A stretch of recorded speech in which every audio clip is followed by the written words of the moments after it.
Deep in the neon haze of Qing City's underground market, a hooded figure slipped through the crowd, eyes scanning every corner.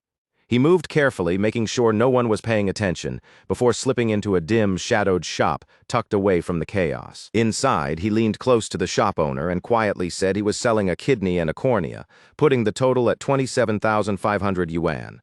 The owner froze mid-count, eyebrows shooting up. "Wait, are you serious?" he asked, his voice thick with doubt. After all, in just 6 months, this same kid had already sold a kidney, a spleen, a gallbladder, a slice of his liver, a third of his liver, and pieces of his intestines. Another kidney now? There was no way he'd survive more than 2 days. Lying on the stretcher, the young man just nodded. Didn't matter, saving his sister was worth any price, or so he said. The owner gave up arguing. He hefted a massive butcher's knife, lifted it, and went straight to work. The young man's scream cut through the cramped shop. When it was done, he made his way home, using a stick for support, moving like someone already halfway to death. Thick bandages covered his eyes. He peeled them back and scanned the street. Seeing no one trailing him, a faint smile crossed his face. Then he let his regeneration kick in, letting his body take over. Within moments, every wound disappeared. Not a scratch left, perfectly healed, as if nothing had happened at all. He pulled out the cash from selling his kidney and cornea, counting it quietly. With what he had already saved, it was more than enough to cover the class transfer ritual fee. Walking through the streets, he laughed under his breath. All those stories about a sick sister, total lies, and yet someone actually bought it? His name was Ye Lin, a transmigrator, an orphan in every sense, and there was no sick sister waiting for him. To put it in context, the world he arrived in was overflowing with spiritual energy. Demons and beasts roamed freely, and dungeon realms appeared everywhere. Life as an orphan was brutal until he discovered his unique gift, regeneration. No injury was too severe. Limbs, organs, even missing parts could regrow. Using this, he sold his own organs to scrape together 100,000 yuan just to afford the expensive class transfer fee, because only by completing the ritual and unlocking his class could he survive. Only then could he stand firm in this dangerous world, and maybe protect someone he cared about if that was even possible. Today was the day. When he arrived, 3 people stepped forward, questioning why he was even here. They knew him as a poor student. There was no way they could imagine how he could afford the ritual. Yi Lin took Miss Wang's hand, feigning desperation. "Miss Wang, I had to take out a loan just to attend the ritual." Of course, it was a lie. He didn't want anyone digging too deep. Miss Wang's eyes widened. The others worried he'd be trapped, working his whole life only to end up with a worthless class. Thankfully, she let him participate and encouraged him to give it his all. She ushered him inside before the ritual began. Minutes later, the students were called one by one. First up was Gao Dayu from Class 5. Whispers rippled through the crowd. Even he wasn't from a wealthy family. On stage, the principal instructed him, "Place your hand on the golden orb and relax your whole body." A minute later, it was over. Gao Dayu received a support class designation, a rank poultry breeder. Murmurs spread, he'd be a poultry breeder for life. Don't be discouraged.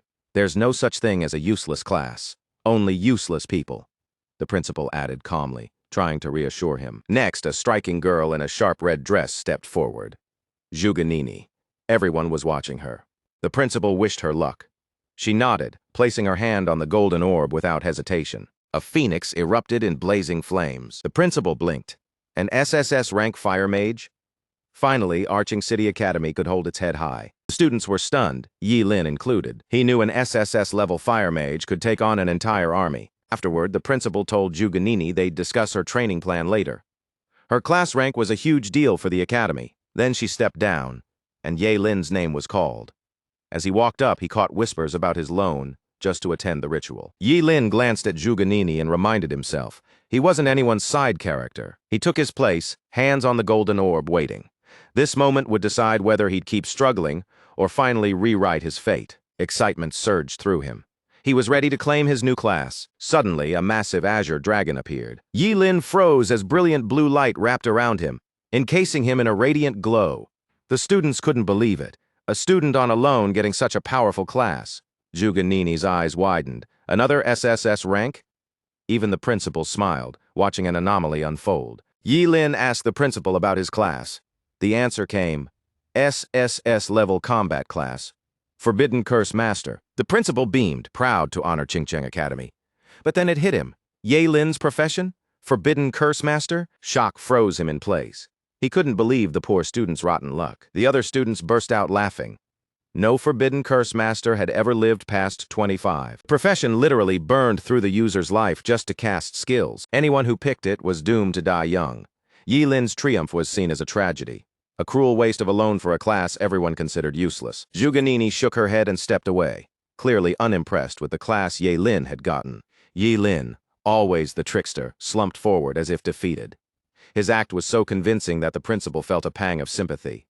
He patted Yi Lin's shoulder, wishing him luck and muttering that it was a shame such a capable kid ended up as a curse master. Yi Lin asked carefully, "Do all curse masters really die at 25? The principal gave a wry smile. "Better to burn bright than fade. Meaningless. Don't dwell on it." "Thanks," Yi Lin said, bowing slightly. "I want to shine and bring honor to the school." The principal nodded, adding that he'd arrange a special training plan for Yi Lin alongside Zhuganini. Yi Lin smirked to himself. The idea of dying young because of a dangerous profession was almost funny. Without his regeneration, the curse master's risks wouldn't matter. Immortality had him covered. After the class transfer, students started heading home. Yi Lin planned to go straight home, exhausted and ready to collapse into a deep sleep. But as he walked, someone called out his name. It was Zhuganini, she suggested, teaming up, warning that the more a curse master fought, the faster they burned out. "I'm not being harsh," she said. "I just want to help since we're classmates." Yi Lin shook his head, declining her offer. Zhuganini didn't press. She muttered as she walked away that Yi Lin was a stubborn fool heading straight for trouble. Yi Lin ignored her and kept moving. Suddenly, a group of students blocked his path. "Think you're hot stuff now just because you became a curse master?" They sneered. They were his classmates, angry that Zhuganini had tried to ally with him first. Yi Lin felt a flicker of annoyance. Women really complicated things. 2 words from Zhuganini, and now these guys wanted a fight. He said calmly that he was on his way home. The leader scoffed. "Home? You mean that 10-square-meter shack, now that you're SSS rank? Why don't you kneel and I'll hook you up with a G Corporation security job?" The others laughed, calling it a real honor. He even ordered Yi Lin to kneel to their young master. They jabbed at him more, mocking the idea of buying incense for his dead orphanage family once he earned money, reminding him he was just an orphan, unworthy of a real family. Yi Lin's patience snapped. His eyes flared with a swirling blue and red aura as he activated his curse magic. "I didn't choose this." "You did?" he said coldly. The 3 froze, realizing he might actually use forbidden magic, knowing it would shorten his lifespan. "Why wouldn't I?" Yi Lin asked, voice steady. "You just insulted my dead family." A tiny spark of lightning arced from his hand, enough to make them flinch. Terrified, the 3 begged him not to use a forbidden curse. Yi Lin simply extended his hand, daring them to come closer if they had the guts. But they bolted, fear overtaking their arrogance. Yi Lin deactivated his magic, muttering, "What a bunch of trash." They ran after a single move. As he continued walking, he felt a faint burn in his duodenum, a reminder of the cost of using his power. He didn't notice Zhuganini had watched the whole scene. She frowned, annoyed that he let himself get provoked by a few insults, risking his life. To her, someone like Yi Lin wasn't worthy of standing beside her. Night fell, and Yi Lin finally reached home. He set his bag on the couch and checked his system interface. Apparently, sacrificing part of his duodenum summoned a normal lightning bolt. Sacrificing his bladder could call yin thunder from burial waters, and a heart sacrifice could trigger destruction purple lightning, attempting the ultimate chaos god thunder. He'd probably die. He lay back, head spinning slightly, a side effect of regeneration. Meanwhile, Ling Yu went to his father, asking for someone to take Yi Lin out. His father warned that killing an SSS-rank curse master was risky and offered no real reward. He noted that anyone willing to use forbidden spells over minor insults was clearly unstable. Snuffing out his cigarette, he told Ling Yu to focus on finding weaknesses rather than using brute force. Yi Lin's poor background was his advantage. The next morning, Yi Lin headed to Qingqing Academy, sleep-deprived. He yawned repeatedly. Students whispered about yesterday's events when someone tapped him on the shoulder with a bottle. It was Ling Yu. Inside the bottle was milk, a peace offering. He'd also brought breakfast. Yi Lin didn't know why, but accepted it anyway. At first, Yi Lin suspected poison, thinking Ling Yu couldn't beat him, but the boy insisted it was genuine thanks. "Thanks?" Yi Lin raised an eyebrow. Ling Yu forced a smile and explained that the lightning strike yesterday had been a wake-up call. It made him realize he'd been wasting his life. Yi Lin told him to speak plainly. Ling Yu dropped to one knee. "I want to call you Big Brother," he admitted. Yi Lin blinked. "Did you hit your head or something?" But Ling Yu insisted he was serious. The beating had made him reflect. He wanted to become a better person, but he needed a great role model. Yi Lin agreed to be that role model, but tuition was required. Surprisingly, Ling Yu didn't hesitate, asking for his account number immediately. Yi Lin headed to the field, giving his account number and instructing Ling Yu to transfer 2 million as the first-term payment. Ling Yu assured him it wasn't too much and would notify his father immediately. At that moment, a novice secret realm appeared on the field as a test for the students. The principal hoped every academy's candidates would perform well. Of course, everyone wanted to come out on top. Yi Lin and Zhuge Nini stood at the front. The old men beside the principal assumed these students were from Qingqing High and had earned SSS class professions this year. They looked extraordinary, but the principal was irritated. He'd told Yi Lin and Zhuge Nini to stay low-key, yet here they were, both flaunting SSS class professions. 2 in 1 year. It was maddening, absolutely maddening. He laughed, then turned to the crowd. Why so quiet? Were you all born mute or something? The 3 old men wandered off, grumbling about other errands they had to run. They were still annoyed at the principal for acting so full of himself and rubbing it in their faces. As soon as the command came to enter the novice secret realm, the students surged forward, spilling into the entrance like a rushing tide. Before Yi Lin stepped in, Zhuge Nini called out again, asking him to team up. He shook his head, refusing once more, and she frowned, seeing him as arrogant. Since he seemed determined to court danger, she decided it wasn't worth stopping him. Yi Lin ignored her and stepped straight into the secret realm. When he landed, he realized he was completely alone. No one else in sight. He figured it was just a random teleport. A level 1 leopard cat appeared, roaring loudly. Yi Lin didn't flinch. Instead, he felt a thrill. Perfect, he thought. Just the right opponent to test his forbidden spell. He struck, and the leopard cat died instantly. 10 experience points popped up on the screen. Too little, he thought, unimpressed. Walking away, he muttered that it didn't even cover the cost of his kidneys. He'd need to kill 100 of these just to hit level 2. Time to rethink his strategy. Later, Yi Lin let a horde of 100 monsters chase him. He grinned as he ran, confident this would net him enough experience. Some of the monsters even had human-like upper bodies. He stopped, turned, and announced he wanted to test his newly learned forbidden curse. Then he unleashed Destructive Surge. The curse was terrifying, doubling his strength, speed, and spirit. With Burning Reincarnation activated, he figured even a level 10 monster wouldn't survive a full-powered, world-ending thunderstrike. He charged at the monsters, slashing without hesitation. But after just 5 minutes, he felt himself aging. He decided to limit Burning Reincarnation to 1 minute max to avoid revealing his immortal body. He switched tactics, activating Vitality Preservation instead. Sacrificing his left arm, he slammed it into the ground, triggering world-ending fury. A level 3 gray wolf fell instantly, giving 30 experience points. Then a level 5 two-headed snake went down, adding 50 more. He dispatched a level 6 armored scorpion, earning 60 points, along with a 6th centaur. Finally, he killed a level 2 bee and gained 20 additional points. With that, he reached level 3. Pleased, he admired his progress and unlocked a new forbidden curse. Hellfire scorches the sky. An hour later, Zhuge Nini arrived in the area where Yi Lin had decimated all those monsters. She froze, staring at the ash-covered battlefield, unable to believe her eyes. Then she noticed a flicker of hellfire. Puzzled, she moved closer. No one else in Qingqing wielded fire like her, yet this energy was far stronger. Something about the scene hinted it had to be a human behind this chaos. Looks like Qingqing is full of hidden dragons. I, Zhuge Nini, will find out who you are, she vowed. Meanwhile, nearby Yi Lin was casually roasting some meat. He was enjoying a 3-eyed demon pig after the earlier battles. He realized he was hungrier than usual. Once he finished eating, he decided to move to a farther area to grind more monsters. Just as he was about to leave, Zhuge Nini suddenly appeared, calling out to him. Yi Lin, what are you doing here? She asked. He felt a twinge of annoyance. Running into her was a hassle. He didn't want anyone discovering his secret. Smiling, he said he was just casually roasting some food. Zhuge Nini warned him again. A curse master wasn't meant for solo grinding. Yi Lin frowned as she walked off, muttering that it was too late for regrets and that following her wouldn't help. She assumed he was tagging along but had no time for him now. Yi Lin thought she might be missing a few brain cells. Zhuge Nini, looking back, asked if he'd seen anyone else in the area, describing them as extremely skilled with fire, likely a Hellfire master. Hellfire? Yeah, I saw him. Very handsome. Went that way, Yi Lin replied calmly.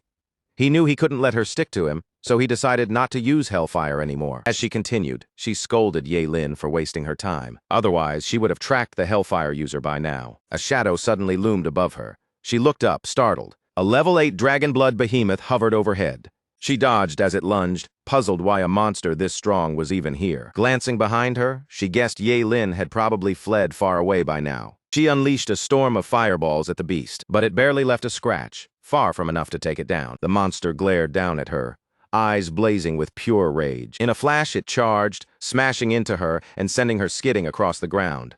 She fought back with a burst of flames, but the beast only roared louder. The fire rebounded, slamming back toward her with full force. Juganini's eyes widened as the flames engulfed her, heat burning her skin. When the smoke cleared, the monster was untouched, completely unscathed. As the haze lifted, Juganini lay on the ground, clothes torn, body trembling with pain.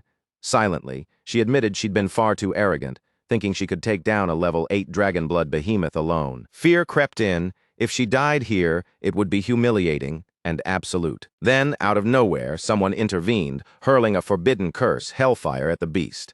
The monster disintegrated instantly, reduced to nothing but ash. Juganini froze. She knew immediately that this hellfire user was the one she had been searching for. Turning to her savior, she offered her thanks and asked for his name. A masked figure perched on a branch revealed himself. Yi Lin calmly. He told her to call him Ling Yi. Ling for early dawn, Yi for night. Placing a finger to her lips, Juganini tilted her head, curiosity mixing with gratitude. She wanted to know which school Ling Yi hailed from. Even as she thanked him, she couldn't resist uncovering the identity behind the mask. To hide her curiosity, she claimed she merely wanted to thank Yi Lin properly after leaving the dungeon. Yi Lin just stared, amused by her theatrics. He didn't need thanks. No need. It's nothing, he said. As he prepared to leave, Juganini called after him, asking him to wait. She tried to stand, but Yi Lin warned her firmly not to follow. There are stronger monsters ahead. This isn't a place for someone like you. Also, maybe fix your clothes first, he added. Juganini's eyes flicked down, noticing her torn clothes. Blushing furiously, she collapsed back to cover herself, wishing the ground would swallow her whole. When she looked up again, Ling Yi was gone. She shouted his name, vowing to catch up one day and stand proudly by his side. Yi Lin leapt effortlessly from branch to branch, putting distance between himself and Juganini. He smiled to himself, confident this would keep her from clinging to him. Time spent on her could be better used leveling up. Opening his status window, Yi Lin saw he had unlocked a new forbidden curse, Undying. It required sacrificing 2.5 years of his lifespan to survive a single fatal injury. Seriously, Yi Lin thought. The Forbidden Spellcaster's class really was all about a short lifespan.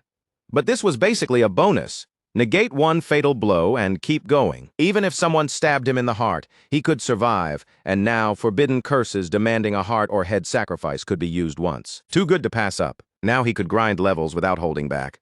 Nothing could stop his progress. 3 days later, the final day of the test, the old men gathered at the entrance of the novice secret realm. The principal of Qingcheng Academy greeted them with his usual haughty demeanor. Principal Su, the short-haired man among them, asked what all the showing off was about. So what if there were 2 SSS rank job changers? Another agreed. Sometimes level mattered more than class rank. The red-haired principal noted that the highest record in Qingcheng's secret realm test was level 11, a record still standing. He glanced at Principal Su, noting that the student came from Su's Yuzai Academy. Principal Su nodded, agreeing, and wondered if this year's student could break the record. The Qingcheng principal just smiled, certain his student would surprise everyone. Just then, an unexpected figure appeared, greeting the principals. It was Zhuge Qianqing, Juganini's father. He asked if he could join them. Principal Su was surprised, while the Qingcheng principal welcomed him warmly. Zhuge Qianqing was the school's astrologer. Once greetings were done, he asked about his daughter, worried she hadn't caused trouble. Seeing how protective he was, the principal reassured him. Juganini was the pride of Qingcheng Academy. Then they noticed someone exiting the dungeon before time was officially up. The principal guessed the person must be injured. It was Juganini herself, greeting the principals and surprised to see her father. Her father asked why she came out early, while the principal asked her level. Calmly, she replied, "Level 12. Every principal present froze in shock. The record had been shattered. Her principal beamed with pride. His student was truly a fire mage. Zhuge Qianqing scolded her for being willful. Had she stayed and grinded a bit longer, she might have hit level 13. Juganini shrugged. The dungeon had become boring. Monsters around level 10 were scarce, and the experience reward was pitifully small. The real reason, though, was to find Ling Yi. Coming out first meant she could spot anyone else emerging afterward. Meanwhile, back inside the secret realm, Yi Lin sneezed violently, as if catching a cold. Strange, he wasn't in a cold area. Was someone cursing him? With all the level 10 monsters gone, maybe he'd overdone his grind. Time to expand the search.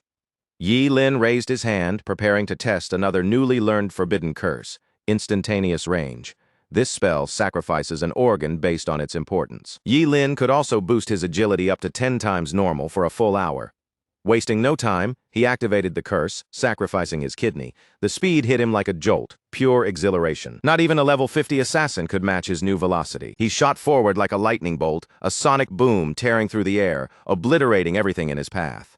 By the time a three-headed storm mantis sensed him, it was already too late. Sacrificing his bladder, Yi Lin summoned a lightning strike that reduced the creature to ash in an instant. Its forbidden spell was known as Ashen Fierce Thunder. At the entrance of the novice secret realm, students poured out of the dungeon, some elated, some terrified, just relieved to be alive. Meanwhile, Juganini had been waiting patiently, scanning for Ling Yi. Minutes ticked by. Still no sign of him. Something felt off. Only 5 minutes remained, and all finished candidates were being told to return to their schools. With the test ending soon, it seemed Juganini would hold the top score. Qingqing Academy had not only produced 2 SSS-ranked students at once, but also set a new record. But the other SSS student, he still hadn't appeared. The countdown hit 3 minutes. Juganini's worry grew. Had she missed her target somehow? After a moment, she shook her head. Impossible. She'd been watching the dungeon entrance the entire time. Then the entrance shimmered with golden light. Juganini braced herself. Sure it was Ling Yi, only to see Yi Lin stepping out instead. Shock crossed her face. Why Yi Lin? She asked. He blinked, puzzled. Time's up. Of course he had to exit. Was that a problem? Juganini shook off her surprise, started walking, and told Yi Lin he was a coward who should keep his distance. Yi Lin gritted his teeth. Seriously? What's her deal? Psycho much? At that moment, the principal approached, curious about Yi Lin's level. He wasn't expecting much, just wanted to see how his second SSS student had performed. Yi Lin calmly replied, Level 16. The crowd froze. Leveling from 1 to 16 meant 120,000 experience points. The highest level monsters in the novice realm were level 10, granting 100 XP each. That meant Yi Lin had defeated 1,200 level 10 monsters. How was that even possible? The principal praised him non-stop, calling him the pride of Qingqing Academy. Zhuge Qianqing, impressed, also offered his congratulations. This made Juganini bristle. Level 16? Big deal. He's a forbidden curse master. Reckless use of forbidden curses levels you up fast. The other principals nodded. Her reasoning made sense. The crowd realized just how insane Yi Lin really was. Frantically casting forbidden curses in a beginner realm, other curse masters didn't live past 25. At this rate, he wouldn't see 20. Trading his life for fleeting fame, or maybe just envy, was reckless, but at least let him have a few days of glory. The long-haired principal stepped forward. Student Yi Lin, why did Principal Gao trick you? Seems like he's risking your life for the school's honor. Irritated, Principal Gao shot back. Nonsense. He was a man of integrity. He wouldn't gamble with students' lives. Yi Lin put on a pitiful act, then said, No one forced me. I chose this. I grew up poor, always looked down on. Now I have a chance to go all out. I won't be a coward, even if I burn out at my peak. I don't care. I want everyone to see what I can do. Zhuge Qianqing clapped calmly. Well said. This young man had real ambition. Without a doubt, he was the highest level student in the beginner secret realm test. Undeniable. Zhuge Qianqing introduced himself as Juganini's father and offered Yi Lin support if he ever needed it. Juganini was furious. Father, why do you think he's number 1? Ling Yi hasn't even come out yet. Her father replied smoothly. Oh, who is this talented Ling Yi? The principals wondered if they had a student by that name, but no one had heard of him. Juganini, however, spoke confidently. Ling Yi was truly a prodigy. When he comes out of the dungeon, everything will be clear. Meanwhile, Yi Lin muttered insults under his breath, thinking Juganini couldn't keep her mouth shut. Fed up with the spectacle, Yi Lin said his goodbyes to Principal Gao and Zhuge Qianqing and left, ready to go home and rest. Shortly after, the novice secret realm test ended. Juganini, still puzzled, wondered where Ling Yi had gone. Had he slipped away while she was talking to Yi Lin? She muttered curses, blaming Yi Lin. Her father placed a hand on her shoulder, asking if she truly believed in Ling Yi's genius. He realized her early exit from the dungeon was simply to find him, but something didn't add up. Could Yi Lin actually be the mysterious Ling Yi? Juganini vehemently denied it. That coward? The one who ran from the dragon blood behemoth? Ling Yi's mastery of fire was unmatched. Yi Lin could never match that. Meanwhile, back in his apartment, Yi Lin sneezed violently, jolting himself awake. He knew exactly who was talking behind his back. Obviously that stupid woman, Juganini. A knock at the door drew his attention. "Who is it?" he asked. When he opened it, a stout businessman stood there. He introduced himself as Mr. Wang, manager of Ching Brain King Oral Liquid Limited Company. He'd been searching for Yi Lin and had finally found him. Yi Lin led Mr. Wang inside, asking his purpose. Mr. Wang smiled. He had good news. He'd heard Yi Lin had successfully changed professions and broken the highest level record in the beginner's secret realm. The company wanted Yi Lin to endorse their product, and the pay would be substantial. Yi Lin asked, "How substantial?" Mr. Wang held up 3 fingers, 3 million, and handed him a small bottle. It was Brain King Oral Liquid, designed to nourish the brain, boost intelligence, and enhance cell regeneration. One bottle promised to make you feel years younger, with a 10-fold refund if it didn't work. Yi Lin twisted the cap, knowing 3 million was worth several kidneys. Fame really does pay. He drank it. The taste was slightly sweet. Then dizziness hit him. Yi Lin collapsed immediately. Lying on his couch, Mr. Wang called someone. Yi Lin drank the bottle. Backup plans were ready but unnecessary. Seems the kid was simple enough. Mr. Wang was ordered to bring Yi Lin over deep into the night. In an abandoned warehouse, he had succeeded. Though he didn't understand why his boss went to such lengths for a student, he knew better than to ask questions. His boss, the very man who ran the black market shop where Yi Lin once sold his organs, shouted at Mr. Wang to leave. Nobody got in without his permission. And anyone who dared defy him? Dead. Wang nodded silently and slipped out. Meanwhile, the greedy shop owner crouched near Yi Lin, his mind racing through every organ the boy had ever sold him. Liver, coronary arteries, gallbladder, corneas, kidneys, spleen, large and small intestines, and somehow they'd all grown back. Every single one. He could barely wrap his head around it. With Yi Lin, he thought, he could finally unlock the secret behind organ regeneration. Caught up in his own fantasies, someone added that soon the old man would wield unmatched power and wealth. Even the strongest would bow. Ji Yugen grinned, nodding eagerly. Exactly. That's right. Then reality hit him. He spun around and froze. Yi Lin was sitting there casually on a chair, arms and legs crossed, as if nothing at all had happened. Ji Yugen's mind raced. How? How was Yi Lin awake so early? The sleeping drug should have put him out cold for at least 6 hours. But Yi Lin didn't flinch.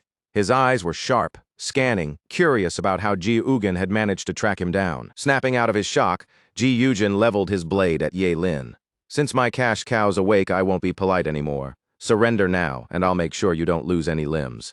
At that instant, Ji Yugen's profession leveled up. He became a level 20 phantom blade. Yi Lin realized Ji Yugen had just out-leveled him. No choice now, he had to go all in. But a fight that burned the place down? Too messy. Best not to make a scene. Instead, Yi Lin unleashed his eternal freezing gaze, a forbidden curse that would freeze everything around him at the cost of his own eyes, leaving him blind. Ji Yugen froze mid-step, the lower half of his body encased in ice. Yi Lin held the curse steady, watching the frost crawl upward. Ji Yugen swung his blade, trying to cut through the ice. Nothing. He was baffled. What kind of spell was this? His eyes went wide in terror as the ice climbed higher, enveloping his body until only his head was free. "Impossible," he muttered over and over. Yi Lin was only level 16. He was level 20. Even with a forbidden curse, one strike shouldn't do this. What kind of monster? With Ji Yugen trapped, Yi Lin finally spoke. He asked who else knew about his organ regeneration. Ji Yugen admitted, besides him, no one did. Why share such a secret? Yi Lin decided to take him at his word and make it quick, painless. One punch later, the old man shattered into a pile of icy shards. Having used up all the sleeping drug in his system, Yi Lin sacrificed his stomach first. With the lightning storm it unleashed, he tore through the guards outside, chaos raining down, but he spared one, keeping him alive for questioning. The poor man trembled, stammering that he couldn't reveal his boss or he'd be killed. But when lightning crackled around Yi Lin, fear broke him. The truth spilled out immediately. Their boss, Kensen, the king of Ching's underground market? Lightning struck the man the instant he finished speaking. Yi Lin grabbed his chin and stepped back, trying to place the name. Kensen. Something clicked. Of course, he was one of Ching City's top 10 philanthropists. Things were about to get complicated. Elsewhere in Ching's underground market, a middle-aged man with a thick cigar lounged in a leather chair while one of his men delivered urgent news. This was Kensen, his brow furrowed as he took in the report. All contact with his agent Ji-Hoo had gone silent. The bald man explained they hadn't reached Ji-Hoo for half an hour. Checking his farmhouse revealed it burned to ashes.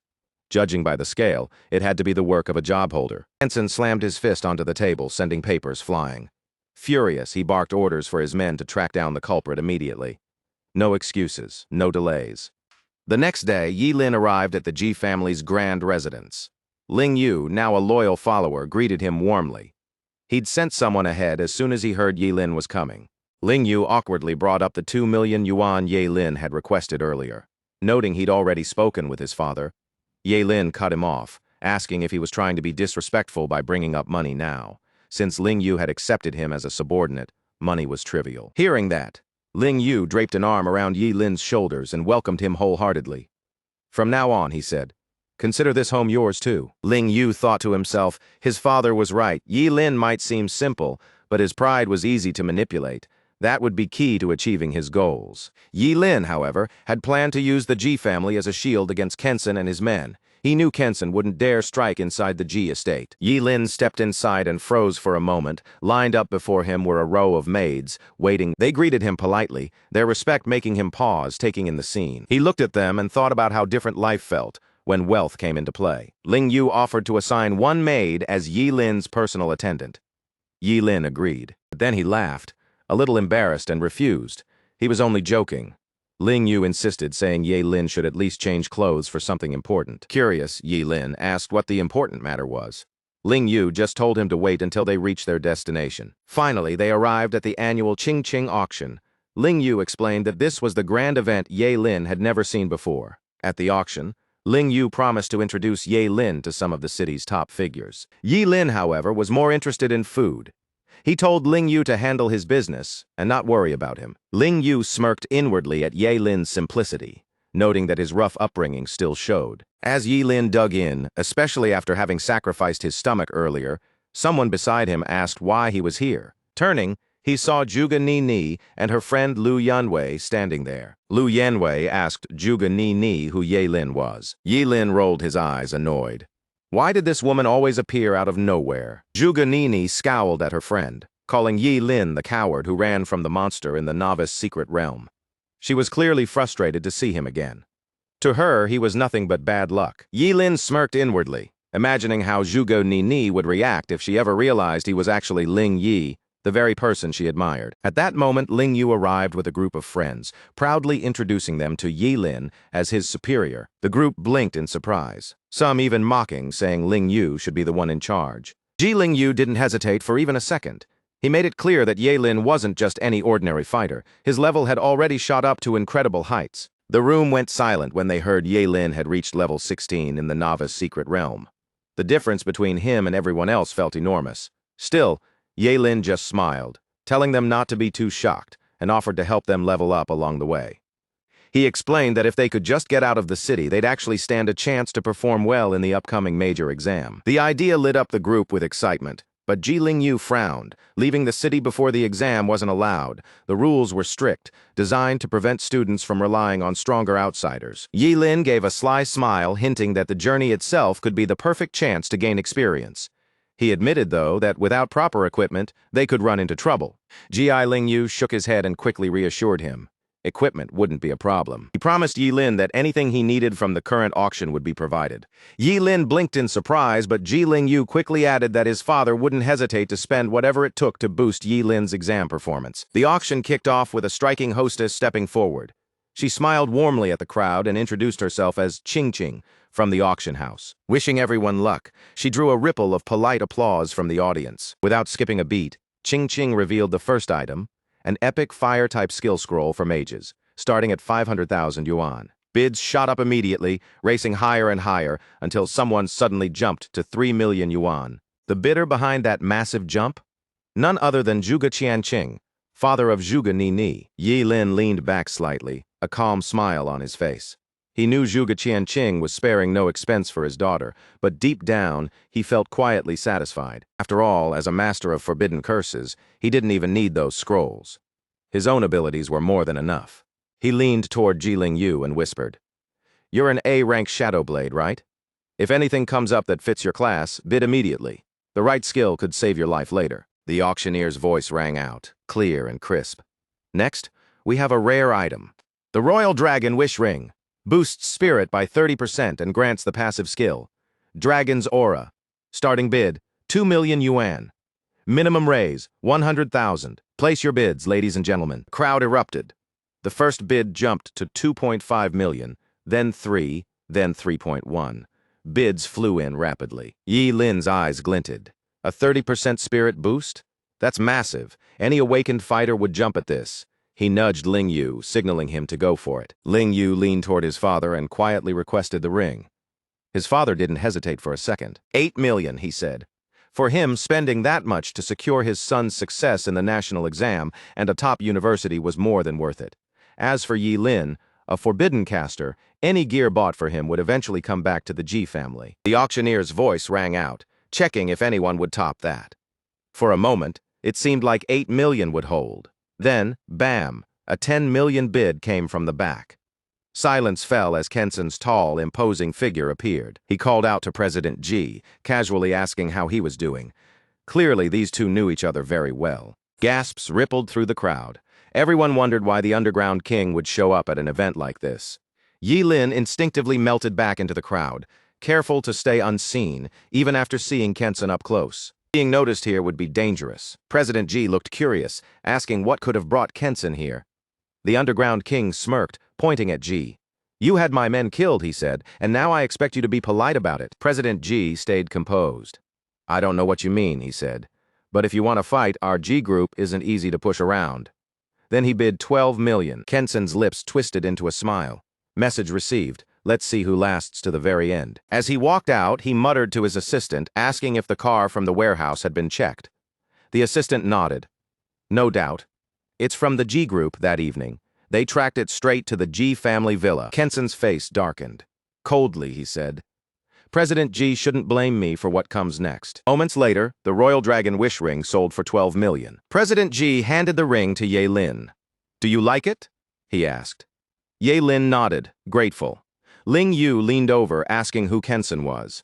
Ji Ling Yu's father explained. Kenson was the underworld king trying to go legit, but now his sights were on their family empire. Kenson didn't seem like the bluffing type. Yi Lin leaned close and whispered to President Ji that while the Ji group was powerful and drew attention, caution was wise.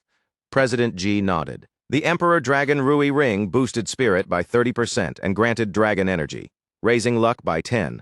Yi Lin slipped it on and felt power surge through him. His spirit jumped 30% and luck climbed by 10 points. Grinning, he told President Ji not to worry. Even if he had to push Ling Yu a little, he'd make sure his son got into a top academy. President Ji laughed. "We're family now. No need for formalities. You and my son are practically brothers. Whatever gear you want, just ask." The rest of the night turned into a full-blown bidding frenzy. By the end, Ling Yu was exhausted, and it looked like President Ji had cleared the auction.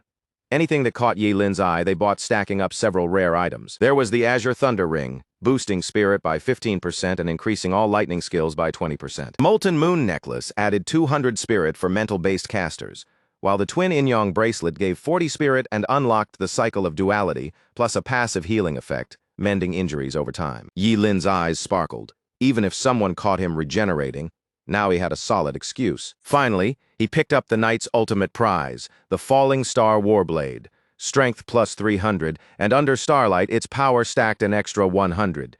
Yi Lin nearly shivered with excitement. With this blade, he could finally unleash the forbidden technique he unlocked at level 10. Then came the Lifespan Blade Arts. Each swing cost a year of life, but each strike hit twice as hard as the last, stacking up to 99 times. With this sword, Yi Lin could dominate the upcoming major exams. Meanwhile, across town, Zhuge Nini sank into her private bath, clearly annoyed. She still couldn't understand why the Ji family spoiled that cowardly Ye Lin so much. They were spending fortunes on him. She suspected the Ji family must be hiding some secret plan. Otherwise, why treat Ye Lin like a prized jewel? Just then, a female housekeeper came in, telling her that Lu Yanwei had arrived with someone who had news about the person she had been searching for. Zhuge Nini's eyes lit up. The person she'd been hunting was clearly Ling Ye. She told the housekeeper to have them wait in the lounge. She'd be down shortly. She hurried downstairs, eager for any new information on Ling Ye. Lu Yanwei gestured to the man beside him. "This is Officer Huang," he said. "He's from the Investigation Bureau and has news about Ling Yu." Officer Huang nodded politely, confirming what he knew. But the tension in his face made it clear this wasn't good news. Zhuge Ninai's heart skipped a beat, and she asked sharply what he meant. With a serious expression, Officer Huang pulled out his phone and showed her a photo. A farmhouse on the outskirts of Qingqing had been burned to the ground with several casualties. Traces of hellfire were found at the scene. Based on her previous description, they suspected the mysterious Ling Yi might be involved. The Bureau requested her help in the investigation. Zhuge Ninai immediately jumped to Ling Yi's defense. "He's not a killer," she shouted. "He saved my life." No one could convince her Ling Yi was a murderer without solid proof. Besides, why would a murderer risk everything to save her back then? Lu Yanwei stepped forward, trying to calm her, while Officer Huang stayed composed. He explained that he understood her reaction, but according to her statement, Ling Yi had supposedly used hellfire to obliterate an 8th-tier beast in a single strike. Yet, during their investigation, no one by that name could be found. Still, one individual had caught their attention. Officer Huang's voice dropped slightly, based on their findings. This person could very well be the mysterious Ling Yi she described. He added that there was a high possibility Ye Lin might actually be Ling Yi. Zhuge Ninai's eyes widened, but she shook her head immediately. Yi Lin? That coward? No way. He always ran at the first sign of danger, and on top of that, Yi Lin couldn't possibly wield hellfire. Activating his lie detection skill, Officer Huang's pupils glimmered faintly blue. He asked Zhuge Ninai if she was absolutely certain. Without hesitation, Zhuge Ninai said she was sure. She was the only one who had ever seen Ling Yi in person, and there was no way that coward could be him. Officer Huang had never been wrong with his lie detection. It seemed Zhuge Ninai was telling the truth. Ye Lin might not be the person they were looking for after all. He nodded politely and thanked her for her cooperation, adding that she should report immediately if anything else came up. Meanwhile, Ye Lin had other priorities. It was time to test his new gear. Jiling Yu led him to the Awakened Association Center, the main training facility in Qingqing. A receptionist greeted them, asking if they wanted to schedule a session that evening. Jiling Yu confirmed, noting that his friend wanted to test his new equipment. The receptionist then turned to Yi Lin, asking his level. Yi Lin replied confidently, "Level 16. The receptionist explained that the facility offered a standard training room for up to 20 awakeners at 100,000 yuan per hour, including basic force analysis and mana calibration. Yi Lin requested a training room suitable for level 40 or below. The receptionist paused for a moment, then nodded. Ji Ling Yu waited outside as the receptionist led Ye Lin in. The room was massive, the size of a basketball court, with a row of reinforced training dummies down the center.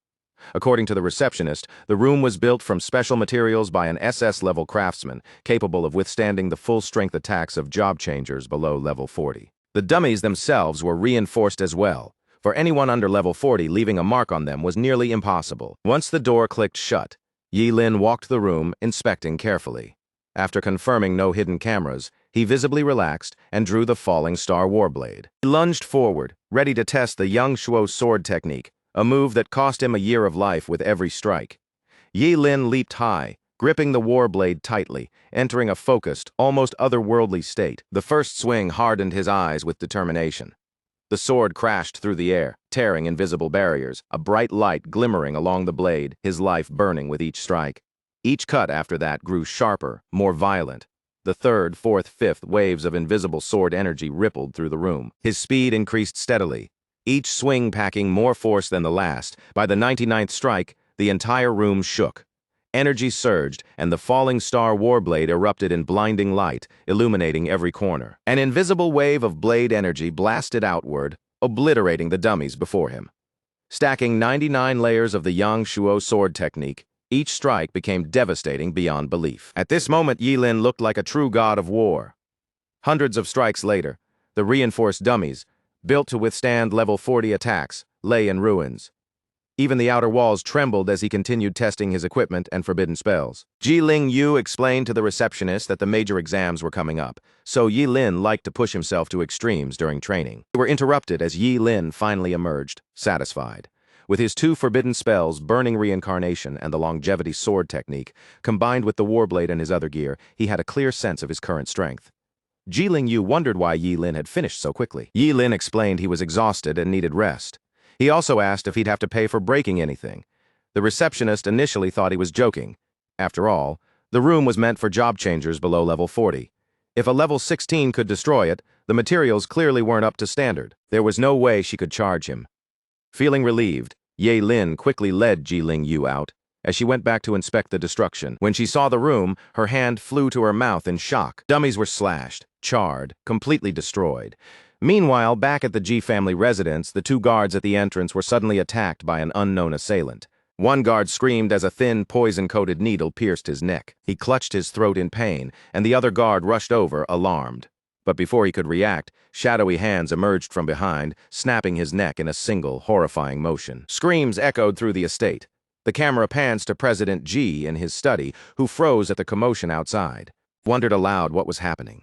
Just then, the old housekeeper, bloodied and bruised, burst in, shouting for him to run. He opened his mouth to respond, but a knife suddenly pierced his lower back. He screamed as his vitality drained fast.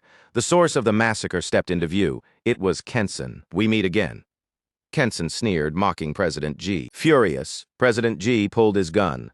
But before he could fire, a long, cold knife flashed past like lightning. His hands shot up instinctively. Kenson smirked disdainfully. "A gun against a job changer? Foolish," he said. Guns might work on freshly leveled job changers, but at level 30 and above, they were just toys. He raised his sword ready to strike when one of his men rushed in, reporting that the two boys weren't at the villa. Annoyed, Kenson decided to spare President Ji for now. Killing him outright would remove Ji-Ling Yu's weak spot.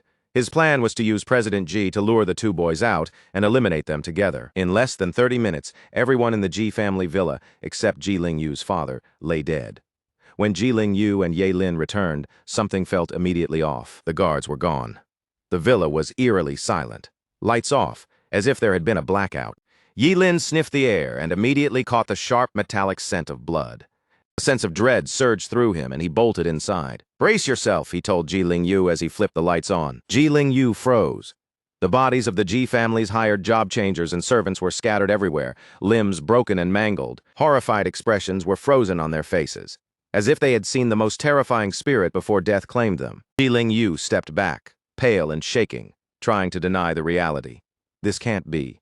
This isn't my home." Ye Lin warned him to stay alert as he dashed toward his father's study. Panic in every step. Nearby, a piece of paper caught his eye on the table. He picked it up and called Ji-Ling Yu over. Ji-Ling Yu rushed forward, fury written all over his face. The letters spelled it out. If Ji-Ling Yu wanted to save his father, he had to bring Ye Lin to the underground black market. And every 6 hours, a piece of his father's flesh would be cut off. Ji-Ling Yu's anger reached its peak. He tore the letter in half, eyes burning with fury, vowing silently to take Kenson down himself. Ji-Ling Yu surged forward, ready to charge into the fray, but Ye Lin grabbed his shoulder firmly. "This is on me," he said.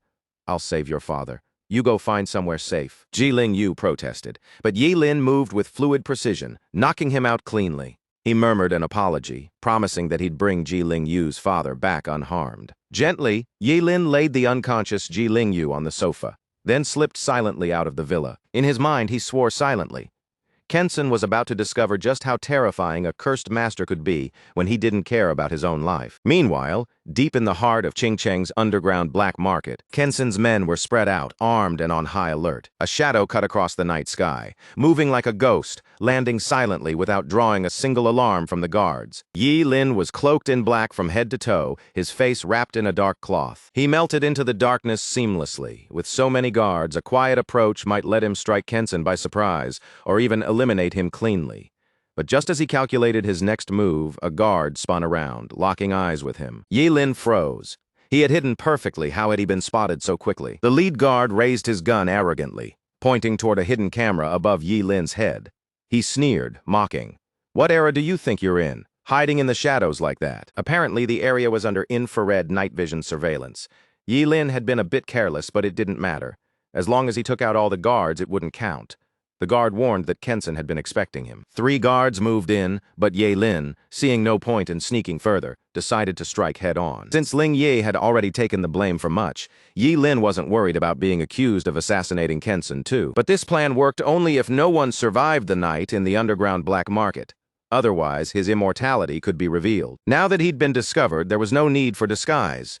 Ye Lin removed his mask and began forming intricate hand signs with his left hand, keeping them hidden from view. Then, suddenly, he unleashed a forbidden spell, burning reincarnation. With the support of 5 mental power-boosting artifacts and his own 1,088 mental points, his power surged to 2,176 after activating the cycle. Guards, clueless about the monster before them, watched fire pour from Yi Lin's palms. Purple-red flames roared violently, as if they could incinerate everything in sight. The 3 guards, already wary of Yi Lin's deadly reputation, opened fire immediately. But the bullets were useless. Yi Lin dodged effortlessly. He activated another forbidden spell, Fire of Karma, burning the sky. This time he sacrificed his left kidney. His right had just regenerated. Fueled by massive mental energy, the karmic flames lit the night sky. Fire spread instantly, engulfing the guards in a roaring inferno. Their screams were drowned out by the blaze. 2 guards tried to flank him, but before they could react, Yi Lin used the fleeting dance technique, reaching them in an instant. He grabbed them by the faces, fire gushing from his palms, and in moments, their bodies were consumed by the flames. After a few tortured screams, they fell, charred beyond recognition. Yi Lin stepped back from the inferno, leaving it behind without a glance, silently declaring to Kenson, "Your master has arrived." As he neared the main building, the doors exploded outward, and 2 razor-sharp wind blades shot straight for him. Thanks to his agility, Yi Lin dodged effortlessly. He immediately recognized the attack came from a wind-type awakener, a job changer above level 30. At the entrance, 2 job changers waited. The swordsman sneered, calling Yi Lin a fool for coming alone. The spearman laughed, reminding him that their boss wanted Yi Lin alive. The swordsman added that he had no intention to kill. He just wanted some fun first. Yi Lin drew his falling star warblade, voice icy. "Your luck's run out, you're about to face me." Unsheathing his sword triggered the life sword curse. "Come at me," he said. "Let's see how many times I can cut you down." The spearman activated wind magic with his dragon pistol, lunging at Yi Lin, promising to wipe that arrogant smile off his face. Yi Lin blocked and countered with a swift strike. Suddenly, the swordsman appeared behind him with a powerful wind blade. Yi Lin's fleeting dance was faster. He dodged and returned a second slash. His strikes were fast but weak, barely scratching them. They mocked him, calling his skills mediocre. But Yi Lin knew the 99 stack effect of the Yangshuo sword technique. Be patient, he thought. Soon they'd see what his sword could really do. The 3rd slash was blocked by the spearman, the 4th by both. Already they sensed something was wrong. Yi Lin's attacks had grown stronger, sharper, and far harder to defend against. The 5th strike hit with a deafening clunk, followed quickly by the 6th and 7th. The 8th strike shattered the swordsman's weapon, sending him flying several feet. The spearman panicked, calling to his brother. Even facing only the 8th level of Yangshuo, neither of them could withstand the force. Yi Lin felt the power of the strike in his chest, wincing, but pressed forward with deadly intent. The spearman, stunned, asked what sword technique could grow stronger with every strike. Yi Lin's expression turned ice cold. "You don't need to know," he said. A sharp slice cut through the air. Blood sprayed like a fountain as Yi Lin killed him with a casual swing. His brother screamed in rage, calling Yi Lin a devil. "Not human. You'll die in pain," he roared. His fury exploded like a storm, eyes bloodshot, lunging blindly at Yi Lin. Raw power tore through the air, shaking the alley. Yi Lin's gaze was cold. He activated the burning reincarnation curse, incinerating the attacker instantly, leaving nothing but charred remains as the flames devoured him. Yi Lin strode forward, radiating complete confidence, his words slicing through the night. No one here would make it out alive. He entered the massive building and wasted no time, clearing each floor, taking down every guard that crossed his path. Even job changers above level 30 were powerless against a forbidden spellmaster, whose curses lit up the sky with every strike. His life-for-life combat style made each encounter brutally efficient against even the strongest foes. Of course, the cost was heavy. Yi Lin's body was riddled with deadly wounds, pierced by countless weapons, scorched by fire, frozen by ice. Yet he pressed on, like a Shura risen from the underworld, relentless and unstoppable. He fought forward, demanding to know Kenson's whereabouts, until he met real resistance, Zhai Shuqi, a level 42 job changer, blocking his path. A mountain of a man, towering and imposing, eyes flashing with amusement and lethal intent. In his hands, a massive battle axe, his very presence radiating a bone-chilling aura. Zhai Shuqi called Yi Lin a brave kid. As a well-known enforcer in the underground market, it had been years since anyone dared show up alone and stir trouble. But looking at Yi Lin, battered by knives, bullets, swords, and halberds, Zhai Shuqi couldn't help but wonder, why wasn't this kid dead yet? What was his secret? Yi Lin's senses sharpened instantly. He knew this was a formidable opponent. That axe alone looked like it weighed hundreds of kilos. "My secret," he said calmly, You'll see if you put that axe down. Zhai Shuqi scoffed. If you won't talk, I'll just kill you and find out myself, he charged. Axe raised. The strike shook the entire building, sending debris flying everywhere. Yi Lin gritted his teeth, dodging with burning reincarnation and fleeting dance. He didn't underestimate Zhai Shuqi for a second. After casting 2 forbidden spells in quick succession, Yi Lin's body was operating at peak performance. Zhai Shuqi laughed, questioning how long he could last while burning his vitality for combat power. Suddenly, Zhai Shuqi slammed his battle axe down with devastating force, hurling Yi Lin back as he raised his sword to block.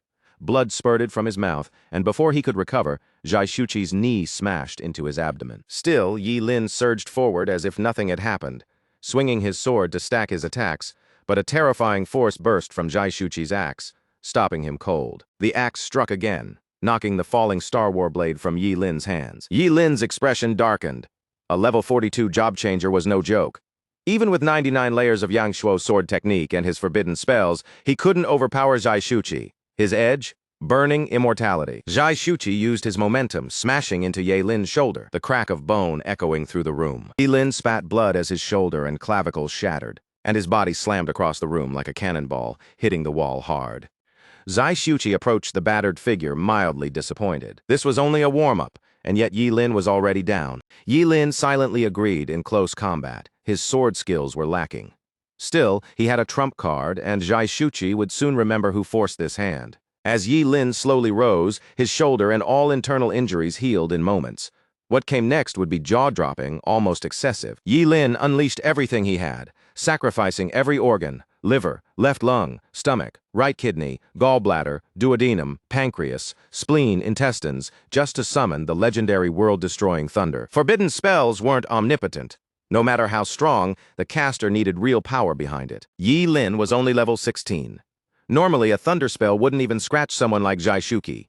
But summoning this world-destroying thunder came at an enormous cost, and its power was beyond comprehension. As the chaotic thunder crashed down, Zhai Shuqi's eyes widened in sheer terror. Even a genius could see he was finished. His divine physique could resist only a fraction of the attack. It wasn't enough. The thunder smashed into his body, wreaking total havoc. In less than a second, the upper half of his body vaporized into dust, leaving only a hand clinging to the axe, and then even that was gone. Yi Lin's swordsmanship alone wasn't enough, but the chaos thunder? That was another level entirely.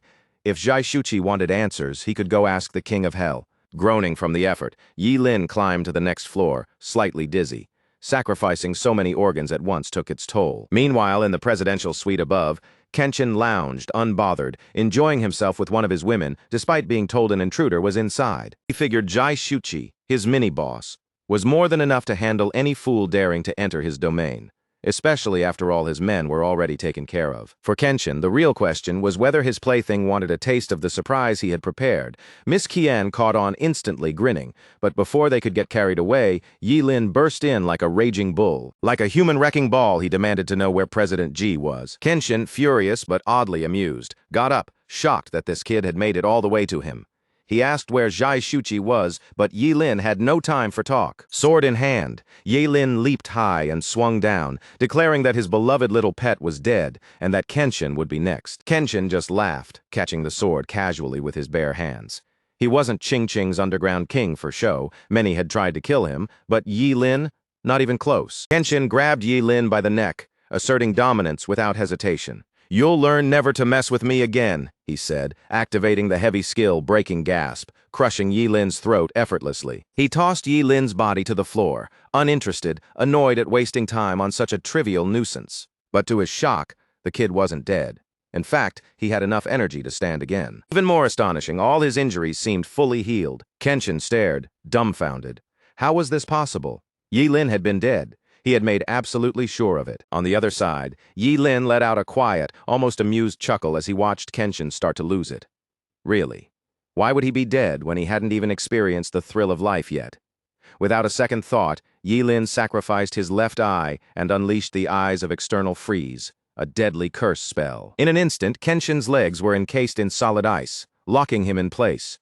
The so-called underground king of Qingqing went pale, panic flashing across his face, as he tried to figure out what kind of curse could leave him completely helpless. Yi Lin didn't even flinch at Kenshin's fear. Calmly, he asked a question instead. Where was President G?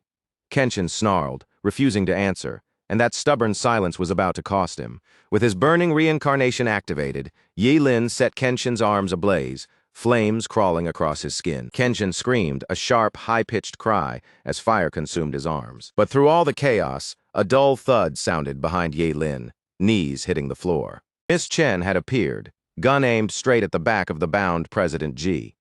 Let him go, she said, voice steady, or I swear I'll kill him. Yi Lin tilted his head, casually commenting on Miss Chen's sudden burst of heroism. He extinguished the flames and suggested swapping hostages instead. As Yi Lin started moving forward, Miss Qian leveled her gun at him. Don't come any closer or I'll shoot, she warned. Yi Lin asked if she really wasn't interested in a hostage exchange. Kenshin, ever arrogant, insisted he didn't need a woman to save him. Still wanting to protect her, Yi Lin told her to step aside. She didn't listen. Without hesitation, she fired 3 shots, hitting Yi Lin in the stomach, chest, and left shoulder. He crumpled to the ground as Chen rushed to Kenshin's side. Kenshin, still struggling, spat out a scolding.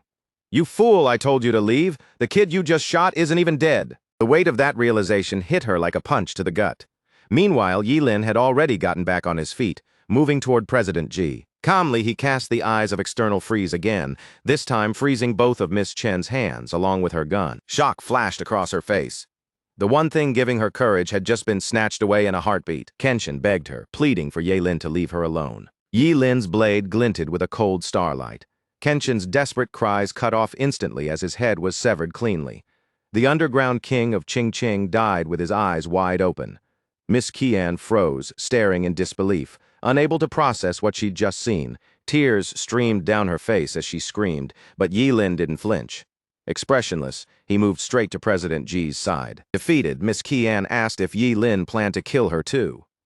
Yi Lin sighed, hoisting the unconscious President G onto his shoulder, and walked off without a word. He told her not to worry. He doesn't kill women, and if her lover hadn't kidnapped President G, there wouldn't have been an enemy between them. Then he instructed her to leave the building. Miss Qian was left speechless. Whether she obeyed or not, we don't know. Moments later, Yi Lin engulfed the building in hellfire, leaving nothing behind to trace him. The black market was consumed by flames, a roaring inferno. In an instant, Qingqing's largest hub of sin was gone. The next day, at the G family estate, President G finally woke up after receiving treatment. Head to toe in bandages. Like a mummy, he was lucky. His severed hands had been reattached and fully healed. Ling Yu burst into tears seeing his father alive. He'd thought he'd never see him again. President G reassured him, saying, as long as he was alive, the G family would be fine. Then his gaze landed on Yi Lin, full of doubt and curiosity. He had been unconscious during the rescue and wanted answers. Yi Lin scratched the back of his neck nervously. He admitted he wasn't sure about the details either. The rescue had been entirely handled by his friend Ling Ye, who had defeated Kenshin and burned down the black market. President G felt relief, but also confusion. Who was this mysterious Ling Ye, and why had he never heard of him? Yi Lin shrugged. He didn't know either, and suspected Ling Ye would stay in the shadows. Picking up on the hint, President G didn't press further. The real concern was the college entrance exams. Yi Lin and Ling Yu couldn't afford delays. They assured him 27 hours left, and they wouldn't disappoint. Then 3 men in dark suits and sunglasses arrived at the villa. They were from the Investigation Bureau. Officer Huang presented an arrest warrant for Yi Lin, claiming he was suspected in a major city murder and needed to come in for questioning. A bead of sweat rolled down Yi Lin's cheek. The Bureau had arrived too fast. Open resistance would be dangerous, so he decided to go along, planning his next move later. As they led him away, Ling Yu asked why his boss was being arrested. The officers stayed silent. Yi Lin casually reminded them to pick him up later at the Bureau.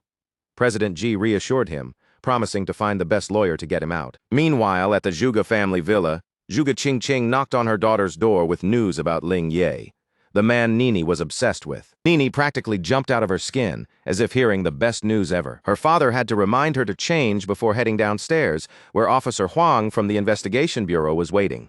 Sighing, he left as she ran to her closet. He closed the door behind him and coughed violently. Pulling a key from his pocket, Zhuge Changsheng gave a knowing look.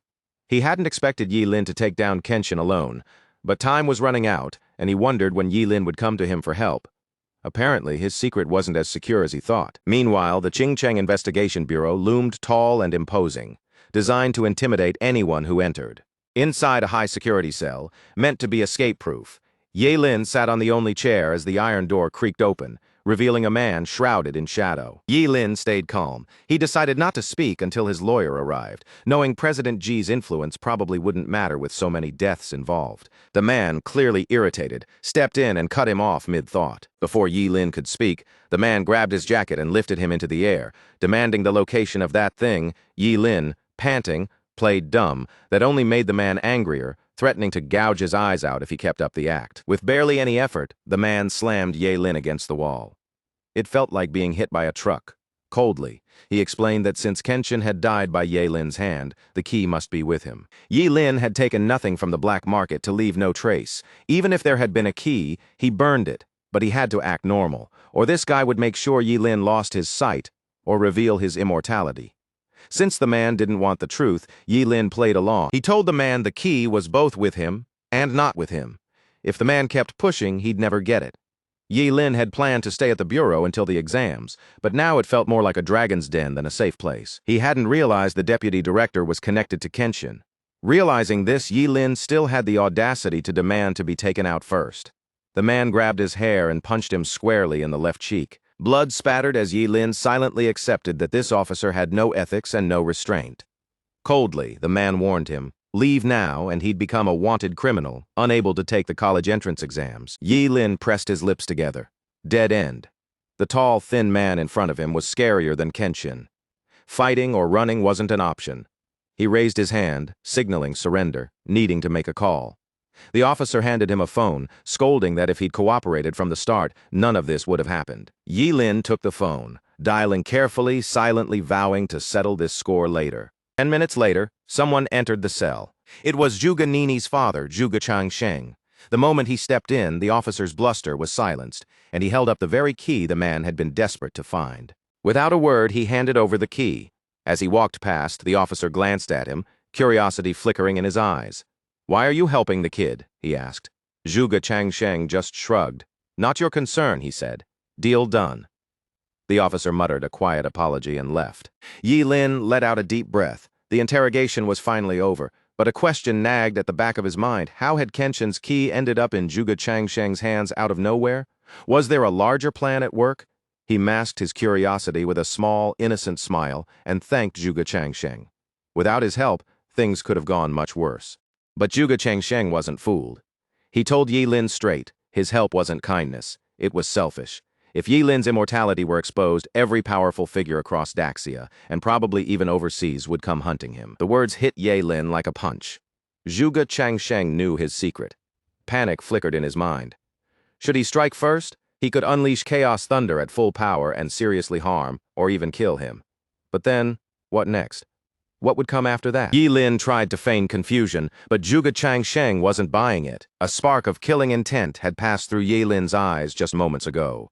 Zhuge Changsheng had seen it, and now the truth was clear. Ye Lin was immortal. As Ye Lin hesitated, Zhuge Changsheng spoke calmly. Eliminate the impossible, and whatever remains, no matter how improbable, must be the truth. Ye Lin's body was immortal, yet he appeared fragile. The legends were true. Ye Lin asked what Zhuge Changsheng wanted. The older man answered with a question. Would Ye Lin become his disciple? Ye Lin blinked, genuinely puzzled. A disciple? What did that even mean, and how would it benefit Zhuge Changsheng? The older man coughed lightly and explained that time was short. He needed a disciple he could trust to handle some matters before he took his final rest. Curiosity piqued. Ye Lin asked what could be so important. Zhuge Changsheng pulled out a key identical to the one he had given the officer and handed it to Ye Lin. Ye Lin froze. 2 keys? Seeing his confusion, Zhuge Changsheng smiled. The officer had received a fake key, carefully forged by an old blacksmith friend. This one, though, was the real ancient key of the apocalypse. Ye Lin turned it over in his hand. Bronze, weathered, rusted, but pulsing with a strange, ancient energy. He realized this wasn't just a relic. It was something from a time before monsters or job changers existed, until the Gate of Apocalypse fell, releasing 7 ancient artifacts of origin, each with its own unique power. The first 7 to claim them became forbidden existences of incredible strength. The gate's opening reshaped the world. Humans gained job-changing abilities, monsters and clones appeared, and brutal wars erupted. Even the artifacts of origin were eventually shattered. Now, the artifacts exist only in legend. And this key of apocalypse? It could unlock the gate itself. Zhuge Qianqing asked again if Yi Lin would become his disciple. With his secret exposed, Yi Lin had little choice. He accepted, though uncertain if he could complete the tasks his new master would assign. Zhuge Qianqing laughed, resting a hand on Yi Lin's shoulder. "When did you become so humble?" he said. With Yi Lin's strength, entering the Supreme Academy could unlock limitless potential. But first, there was one more responsibility he wanted to entrust. Yi Lin's eyes lit with curiosity. Zhuge Qianqing smiled awkwardly. He asked Yi Lin to protect Zhuge Nini after his death, making sure no one bullied her. Yi Lin paused, slightly taken aback. Could anyone really intimidate this sharp, fearless daughter of Zhuge Qianqing? Scratching the back of his head nervously, Yi Lin promised his new mentor he would live a long life, maybe even past 100 years. Zhuge Qianqing laughed and left the cell, Yi Lin following. Though he seemed young, Yi Lin was older than he appeared, an advantage he didn't fully realize. Strength could be cultivated slowly.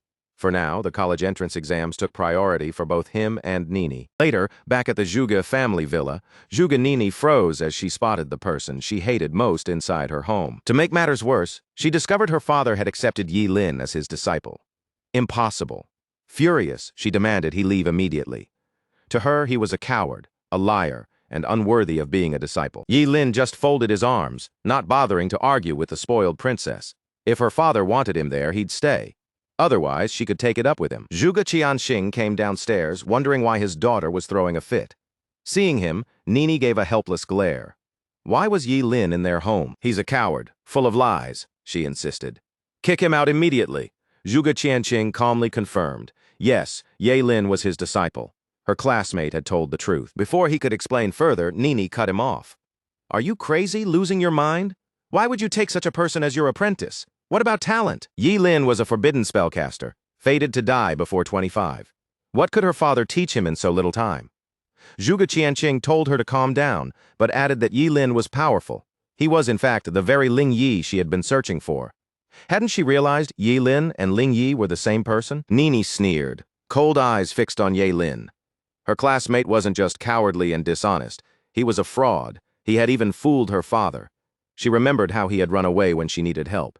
If Ling Yi hadn't intervened, she might have died. How could these two be the same? They were nothing alike. For Nini, once she fixated on something, nothing could shake her belief. As she walked away, she vowed to find the real Ling Yi and expose Yi Lin's lies. Yi Lin approached Zhuge Qianqing, asking if he should follow her to keep her safe. Zhuge Qianqing smiled wryly and shook his head. No one in Qingqing would dare touch her. Also, Yi Lin shouldn't take her words personally. She was paranoid, not cruel. The father apologized for spoiling her. With the exams just hours away, Zhuge Qianqing handed Yi Lin a wooden box. Inside was a mask, thin as a cicada's wing.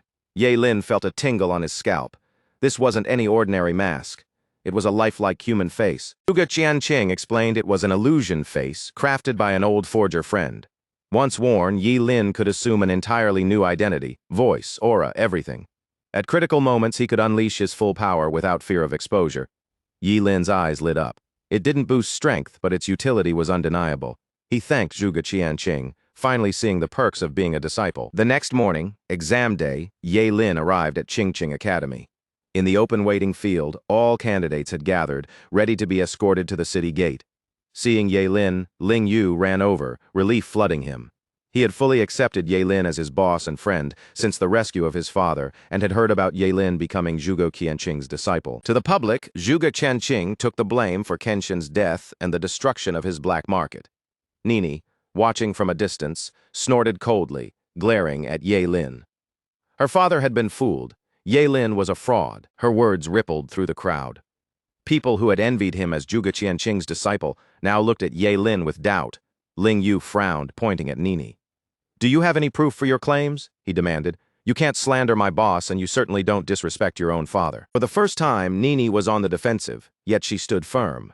No evidence yet, but Yi Lin's days as a fraud were numbered. During the exams, she planned to find Ling Yi and reveal his true identity to everyone. Just then, the transport vehicles arrived. Over a dozen buses lined up neatly in front of the academy gate, ready to take students to the city gate. Principal Gao stepped down, congratulating the candidates on becoming powerful job changers. The exams would determine their futures, but safety came first. With that, He wished each student success. The crowd cheered, promising to do their best, boarded the buses arriving at the city gate half an hour later. A massive wall towered over them, wide enough for multiple buses, majestic and imposing, carved with intricate, mysterious patterns. Sunlight highlighted every stroke, leaving many students in awe. This wall kept Qingcheng safe from the wilderness and the terrifying monsters beyond. Buses from other high schools arrived shortly after. 10 minutes later, all graduating students from Qingcheng had gathered at the city gate. Yi Lin stepped off first, reminding Ling Yu to stick to the plan. A guard addressed the crowd. The exam entrance lay outside the city gate, 10 kilometers through uninhabited wilderness. Survival depended on strength. Those unable to handle the dangers should give up immediately. With a creak, the massive city gates slowly swung open. The candidates surged forward, Yi Lin and Ling Yu among them. Eager to beat Yi Lin and win a bet with her father, Nini dashed ahead. Others stayed behind, unhurried. The frontrunners wouldn't necessarily reach the entrance faster, but they'd face monsters sooner. Several Qingqing principals watched from the city wall, seeing the students radiate energy like the rising sun. One mused aloud. How many students would Qingqing send to Daxia College this year? Last year, 5. Maybe 7 this time. And the 2 SSS-level students from Principal Gao were guaranteed admission, barring unexpected events. Stroking his beard, Principal Gao laughed proudly, thanking Principal Wang for his insight. Back on the field, the candidates were hit by a foul stench. Monsters mixed with the sour smell of fermented blood, many gagged, overwhelmed by the intensity. Out of nowhere, a monstrous roar split the air. A massive lizard, towering over 3 meters tall, slammed into view. Its red scales caught the light, glinting like molten metal, and its eyes burned with a savage hunger. The long, twitching tongue flicked back and forth, a clear warning. This wasn't just any creature, it was a level 11 bloodthirsty demon lizard. Most of the candidates froze, their faces pale, panic instantly taking hold. Chaos erupted as students scattered in every direction, desperate to put distance between themselves and the beast. But the demon lizard was faster than anyone expected, leaping meters at a time with terrifying speed. In an instant, it caught up to those unlucky enough to lag behind. Its razor-sharp claws slashed through the air and through anyone in their path. Blood flew across the field, screams cutting through the chaos from all sides. From the city wall, the principals watched coolly, their expressions calm and critical. The students' panic didn't faze them, they had expected it. If anything, there was a flicker of disappointment. A level 11 demon lizard barely tested these candidates. Compared to previous years, they thought, the students could have easily overwhelmed it if everyone had unleashed their full skills together. Without hesitation, Yi Lin charged straight at the bloodthirsty lizard, his falling star warblade flashing in his grip. He unleashed the Yangshuo sword technique. 4 blazing arcs of light cut through the air in rapid succession, and the terrifying lizard, once a source of sheer chaos, was reduced to a writhing, dismembered mess in seconds. Its limbs flailed helplessly like a grotesque, wriggling worm. The principals blinked in surprise. The sword alone was rare and precise, but seeing Yi Lin, the forbidden spellmaster, wield it so effortlessly at just level 16 was something else entirely. Still, a question lingered in their minds. Why hadn't he finished the creature completely? Before anyone could voice their confusion, Yi Lin calmly signaled to Ling Yu. Grinning with excitement, Ling Yu sprinted over, sword in hand, ready for action. The demon lizard didn't stand a chance. Ling Yu finished it off with ease, and together they gained 40 experience points. The other candidates stared in disbelief. It was clear now, Yi Lin had intentionally left the lizard alive to train Ling Yu. A mix of envy and admiration swept through the crowd, and some even longed for a chance to become his next companion. Yi Lin and Ling Yu didn't rush toward the training hall. Instead, they moved with purpose, cutting across to the right. Nearby, Juganini watched quietly, calculating. Teaming up meant sharing experience points, and she was determined to surpass Yi Lin this time. Her previous defeat in the Nava Secret Realm had come from losing focus. This time, she wouldn't make the same mistake. Along the path, every monster Yi Lin encountered fell after a few masterful sword strikes, leaving them disabled for Ling Yu to finish. They had already taken down a level 12 Chimera for 50 points, an 11th level Seahorse Warrior for 40 points, and a level 13 Skeleton Archer for 60 points. Ling Yu's progress skyrocketed under Yi Lin's guidance, quickly reaching level 8. Elated he didn't need instructions, he would follow Yi Lin anywhere. At this rate, he might even hit level 12 or maybe 13 before the sunset. The exam entrance remained open until sunset, meaning they could keep leveling as long as they returned in time. Yi Lin scanned the area. Fewer monsters lingered near the city wall. He told Ling Yu to hold back. To find real challenges, they'd have to push deeper into the forest. Ling Yu hesitated. Deeper means stronger monsters, right? Level 20, or even 30. Yi Lin nodded confidently. He could handle a level 20 without breaking a sweat. But level 30? That would be different. They'd have to run. Sword in hand, Yi Lin led Ling Yu into the wilderness.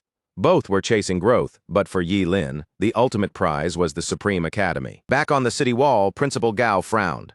He didn't like seeing the young curse master venturing so deep with Ling Yu. Yi Lin's skill already guaranteed Daxia College, so what was he after? Another principal tried to reassure him. The invigilators had the area covered, so nothing major would happen. Gao relaxed slightly, though a twitch in his eye betrayed unease. Something about this didn't feel right. On the path, Yi Lin and Ling Yu faced more monsters, none truly dangerous. Yi Lin didn't even need forbidden spells. The Yangshuo sword technique alone took down anything below level 20 with a few precise strikes.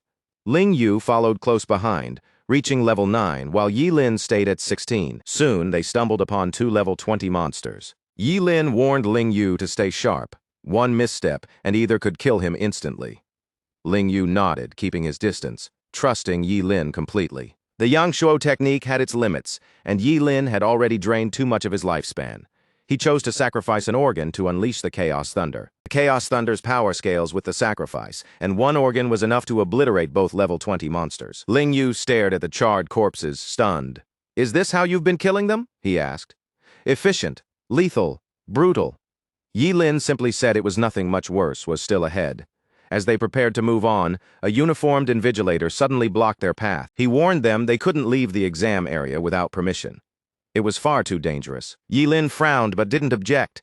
Just as he turned to leave, something behind the invigilator caught his eye and he froze. With a serious expression, he urged the man to glance behind him. The invigilator snorted dismissively, eyes fixed forward. He accused Yi Lin of trying to trick him, meeting someone outside to cheat the leveling system. After 20 years, no candidate had fooled him. He warned them to leave immediately or face disqualification. Yi Lin insisted, pointing to the looming shadow. Before the invigilator could react, a low growl rumbled behind him.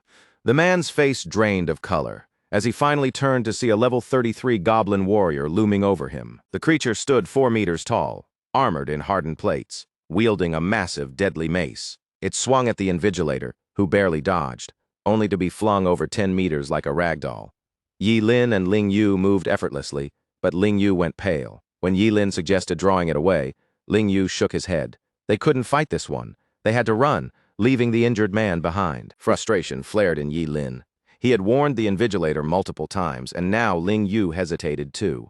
Faster than Ling Yu, the goblin could turn on him in an instant. In a flash, Yi Lin kicked Ling Yu forward to safety, just as the invigilator reappeared. The mace swung dangerously close, ready to crush him. Yi Lin sacrificed his appendix and part of his large intestine, tripling his agility, and danced effortlessly out of the weapon's path. The invigilator struggled upright, pale and shaken, telling Yi Lin to leave the goblin to him.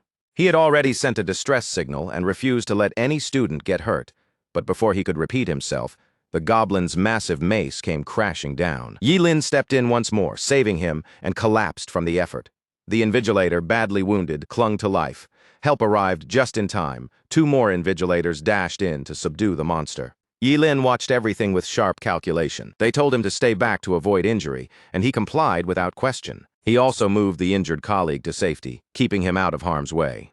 The 2 invigilators focused on the goblin warrior, finally bringing it down completely. From a safe distance, Yi Lin retrieved the illusion mask from the wooden box and put it on. The thin mask molded perfectly, transforming him into the unconscious middle-aged invigilator beside him. Even the facial injury matched. Yi Lin quickly stripped the real invigilator of his uniform and put it on himself. Meanwhile, the goblin struggled against the other 2, still dangerous despite its injuries. A female invigilator urged her colleague to finish it off, complaining it had disrupted the exams. Just as she moved, Yi Lin, still disguised, offered his help. After all, the monster owed him its life. Facing the level 33 goblin warrior, Yi Lin didn't hold back. He summoned the forbidden spell, Eternal Stem Element. Golden energy spiraled in his palm, condensing into a spear that radiated ancient, mysterious power. He gripped the spear and hurled it straight at the goblin's head, the sharp whistle of air cutting through the tension. The golden spear smashed through the creature's skull, instantly killing the critically injured goblin warrior. Yi Lin earned 220 experience points for the kill, and the symbiosis talisman dropped as a reward. Yi Lin blinked, a flicker of surprise crossing his face. Item drops after a monster kill were rare, but here it was, a real reward right in his hands. The two invigilators weren't happy at all. They'd fought and subdued the goblin warrior themselves, only to have someone swoop in and claim the kill. One of them's eyes flashed with outrage as he demanded to know who Yi Lin was and which department he belonged to. Yi Lin just shrugged casually. "Call me a good man," he said. "Names don't matter. Let's not make this harder than it has to be." Then he turned and walked off. The invigilator fumed, but a female colleague waved him down, urging patience. Keeping order until the exams were over mattered more. They could settle grudges later. Yi Lin didn't care a bit about their anger. Once the mask was on, no one would know where he'd gone. His map showed he was still deep in the uninhabited wilderness, with about a third of the route left to cover.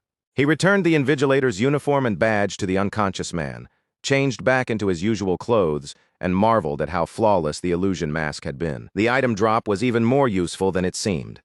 The symbiosis talisman worked only between two job changers with a level difference under 10.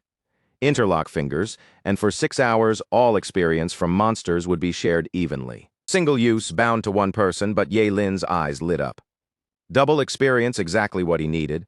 Originally, he'd planned to leave Ling Yu behind once he hit level 10, but now, even with Ling Yu fighting, Yi Lin would still get the full rewards. Then a desperate shout cut through the wilderness. It was Ling Yu being chased by a level 13 Anubis soldier.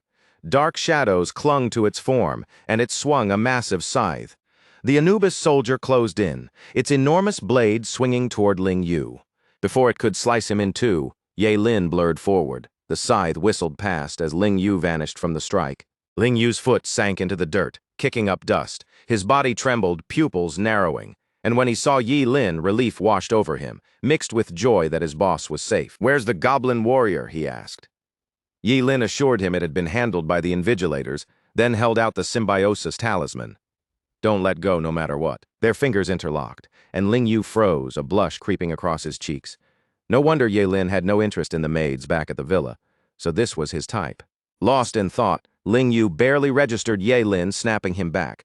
With the talisman activated, Yi Lin cursed and barked, "Snap out of it! What are you daydreaming about now?" Even the Anubis soldier seemed momentarily stunned. Yi Lin drew his sword and, in a single clean stroke, cut down the Anubis soldier. Only the scythe remained on the ground. The symbiosis talisman granted them each 130 experience points for the kill. Ling Yu's eyes shone. This talisman was incredible. Where had Yi Lin even found something so priceless? With the talisman active, Ling Yu could hunt on his own. Yi Lin wasn't going to drag him along after that little misunderstanding. Ling Yu hurriedly explained. He really was straight. Yi Lin wasn't buying it. "Stay out of my way," he snapped. They needed solo leveling to maximize the talisman. Ling Yu reluctantly agreed, warning there weren't many monsters he could handle alone. Yi Lin already knew that. Without hesitation, he left. Ling Yu just had to survive. With invigilators patrolling the perimeter, no monsters above level 25 appeared. Yi Lin darted through the wilderness using fleeting dance, moving at near impossible speed. Armed with the falling star warblade and the Yangshuo sword technique, he carved through monsters. No forbidden spells were needed. Just that combination, amplified by the Warblade's 300 strength, made him unstoppable in the exam grounds. He stayed precise. Low-level monsters went down in one strike. Stronger ones required a few simulated blows before finishing, depending on their power. He took some damage along the way, but the twin yin-yang bracelets and his immortal body healed him in full view, without raising suspicion. Even among other students, he hunted and healed seamlessly. While everyone else fled from monsters above level 15, Yi Lin did the exact opposite. He even charged a level 20 Minotaur, capable of killing him instantly. Higher-level monsters were nothing but his playground. Ling Yu watched in awe, noticing how quickly his own level had risen since the exams began. He knew without doubt that Yi Lin was slaughtering monsters non-stop, thanks to the symbiosis talisman. Every experience point was shared. Back on the city wall, Principal Gao and the Qingqing officials watched Yi Lin battle the level 20 Minotaur. Strong candidates leveling before entering the teleportation gate was normal, but this, hunting every monster relentlessly, was unheard of. Gao's expression weighed heavy with regret. Without Yi Lin being a forbidden spellcaster, Qingqing might have had another unmatched prodigy. A job changer clearing the wilderness like this could crush any rival. But forbidden spellcasters rarely lived past 25. Another principal tried to reassure him. At least Yi Lin's efforts ensured more Qingqing students would reach the main exams. At the city gate, students waiting for the outer forest to clear smirked at the empty fields. One young man waved a fan, grinning, noting the advantage of leaving the city now. With the monsters gone, those who rushed out had a much easier path. The 10-kilometer trek from the city gate to the teleportation gate was mostly safe. They just had to keep moving and hope nothing unexpected popped up. Yi Lin had finished hunting. No monsters in sight. Level 18 now. He was a little disappointed he hadn't hit level 20 before the main exams. Ahead, the portal to the college entrance exam hovered, a massive gate of light, serene and quiet, radiating a soft glow. He could feel the pulse of space magic, ready to transport anyone instantly. Yi Lin stepped through. The world shifted and reassembled around him. He now stood in a vast blue stone square. 10 towering stone pillars circled the area, each carved with ancient runes whispering of mystery and time. At the center, a massive stone tablet bore the simple inscription, College Entrance Examination Training Ground. Yi Lin scanned the square. It was packed with candidates. Ling Yu spotted him and dashed over, practically vibrating with excitement, even trying to hug him. Yi Lin shoved him back with a look of mock disgust. Ling Yu didn't care. He was practically incoherent with excitement. Level 15 now, his boss, Yi Lin, was untouchable. Admission to Daxia College seemed inevitable. Soon, Zhuge Ni arrived, her expression gloomy. Level 14, just 2 levels below Yi Lin. Not ideal, but she counted on her skills to close the gap. As the sun set, the teleportation gate sealed completely. Hundreds of invigilators appeared around the square, eyes on every candidate. A middle-aged man stepped silently before the central stone tablet and called for silence. He welcomed all candidates to the 886th college entrance examination. This was Lin Yuan, the chief examiner. His voice wasn't loud, but it cut through the blue stone square like a clear bell.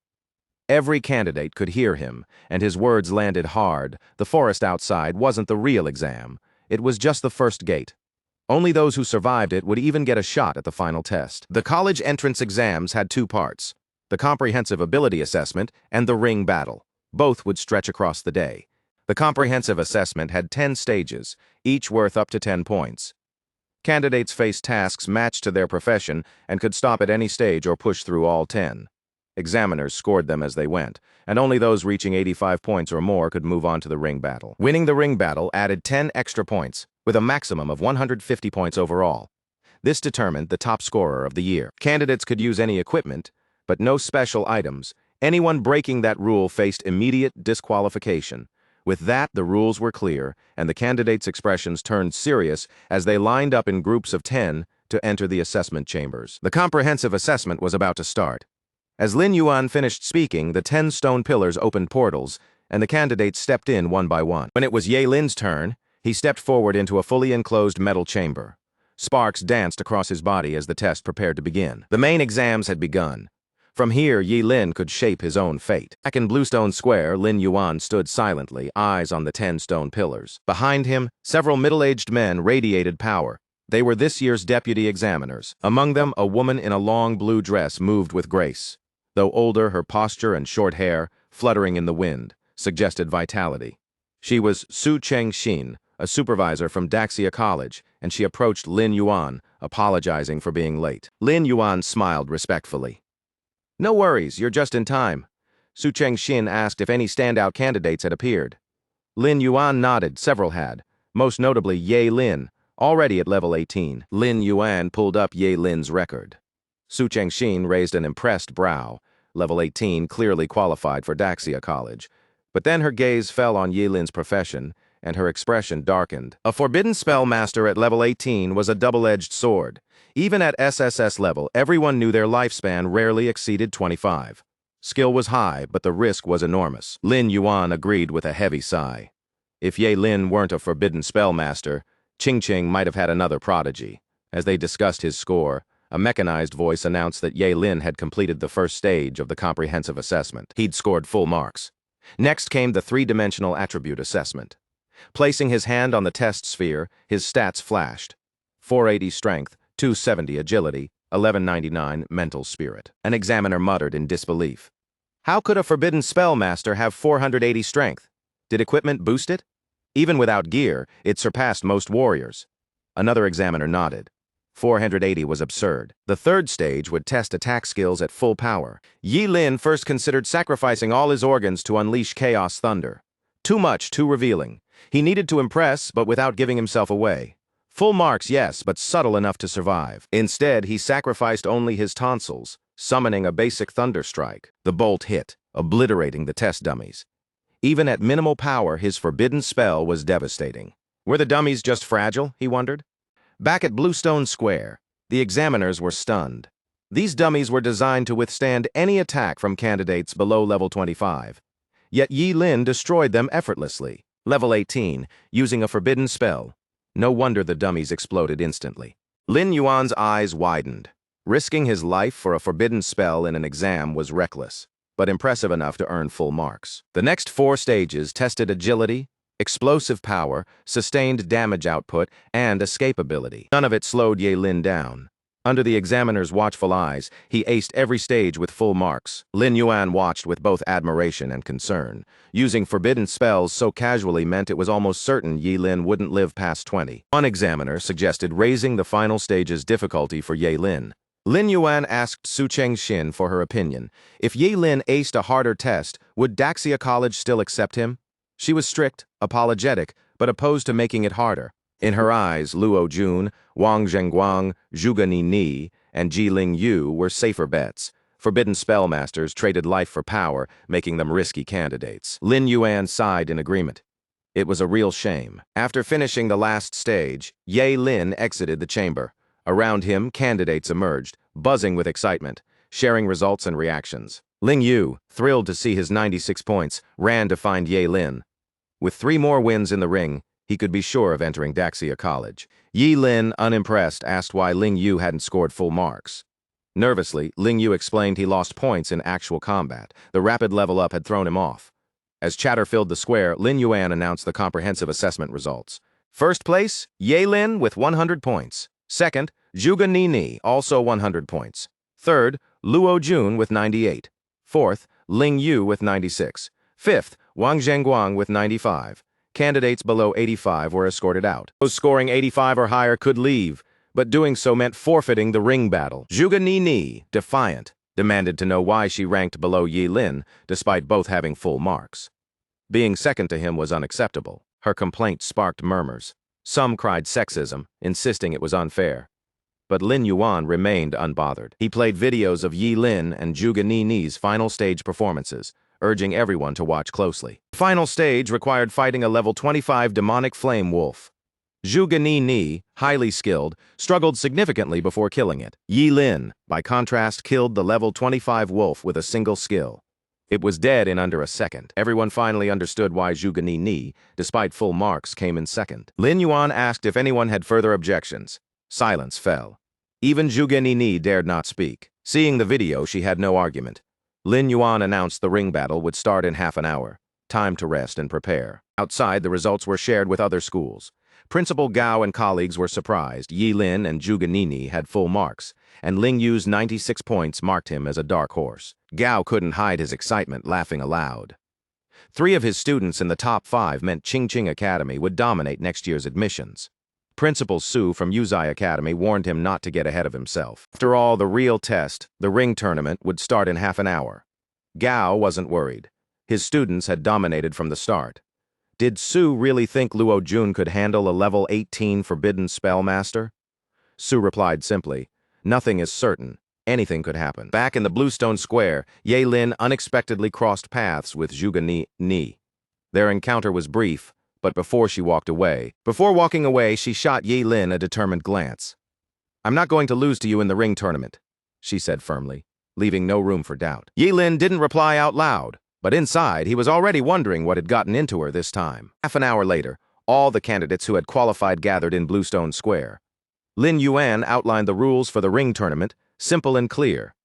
Matches were determined by lottery, each win granting 10 points and advancing the victor to the next round. There were 104 candidates in total. Matchups were based on serial numbers. Each pair's numbers added up to 104, and those two would face off. By chance, Yi Lin drew number 18 and was paired against a female candidate named Bei Bei Bei A, who held number 86.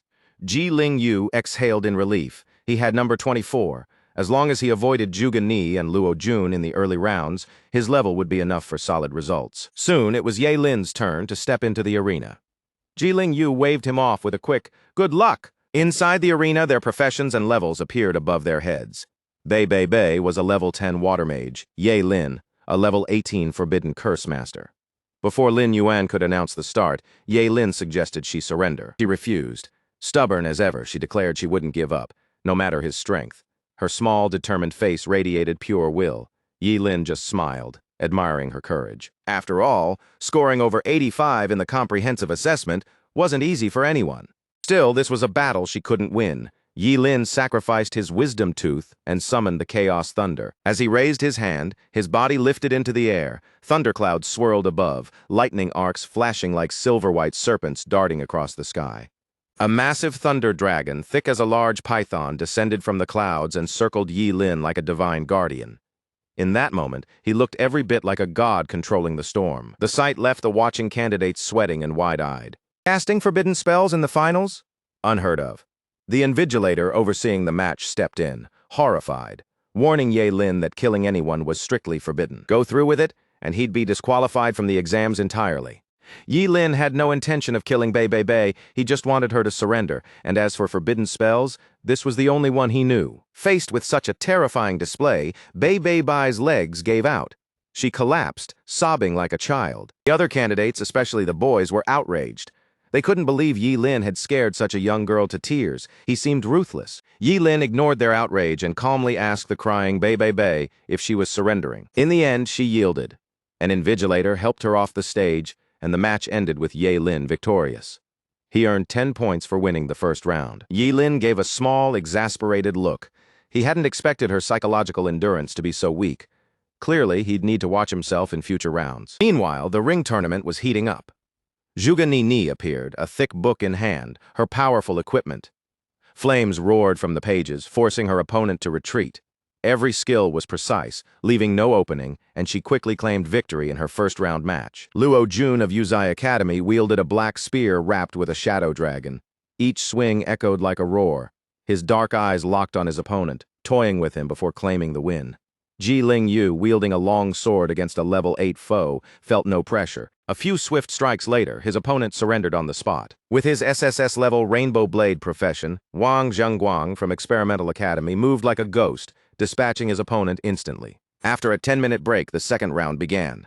Yi Lin's opponent was a sword cultivator, several long swords strapped across his back. This was Chen Chengxin, sharp eyebrows, bright eyes, slender build, and a peculiar temperament. Seeing Yi Lin, his expression shifted. Narrowing his eyes, he muttered under his breath, measuring the challenge, confident but cautious. As he drew a long sword from his back, Yi Lin's expression grew serious. He didn't underestimate his opponent. Job changers had all sorts of strange skills, and levels didn't always reflect true combat ability. Chen Chengxin's confidence suggested he had tricks up his sleeve. The moment the Invigilator started the match, Chen Chengxin surprised everyone. He surrendered immediately. He turned, slipped his sword back into its scabbard, and walked off the stage with calm composure. Yi Lin paused, stunned. Wait, didn't you just say you were confident you could win? He had. But Yi Lin had misunderstood. Chen Chengxin was confident he could beat him eventually, just not right now. The Invigilator's expression was peculiar as he declared Ye Lin the winner again. This was the easiest scenario imaginable. No combat, no risk, just rules enforcement. The crowd was stunned. Winning without lifting a finger? Extreme, yes. But honestly, who would risk their life against a short-lived forbidden spell master? By the third round, it was clear the next opponent had already decided. Drawing Yi Lin's number, he surrendered immediately. First-round lessons had made his choice obvious. Yi Lin, frustrated by his own inactivity, advanced to the fourth round without swinging a sword. His score? Already an astonishing 130 points. The crowd, confused and bored, turned their attention to other matches. Yi Lin's rounds felt like a complete rip-off. He barely used his forbidden spell in the first round and still swept 3 matches. Some began to think he might ace the final without breaking a sweat. Focus shifted to Luo Jun versus Wang Zhengguang, both SSS-level fighters. Luo Jun wielded a level 14 Shadow Dragon Spear, Wang Zhenguang a level 13 Rainbow Blade. As the match began, Wang Zhenguang moved like a ghost, dual daggers flashing.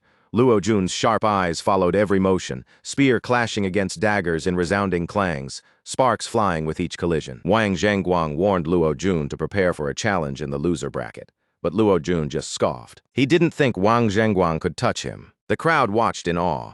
Both SSS level, their speed and skill beyond comprehension. A single second against either would be fatal. They were clearly on a level of their own. Among the examiners, Lin Yuan asked Su Chengxin who she thought would win. She chose Luo Jun without hesitation, explaining that though he seemed restrained, his defenses were solid. Once Wang Zhenguang's stamina dropped, the counterattack would be devastating. Sure enough, just after her prediction, the arena shifted. Maintaining high-speed movement had drained Wang Zhenguang's stamina, and his motions began to slow. Seizing the moment, Luo Jun launched like a long, dormant tiger, black spear gripped tightly as he soared through the air. Wang Zhenguang had almost no time to react, raising his daggers in a desperate block. He crashed to the ground, his back hitting the arena floor hard. With a loud crack, Luo Jun's black spear shattered the daggers and pierced Wang Zhenguang's chest. A shrill scream marked the end of the match. Meanwhile, Yi Lin's fifth-round opponent surrendered too, leaving him utterly bored. At this point, it looked like only Zhuge Ni or Luo Jun might actually dare to challenge him. Then something suddenly caught Yi Lin's eye, and it pulled his attention completely. It was Zhuge Ni facing off against Ji Lingyu. She hovered in midair, icy eyes scanning him, trying to figure out what had made Ji Lingyu follow Yi Lin so blindly. Zhuge Ni was genuinely confused. Ji Lingyu, calm but firm, warned her that she'd regret underestimating him. His unwavering loyalty to Yi Lin only fueled Zhuge Ni's contempt for the admiration he showed. From her perspective, Ji Lingyu was nothing but a fool, completely under Yi Lin's spell. As soon as the Invigilator signaled the start, Zhuge Ni unleashed her phoenix-exploding flames. Her book flared, launching a storm of fireballs at Ji Lingyu. Sweat dotted Ji Lingyu's brow. Her spells were instantaneous, leaving almost no time to react. He twisted in midair, moving like a phantom, dodging the fireballs as they exploded beneath him with deafening bangs. He knew that as a long-range attacker, taking a hit was not an option. He had to close the distance, no matter what. Above him, Zhuge Ni's book flipped steadily as she raised her hand, controlling the relentless barrage. Suddenly, all the scattered flames merged into a massive wall of fire, surging directly toward Ji Lingyu. His eyes narrowed. This attack was unavoidable. There was only one choice. Face it, head on. He took a deep breath, gripped his sword, and lifted it high. With his slash sword skill, the blade shimmered cold and sharp, slicing straight through the advancing inferno. Seconds later, the fire vanished into a dense cloud of steam. Ji Lingyu stood there, panting, clearly at his limit. But not thinking of surrender, he was determined to keep fighting. Seeing this, Zhuge Ni called him an idiot. If he refused to yield, she wouldn't either. Her book flared again, igniting with power. Massive wall of red fire erupted, scorching the air in the arena. Heat waves rushed at Ji Lingyu, making every breath feel like his nose was on fire. Above him, Zhuge Ni glared from within the flames. She asked if he wanted to surrender, but Ji Lingyu refused, and even shot back a subtle warning. Zhuge Ni dismissed it as overconfidence. Everyone could see it clearly. He had no chance against Zhuge Ni. Su Chengxin observed calmly, predicting Ji Lingyu's defeat, while Lin Yuan signaled the medics ready to step in if he refused to back down. Engulfed in flames, Ji Lingyu looked tiny. When the fire touched him, pain ripped through his body like countless burning blades, slicing his flesh. His clothes charred to ashes, skin blackened and burned, but still, he pressed on. From the inferno, a charred figure surged forward. And in front of Zhuge Ni's shocked eyes, he lunged with his sword. She hadn't expected an attack in that state. She dodged swiftly, but his blade still grazed her left arm. Seeing her injury, Ji Lingyu sneered. Charred as he was, his left eye burned with resolve. He warned her not to provoke him. Yi Lin, his boss, was second only to his father in respect. Disrespect Yi Lin again, and he wouldn't hold back. Exhausted and injured, Ji Lingyu collapsed. Yi Lin leapt onto the stage without hesitation, using the twin yin-yang bracelets to heal his wounds. Lin Yuan shouted for the medics to hurry before it was too late. Yi Lin's grim expression shook Zhuge Ni. She admitted she hadn't expected Ji Lingyu to push himself this far. Yi Lin's reply was cold. It wasn't her fault. The medics arrived with a stretcher and carried Ji Lingyu away before leaving. Yi Lin quietly praised his effort in the tournament. Lin Yuan assured everyone Ji Ling Yu wasn't in life-threatening danger. However, the burns were severe and needed immediate hospital care. With that, the tournament moved into the semifinals. Zhuge Nini faced Lin Linglin, while Yi Lin was set against Luo Jun. Lin Yuan noted quickly that this year's top scorer would come from these four candidates. Outside the arena, one principal asked Principal Su if Lu Jun could beat Ye Lin. Su replied confidently, Luo Jun was a genius from Yuzai Academy. Another predicted Yuzai might claim another top scorer this year. Principal Gao disagreed. No way Luo Jun could take down Ye Lin, a level 18 forbidden spellmaster. Su pointed out that Ye Lin wouldn't recklessly spam forbidden spells, risking his life. Gao countered that 2 of the 4 finalists were from Qingqing Academy, so Su shouldn't assume victory yet. A single well-placed spell could decide everything. Su remained unconcerned. Soon, an announcement signaled the match's start, ending their debate. In the arena, Ye Lin and Luo Jun faced off. Luo Jun's dark eyes blazed, and the black spear in his hands shimmered with a faint dark aura, as if a dragon lurked within. He pointed the spear at Yi Lin, a low roar echoing. Luo Jun had been itching to face him ever since the assessment results were out. Of all the candidates, Yi Lin was his true rival. Defeating him meant claiming the top spot, no matter what happened with the other 2 contenders. Yi Lin silently drew his sword. Ready. Luo Jun darted forward at incredible speed, aiming for a critical strike before Yi Lin could react with any forbidden spell. But Yi Lin had no plans to use forbidden spells. He countered with a precise sword/blade, tracing a half-moon in the air. At his level, matching Luo Jun's speed was entirely possible. Luo Jun froze, stunned. He'd only seen Yi Lin use Chaos Thunder before he expected another forbidden spell. Instead, Ye Lin fought with expert swordsmanship, dominating close combat. It was absurd for a forbidden spellcaster. After a few exchanges, Luo Jun grew uneasy. The Yang Shuo sword technique seemed simple, but every strike carried immense power, steadily accumulating. Ye Lin's warblade clashed with Luo Jun's spear repeatedly, sparks flying with each metallic clang. Initially, Luo Jun had the edge with his spear. But as Ye Lin struck again and again, he felt increasingly powerless, sweat beading on his forehead. The crowd was stunned. It looked less like a forbidden spellcaster versus a warrior, more like 2 elite warriors dueling. One spectator asked if all forbidden spellcasters fought like Ye Lin. Another replied they didn't. Yet no one could tell whether Ye Lin intended to win this way or not. Everyone expected a flurry of forbidden spells, but Ye Lin's strategy left them both confused and intensely curious. The principals watching the live feed were equally shocked. The duel wasn't what they expected. Still, they noticed something. Was Ye Lin's sword technique itself a forbidden spell? Principal Gao explained. It was a lifespan sword. Each strike sacrificed part of the wielder's lifespan, making every hit stronger than the last. Principal Su went pale. He had never imagined Ye Lin would risk even more of his already shortened lifespan. He asked Gao how many strikes Ye Lin planned, and whether the win was worth such a cost. Principal Gao leaned back slightly, a teasing calm in his voice as he reminded Principal Su of his earlier confidence, how sure he'd been that Luo Jun wouldn't lose, but glancing at the fight now, that certainty looked shakier than ever. Gao's arrogance carried a subtle warning, as if to say, don't celebrate just yet.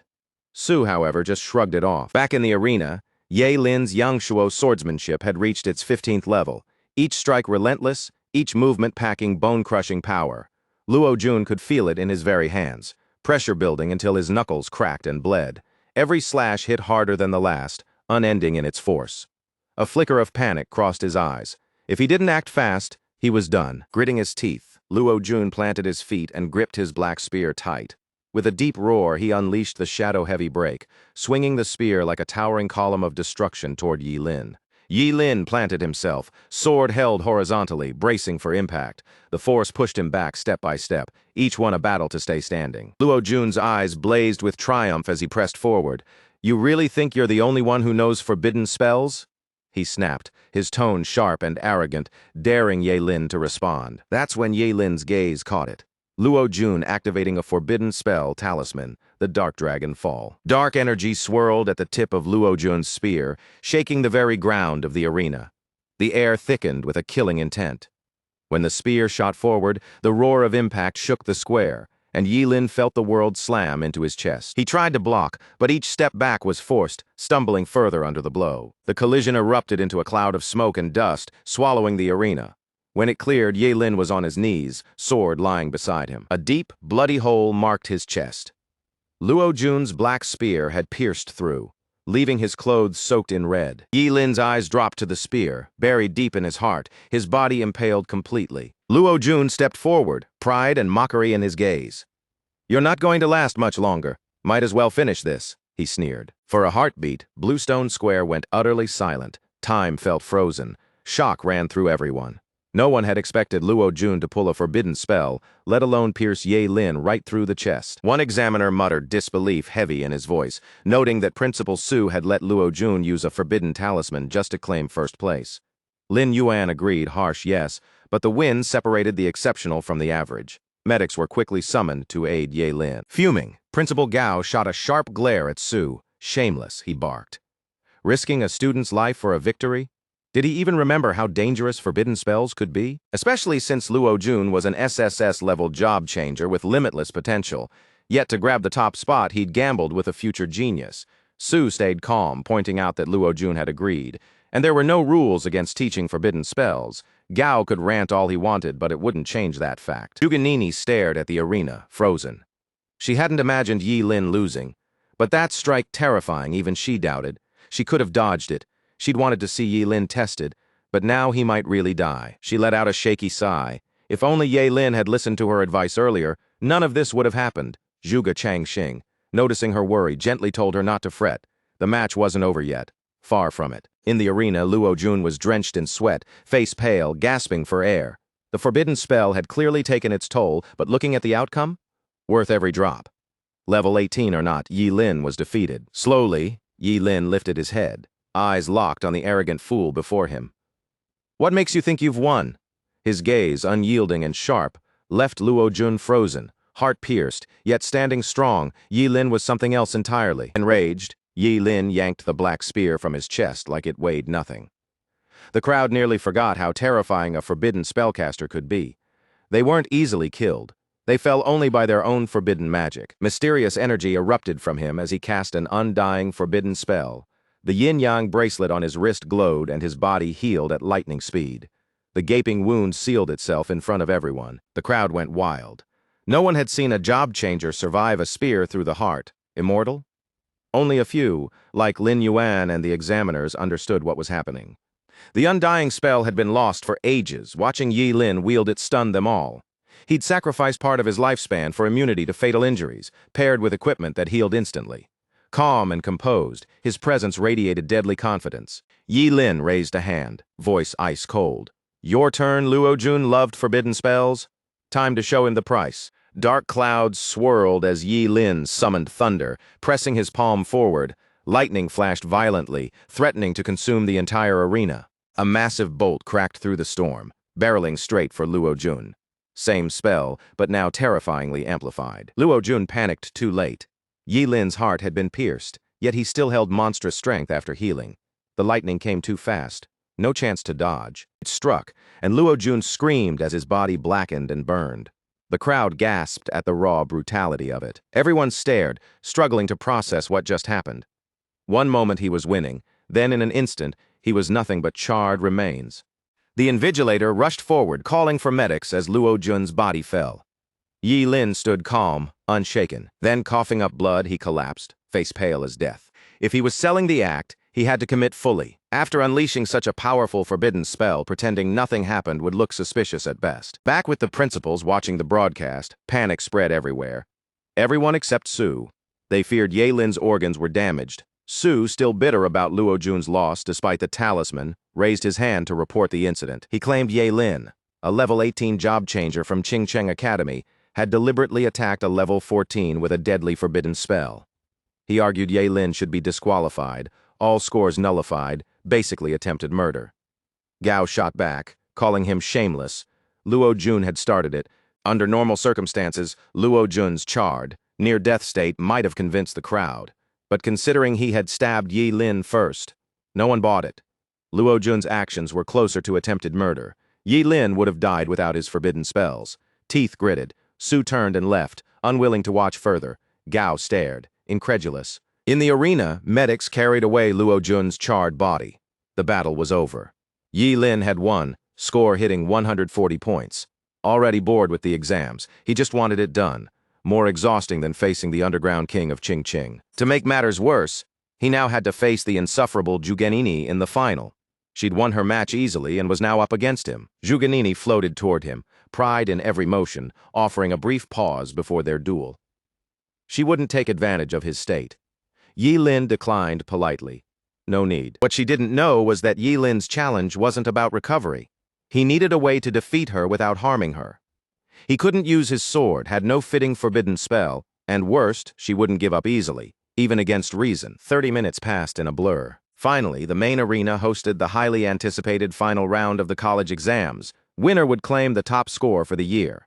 As the invigilator announced the duel, Zhugenini opened her book and rose into the air. Her last fight had shown how deadly forbidden spells could be, calculating her risks, her gaze sharp. Yi Lin's expression betrayed strain. He was still searching for a forbidden spell to use. One wrong move, and Zhuge Qianxing would never forgive him if her daughter got hurt. Determination burned in Zhugenini's eyes as she struck first. The exploding phoenix flame. Dozens of fireballs erupted, streaking toward Yi Lin. Yi Lin sacrificed a kidney to trigger his fleeting dance, boosting his speed fivefold. He couldn't attack without risking her, so his plan was pure evasion until her mana ran dry. His form flickered like a ghost, weaving through the fireballs. Every dodge perfectly timed. The crowd watched, stunned. A forbidden spellcaster moving this fast. It was almost unbelievable. But he wasn't attacking. Chaos Thunderspell could end it instantly, but he held back. Some guessed it was too draining for a third use today. Was he just dodging out of necessity? Some whispered pity for Zhugenini, but others dismissed it. Rumors said he was already Zhuge Qianqing's disciple and might be letting her claim the top spot. In the arena, Zhugenini's irritation at his evasions was clear. From where she stood, every dodge, every retreat from Yi Lin felt personal, as if he was deliberately trying to make her look foolish. Yi Lin, meanwhile, just stared and shrugged, completely unbothered. He didn't care what she thought, and honestly, nothing was stopping him from moving however he pleased. Zhugenini's temper flared instantly. Flames burst to life around her. A bright red-gold inferno that lit up the arena. She lifted her book, preparing an attack Yi Lin wouldn't be able to dodge. Summoning the red surging flame, the same unstoppable fire she'd used against Ling Yu, she readied herself. The air above the arena became blistering hot in an instant. The red-gold flames spread rapidly, engulfing the space around Yi Lin in a sea of fire. Yi Lin's brow furrowed. Time to give this little show-off a lesson. He sacrificed half his liver to push his agility to insane levels, sending his speed soaring beyond what anyone could track. The flames were ferocious, but Yi Lin was faster. In the blink of an eye, he shot through the inferno and appeared right in front of Zhugenini. Her eyes went wide, disbelief etched across her face. She couldn't understand how his speed had skyrocketed so suddenly. Before she could even react, the back of Yi Lin's sword tapped her head. Light, precise, almost playful. The hit stung enough to bring tears to her eyes. Yi Lin leaned in and said it plainly. She'd lost, and it was time to admit it. But Zhugenini, spoiled and prideful, had never been humiliated like this. Her defenses crumbled, but she refused to accept defeat. How could she surrender to someone like Yi Lin? Better to be carried off the stage like Luo Jun than face this shame. Without hesitation, she conjured multiple fireballs, flinging them at Yi Lin, who dodged each one effortlessly. Yi Lin frowned. He hadn't expected her to be this stubborn or this foolish. Looks like he'd have to force her off the arena himself, watching him glide past every fireball like a slick fish. Zhugenini's aura surged. Her flames roared, reaching their peak intensity. She let out a sharp cry, forming a complex seal with her hands. A burst of mana tore the pages from her book, encircling her in a swirling storm. Above the arena, the air itself seemed twisted, crimson runes glowing eerily on the flying pages. The crowd froze. Even Yi Lin couldn't help but pause. The pressure radiating from that spell pressed down on them all. Rage poured from her voice as she unleashed the fire tornado. Jade hands pushed forward, pages spinning into massive flaming cyclones aimed straight at Yi Lin. These flames moved with a mind of their own, twisting violently, each rotation scorching the air like it wanted to incinerate everything. No matter how Yi Lin dodged, the fire tornadoes stuck to him, relentless like barbed thorns biting into his skin. It hit him. The spell could track its target. Zhugenini landed on the ground, pale and drenched in sweat. The spell had drained her completely. Her book was ruined, but as long as it guaranteed a win, it had been worth it. She was convinced Yi Lin had nowhere left to run, and that surrender was inevitable. Yi Lin blinked, slightly amused. Was she really this clueless? He had already figured out how to counter a homing spell the moment he realized it could track him. With a burst of speed, he appeared behind her in an instant, and she should have known better before casting that spell. Launching a homing spell against someone this fast without backup. Pure mage suicide. Hadn't she learned that in class? Juganini froze, realization flashing in her eyes like lightning. The tornadoes now raged like full-blown storms, rushing forward at top speed. Calmly, Yi-Lin told her to end the spell and admit defeat, but tears streamed down her face. She refused. She wouldn't lose to Yi-Lin, not even if it meant going down together. Instead of stopping the curse, she pushed it harder, making the fire tornadoes even more violent. She was truly ready to go down with him, rather than face humiliation again. The crowd gasped as her father shouted, pleading with her to stop. Invigilators and medics rushed forward, panic spreading through the arena. Yi-Lin reached out, pulling her close, then raised his hand. A terrifying force erupted from his palm. The arena shook with a deafening roar. Suddenly, a massive stone wall shot up, shielding them from the incoming flames. This wasn't just any wall. It was one of the forbidden spells Yi-Lin had just mastered, radiating an ancient, ominous aura, almost like it wasn't even fully solid. Its name fit its power, the Wailing Wall. Summoned from the deepest hell, it came at a cost part of the caster's lifespan. It could nullify any attack, provided the attacker wasn't 20 levels above the caster. Like a gate to the abyss, the Wailing Wall opened wide, swallowing the fire tornadoes silently. Some spectators recognized the spell and gasped. An examinee had actually cast a forbidden spell. Incredible. Soon, the Wailing Wall dissolved. Yi-Lin silently thanked his luck. Without it, he wouldn't have known how to handle this. Gently, he brushed her disheveled hair back and gave a reassuring smile, pulling her out of her daze. Even seeing the gap between them, she couldn't help but blush. Her heart raced, and she started looking at Yi-Lin differently. The crowd smiled at the heartwarming moment. They could feel something sparking between the two, curious where it might lead.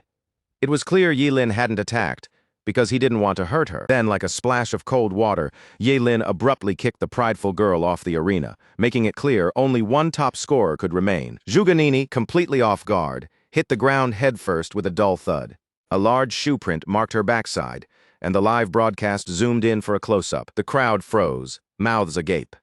One moment, a sweet, almost romantic scene, and the next, a brutal takedown. Even her father felt relief she was okay, though he couldn't hide his embarrassment at the spectacle. Juganini sat up, glaring at Yi-Lin, already scheming her revenge for this humiliation. The invigilator stepped forward, raising his voice to officially announce Yi-Lin as the winner of the final round of the ring tournament. With a perfect score of 150, he was declared Qingqing Academy's new champion. The crowd erupted, cheering and clapping, but Yi-Lin quietly hoped this victory would be enough to secure his spot at the Supreme Academy. A woman from the audience called out, asking which academy he planned to attend next. Yi-Lin's answer was simple and clear: the Supreme Academy. Excitement rippled through the crowd at the thought. But just then, the supervisor from the Supreme Academy entered the arena, flanked by Principal Gao and Lin Yuan. Apologetically, she informed Yi-Lin that, despite his achievements, he had been rejected. Gao and Lin Yuan, already aware of Su Chengxin's decision, stayed silent, their expressions tense with concern. Yi-Lin had a hunch why, but he still couldn't resist asking for an explanation. The answer came bluntly: his profession. As a forbidden spellcaster, he was considered a lost cause. Only 11 had appeared since the rise of job changers, with an average lifespan of just 22 years.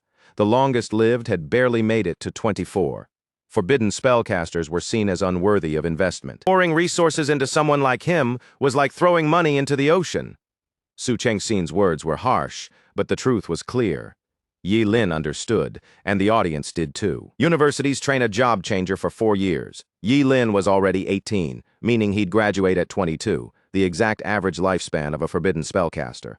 A flicker of pity crossed the crowd's eyes. Suddenly, a familiar figure appeared beside him, wearing a windbreaker, gold-rimmed glasses, and an unmistakable air of elegance. Zhuge Qianqing informed Su Chengxin and the examiners that he might have already found a solution to Yi-Lin's predicament. Su Chengxin immediately asked him to explain. Since Yi-Lin was his disciple, Zhuge Qianqing explained he had developed a method to greatly reduce the harmful effects of forbidden spells.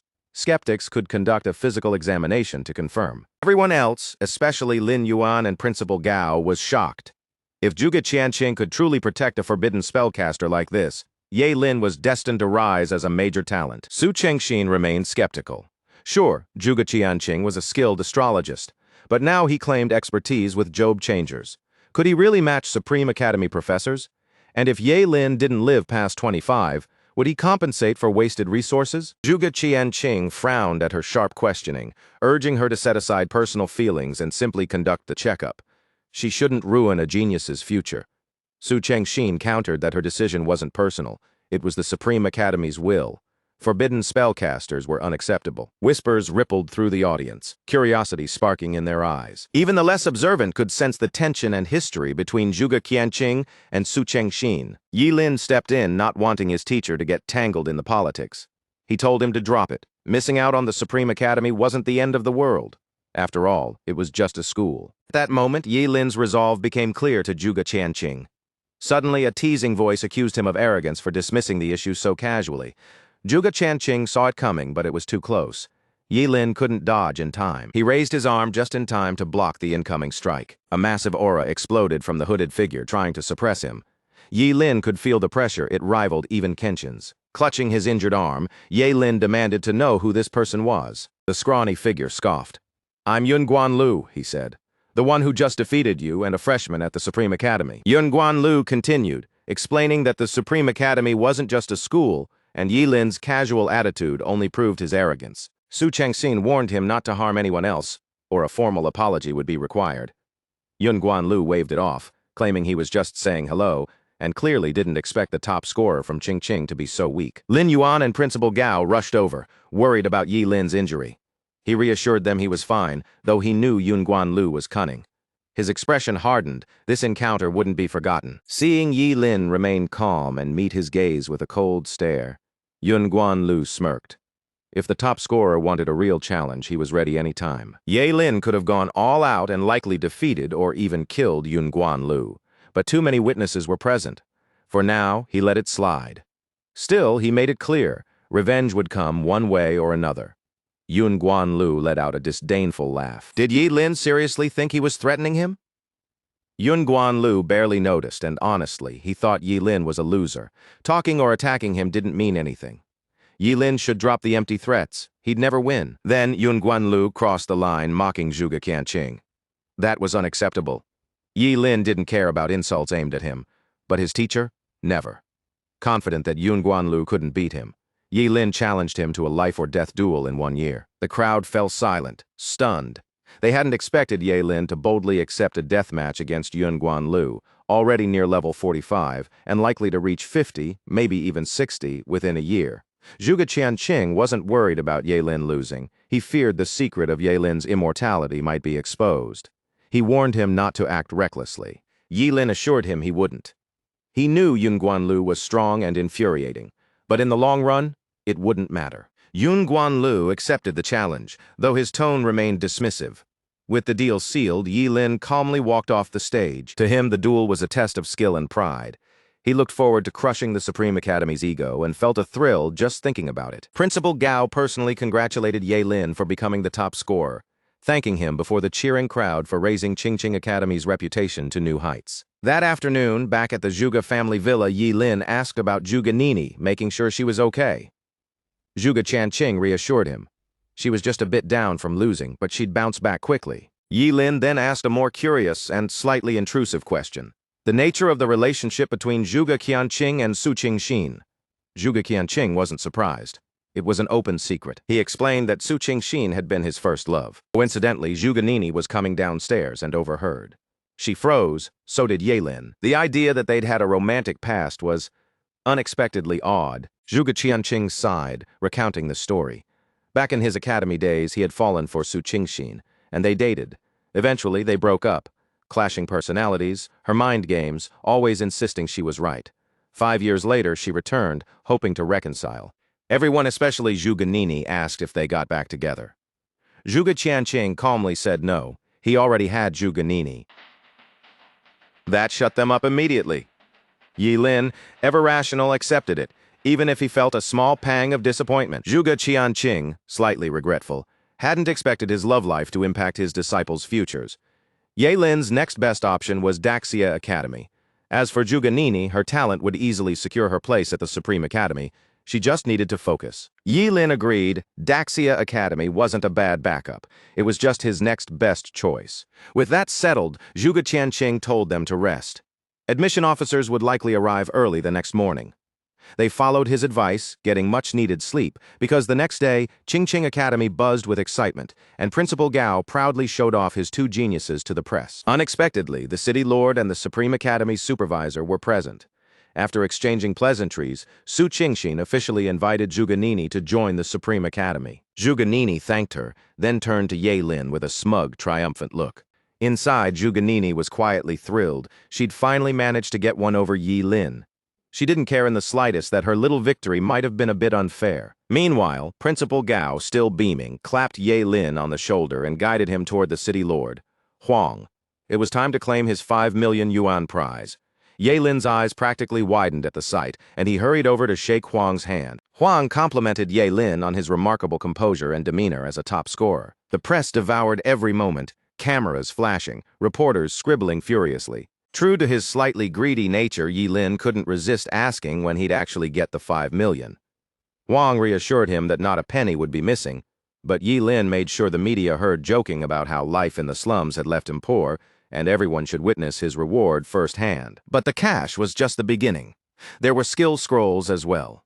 As Qingqing's representative, Huang had prepared an epic-grade self-selection scroll for Yi Lin. On top of that, he received rare admission to the top scorer realm, a secret realm reserved only for the highest scorers from each city. Yi Lin could hardly believe his luck. The epic-grade scroll might be useless to a forbidden spellcaster like him, but gaining access to the top scorer realm? Pure jackpot. In that realm, participants were immune to all damage, letting them focus entirely on monsters. Not that Yi Lin really needed the protection, but the chance to face monsters of any level could help him reach level 99 before leaving. Principal Gao added that while the top scorer realm wasn't quite as extreme as it sounded, the monsters inside were limited. Still, immunity to damage was perfect for Yi Lin. The city lord then explained the expectations. The top scorer realm was also a test, and taking first place there would earn Yi Lin the national top scorer title. Initially, Yi Lin hadn't even realized such a title existed, but Principal Gao confirmed it, the champion of the entire Xia nation. If he reached the highest level in the top scorer realm, he would officially be the nation's top scorer. Fueled by confidence and excitement, Ye Lin assured everyone he would claim that title without fail. With that settled, the three posed for a commemorative photo celebrating the city's top scorer of the year. Once the formalities were over, Zhuge Qianqing and Ye Lin went for a walk together. When they finally had privacy, Zhuge Qianqing gave Ye Lin some crucial advice: never use any lifespan-consuming skills inside the top scorer realm. Yi Lin had already realized this himself. The secret realm granted immunity to damage, yes, but it couldn't stop time from ticking. Zhuge Qianqing confirmed Ye Lin's understanding, praising him as a smart kid. He also mentioned urgent matters in Qingqing, meaning Ye Lin would need to handle things on his own for now. He reminded Ye Lin to return to Qingqing immediately after leaving the top scorer realm. News had just come in that researchers might soon discover the Gate of Apocalypse. Using the city's teleportation array, Yi Lin arrived in Shenzhen without issue. Walking the bustling streets, he marveled at how new and vibrant everything felt. It was his first time away from Qingqing, and he wished he had more time to explore. He headed to the registration building to check in, where a female receptionist introduced herself as Bai Lin. After confirming his identity, Bai Lin told him to follow her. Hu Wang had already taken care of the preparations. On the way, Bai Lin explained that the top scorer realm hadn't opened yet, so he had some time to rest. If any issues came up, he could contact her anytime. She led him to a high-rise where he completed registration and check-in. Shortly after, Ye Lin found his room and collapsed onto the bed, clutching his skill scroll. With the top scorer realm not yet open, he thought about exploring the city. But then, muffled voices and a sudden noise came from the door. Someone on the other side kept whining that their room keycard wasn't working. Curious, Ye Lin approached, wondering who was trying to get in, or maybe if the rooms were shared. Before he could say anything, the door was kicked open with a bang, locks flying off and startling him. A petite girl in a blue dress appeared, looking completely innocent. She had a teddy bear backpack, blonde hair tied in two bows, and wide blinking eyes fixed on Yi Lin in confusion. Who was he, and why was he in her room? Yi Lin was left speechless. Shouldn't he be asking her those questions? Seeing his shocked face, she immediately assumed he was a pervert, convinced he had snuck in targeting her. Without warning, her arms bulged with sudden strength, and she threw a punch at Yi Lin. Yi Lin reacted instantly, sidestepping with a fleeting dance, narrowly avoiding the blow. The rush of wind from her strike rattled the windows. Yi Lin, still shocked, Couldn't believe this little girl packed so much power. He quickly tried to explain he wasn't a pervert, but she refused to believe him. She argued that a true pervert wouldn't admit it, so he must be lying. Yi Lin realized he had no choice but to act. He sacrificed his appendix and summoned the realm of woods. Suddenly, countless woody vines erupted in the small room, wrapping around her fist like living tentacles. She struggled to break free with brute force, but the vines held firm. The realm of woods, a forbidden spell, was designed to restrain forceful movements. Eventually, the girl, Mi Shui, relented. Yi Lin then showed her his room card. Seeing the number 60099, Mi Shui gasped in disbelief. Her own card also read 6099. Yi Lin released her from the spell and asked to see her card. Mi Shui, still puzzled, confidently pulled her card from her bag. To her dismay, the number read 6609. She had simply held it upside down. With the misunderstanding cleared, Mi Shui began apologizing profusely. Yi Lin, however, focused on reminding her to inform the staff to fix the door as she left. Mi Shui nodded but insisted on treating Yi Lin to a meal as compensation. He declined, suggesting she join him for a walk instead. As they strolled through the streets, Yi Lin learned her name and profession. She was an SSS class berserker, which explained her explosive strength. Mi Shui was Hai Cheng's top scorer. Yi Lin mentioned he was from Qingqing, and of course also a top scorer. Having been restrained by Yi Lin's skill, Mi Shui assumed he must have been admitted to the Supreme Academy. Yi Lin calmly explained that was his original plan, but he had been rejected. Mi Shui went from excitement to confusion. With the strength he had just shown, admission should have been guaranteed. Yi Lin shrugged, explaining that his fate had been decided elsewhere. He was a forbidden spellcaster, and the lifespan risk made his rejection understandable. Hearing this, guilt flickered in Mi Shui's eyes. A forbidden spellcaster already had a short life, and she had unknowingly forced him to use a forbidden spell, busted down his door, mistaken him for a pervert, and tried to hit him. She really needed to make it right. First things first, they needed a break from all the tension. Mi Shui grabbed Yi Lin's hand and practically dragged him along, practically bouncing with excitement. She'd heard about a nearby spot rumored to have the best food in town. It was Xingqing's most talked-about restaurant, famous for both its view and top-notch service. Yi Lin took it all in slowly, impressed. The place absolutely lived up to the hype.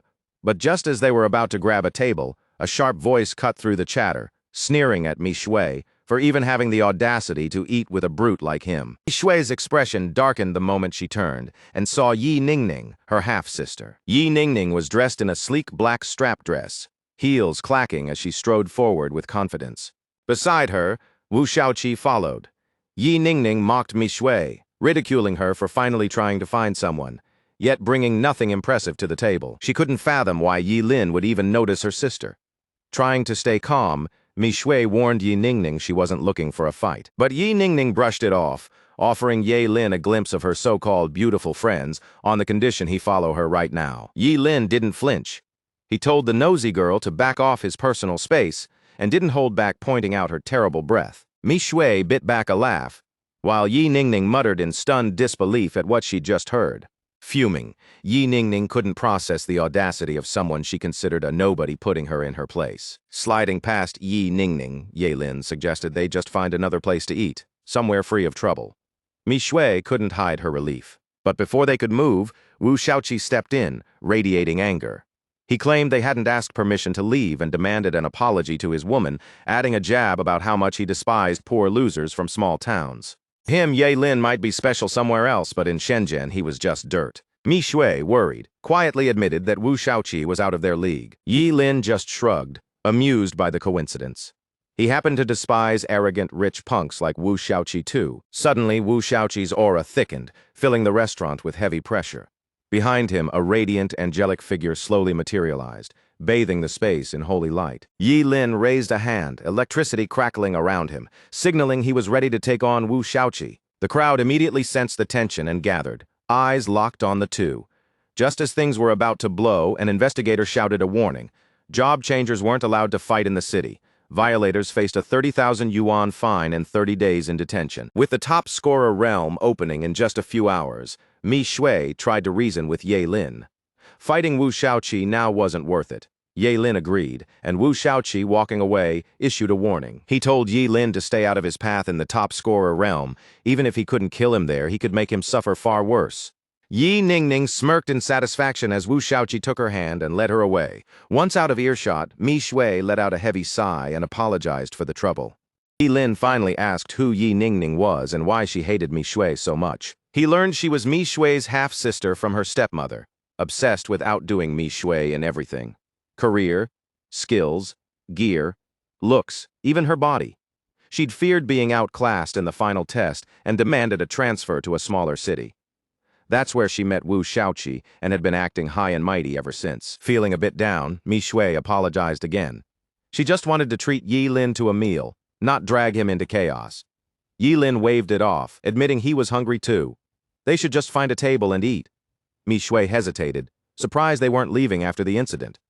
Yi Lin reminded her she had recommended the place, so why let those two idiots ruin their appetite? Early the next day, top scorers from the entire province gathered in a massive square on the outskirts of Shenzhen. A huge red gate, nearly 40 feet tall, loomed over the square. Drones hovered everywhere, monitoring the event from every angle. On the platform, a middle-aged man introduced himself as Zhang Kenqi, this year's top scorer realm supervisor. Calmly, he welcomed everyone and told them to get ready. Among the crowd, Yi Lin and Mi Shui were busy with last-minute preparations. Yi Lin opened his backpack, surprised it was packed full of food.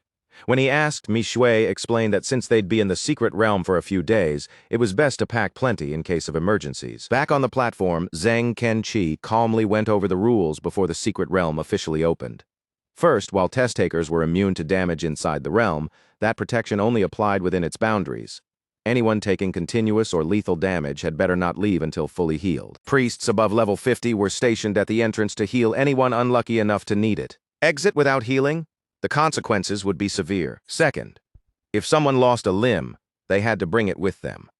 A priest could reattach it before leaving, far easier than regrowing it. Third, don't get eaten by a demon. Having your torso digested was a nightmare no one wanted to imagine. Just thinking about it was horrifying. From this, Yi Lin figured their bodies wouldn't block damage. They'd just be immune while inside. Zhang Kenqi wrapped up by wishing all the top scorers success and safe returns, then instructed that the teleportation portal be opened. Everyone had 10 minutes to form teams or find teammates, but anyone confident could go solo. Mi Shui suggested teaming up with Yi Lin. He agreed on one condition: she had to carry his bag. She had no problem with that. The load was nothing to her as a berserker. A guy nearby called Ye Lin ungentlemanly. How could he make such a cute girl carry a heavy bag? He quickly offered to team up with Mi Shui himself, thinking she wouldn't have to do menial work. Mi Shui balled up her fist and asked him what he had to offer that justified teaming up. He'd better leave before she flattened him. Nearby, Wu Shaoqi flaunted his profession and level, while Yi Ningning announced they were recruiting job changers above level 20. Anyone wanting to survive should join them. Soon they spotted Yi Lin and Mi Shui, moving toward them with their minions. Within earshot, Wu Shaoqi told Ye Lin he had looked him up. He added that it was rare for a job changer from a small county like Qingqing to reach level 18. But a redneck will always be a redneck. He couldn't climb higher. Wu Shaoqi gave Yi Lin one last chance. Kneel and kowtow 3 times. Then maybe he'd forgive what happened yesterday. Otherwise, who knew what would happen once they entered the secret realm? Yi Lin just laughed, essentially telling the fool to shove it. Fuming, Wu Shaoqi was about to strike when Zhang Kenqi suddenly appeared and stepped in to stop him. He shot Wu Shaoqi a sharp glare. This wasn't the Wu family's turf. Anyone causing trouble here would lose their exam spot instantly. Zhang Kenqi raised his voice so it carried to everyone nearby. Right now, with the secret realm open, breaking the rules meant instant disqualification. No exceptions. Wu Shaoqi stormed off, his eyes blazing. He muttered under his breath, swearing he'd get revenge on Ye Lin no matter what it took. Meanwhile, as the top scorers moved into the red gate in neat lines, Mi Shui leaned close to Ye Lin. "Watch out for Wu Shaoqi," she warned, her voice low. He just smiled and told her not to worry. He had everything under control. Soon it was their turn. They stepped through the gate and found themselves in a completely different world. The top scorer realm opened into a massive forest. Ancient trees towered overhead, birds sang, and flowers filled the air with their scent. But beneath that serene beauty, danger lurked everywhere. A level 20 gargoyle suddenly leapt out from the fog, eyes shining with hunger. Yi Lin shouted a warning to Mi Shui. He was about to cast a forbidden spell, but she was faster, springing forward, muscles coiled and ready, her strength a sharp contrast to her otherwise cute appearance. The gargoyle let out a deafening roar, But it didn't slow Mi Shui as she swung a punch straight into its face. The gargoyle barely blocked her blow. Stone shattered, its hand mangled. She could finish it off soon, but Yi Lin knew this approach was too slow. He needed to step in. Without warning, dark clouds rolled in, and a bolt of lightning crashed down, smashing the gargoyle into a pile of rubble. Mi Shui froze, eyes wide, instantly taking out a level 20 monster. Only someone at least level 25, a job changer or higher, could do that. They gained 70 experience points. Mi Shui turned to Yi Lin, curiosity written across her face. His magic? How was it that strong? Then realization hit.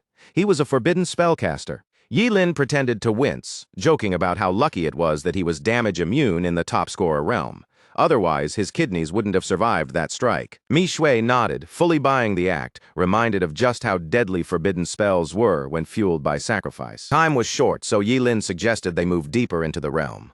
Mi Shui hesitated. Sure, taking out a level 20 gargoyle instantly was impressive. But what about the stronger monsters further in? Yi Lin smiled and reassured her. Stick close, nothing's going to touch you. Watching him, Mi Shui couldn't help but think it was a shame the Supreme Academy had turned him down. Yet Yi Lin didn't seem bothered at all. He didn't even worry about dying young. To him, achieving what he wanted in life was what mattered. If that meant dying early, so be it. They hadn't gone far when a massive shadow loomed ahead. A colossal monster, its body encased in an unbreakable carapace, towered over them. A giant poison centipede glared down, its eyes glowing a deadly green. Then it lunged, drool dripping from its massive jaws. When it hit the ground, the saliva hissed and smoked corrosive and white. Yi Lin grabbed Mi Shui and used a fleeting dance move to dodge the corroded ground just in time. Still shielding her left parts of his abdomen, leg and arm corroded down to the bone. At a safe distance, Yi Lin stayed calm. "Leave this to me," he said. "If you get involved, it'll only slow us down." He raised his hand, summoning a devastating bolt of thunder. A familiar blue thunder dragon appeared, roaring as it descended. The giant centipede, terrifying to Mi Shui, didn't even have time to react before it was reduced to charred remains. Mi Shui, still dazed, followed Yi Lin as he pressed forward, facing wave after wave of monsters. First came a level 22 poisonous scorpion, then a level 25 skeleton Bladshield swordsman. Both were struck down instantly by lightning, just like the centipede. Mi Shui could only watch, speechless, as Yi Lin cut through monster after monster without breaking a sweat. Then, out of nowhere, a level 28 abyss ratman sprang from underground, clamping onto his leg. Yi Lin shook it off, raised his hand, and unleashed his forbidden spell. Eternal Thunder Element. Golden energy swirled in his palm, forming into a blinding spear of light. He hurled it straight at the abyss ratman, killing it instantly. Yi Lin grinned inside. He'd finally hit level 20. But Mi Shui froze, eyes wide, like she'd just solved a long-standing puzzle. Of course, Yi Lin was a forbidden spellcaster. That explained his damage immunity in the secret realm and why he could cast forbidden spells at full power. Yi Lin blinked seriously. She hadn't realized this yet? Strong muscles, sure, but her brain wasn't keeping up. Anyway, hitting level 20 meant unlocking his second talent. A glance at his attribute window revealed Ultimate Sublimation, a skill that could convert any used ability into a forbidden spell. This was huge. Skill scrolls, common, rare, epic, legendary, had all been off limits before.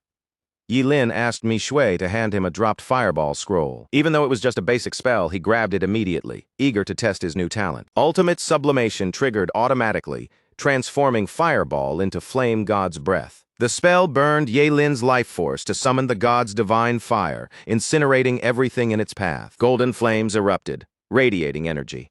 The air itself seemed to ignite, heat swelling as a massive fireball formed.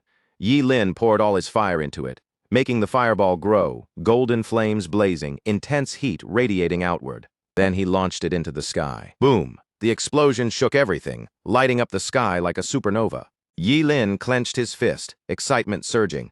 More forbidden spells meant more options, more tactics. And now any low-level skill scroll could become a forbidden spell, cheap and easy. Feeling unstoppable, Yi Lin and Mi Shui pressed on, eager to level up even further. Nearby, perched on a massive branch, Yinning and Wu Shaoqi stared at the explosion in disbelief. When Yinning asked what kind of skill could cause that, Wu Shaoqi guessed it must be an invigilator. There was no one else there with that level of power. Elsewhere, Zhang Qingqi leaned over his monitor, eyes narrowing. He just couldn't wrap his head around it. What kind of skill could trigger that level of power? Night was falling, and Yi Lin suggested they find a place to rest and grab some food. Mi Shui didn't hesitate. She was fine with it. She'd already handled everything else. Hunting monsters, navigating the forest. Still, she liked staying active. Every bit of experience was leveling her up fast. Even so, Yi Lin stayed on high alert, scanning the area. Then something caught his eye, making him pause with a mix of shock and excitement. He leaned closer to Mi Shui and whispered, signaling for her to look. Not far off, a clear spring tumbled like a tiny waterfall. On a massive black rock beside it sat a golden toad, its skin gleaming under the moonlight, like someone had brushed it with gold. This wasn't just any creature, it was the legendary treasure toad, towering 4 or 5 meters, eyes vertical and piercing. Its specialty? Hoarding treasure in its belly. And the bigger the toad, the richer the loot. Luck was on their side. This one was level 25, which meant some serious rewards. Yi Lin motioned for Mi Shui to stay quiet. One wrong move and it would bolt. The plan was simple. Sneak close and guide its movements so Mi Shui could make the catch. Half an hour passed as they crept behind the treasure toad, silent and careful. Just as they were ready to strike, a sinister voice cut through the night, taunting them. Someone had found Yi Lin, and they weren't hiding it. It was Wu Shaoqi and his crew.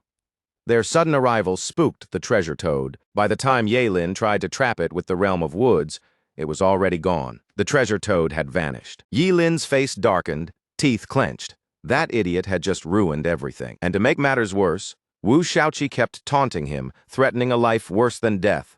A nearby crowd whispered, amazed at Yi Lin's misfortune, and some even blamed him for walking into it. But Yi Lin didn't flinch. His expression was icy. If they expected a life worse than death, they were about to get exactly that. Calmly, he raised his hand and summoned a fireball. One of Wu Shaoqi's minions sneered. Fireballs were basic, common.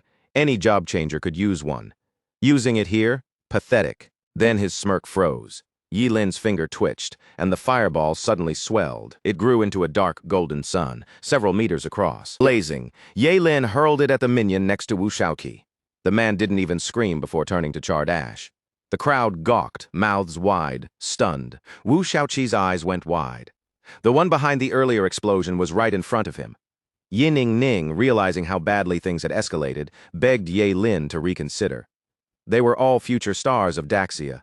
Yi Lin wouldn't make an enemy of the Wu family, right? Yi Lin picked up another skill scroll. Voice calm. He claimed to be fair, no favoritism allowed. Equality meant everyone was about to face the same fate. The new scroll was an ice vortex spell, normally just a spinning cone of sharp ice. In Yi Lin's hands, it became something else entirely. Hundreds of feet of jagged ice shot skyward like crystal pillars, the chill biting the air. They spun like a massive ice gyroscope, packed with raw, destructive force, aimed straight at Wu Shaoqi and his stunned crew. Wu Shaoqi staggered, shocked that a simple spell could be that deadly. Ning could only gape, amazed that Yi Lin had used both fire and ice. Wu Shaoqi reacted quickly, summoning his angel paladin and raising a glowing golden shield to block the ice spikes. But after the first strike, spiderweb cracks spread across the shield. The second spike shattered it completely. Wu Shaoqi's expression turned grim. He condensed a golden sword in his hand and swung in a cross pattern toward the ice. He called his team to attack together, thinking Yi Lin couldn't handle them all at once. At first, the crowd assumed Yi Lin was just an elemental mage, but the exchange proved otherwise. He was clearly a forbidden spellcaster, and the reason for his reckless power, ignoring his own health and lifespan, became obvious. Even someone as strong as Wu Shaoqi was helpless against a forbidden spellmaster in the top scorer realm. Yi Lin grabbed another low-level spell, Rockfall, and called down a rock from above. It wasn't just a rock. It was a massive boulder, like a meteor hurtling toward Wu Shaoqi and his crew. Everyone immediately recognized a forbidden spell, faces turning pale. They tried to resist, but the crushing weight left no room to move. The boulder smashed them completely, leaving Wu Shaoqi's group battered and broken, their resistance gone. Wu Shaoqi gritted his teeth, warning Yi Lin about the Wu family. Yi Lin stayed calm. Relax, he said. He wasn't here to kill them. The Wu family was strong. They'd just feel some pain. He raised another hand, and a second boulder came crashing down, leaving the crowd speechless. Ning tried to reason with him. What about the Supreme Academy? Wu Shaoqi added that they were all students there. Would Yi Lin really attack his own colleagues? It didn't matter. Mentioning the Supreme Academy only fueled Yi Lin's frustration. Rejected by them, there was no future in being colleagues. With a wave of his hand, the boulder fell. The impact shook the forest, as if the sky had collapsed, splitting the earth beneath. The scene was terrifying. The crowd couldn't believe a human could cause such destruction.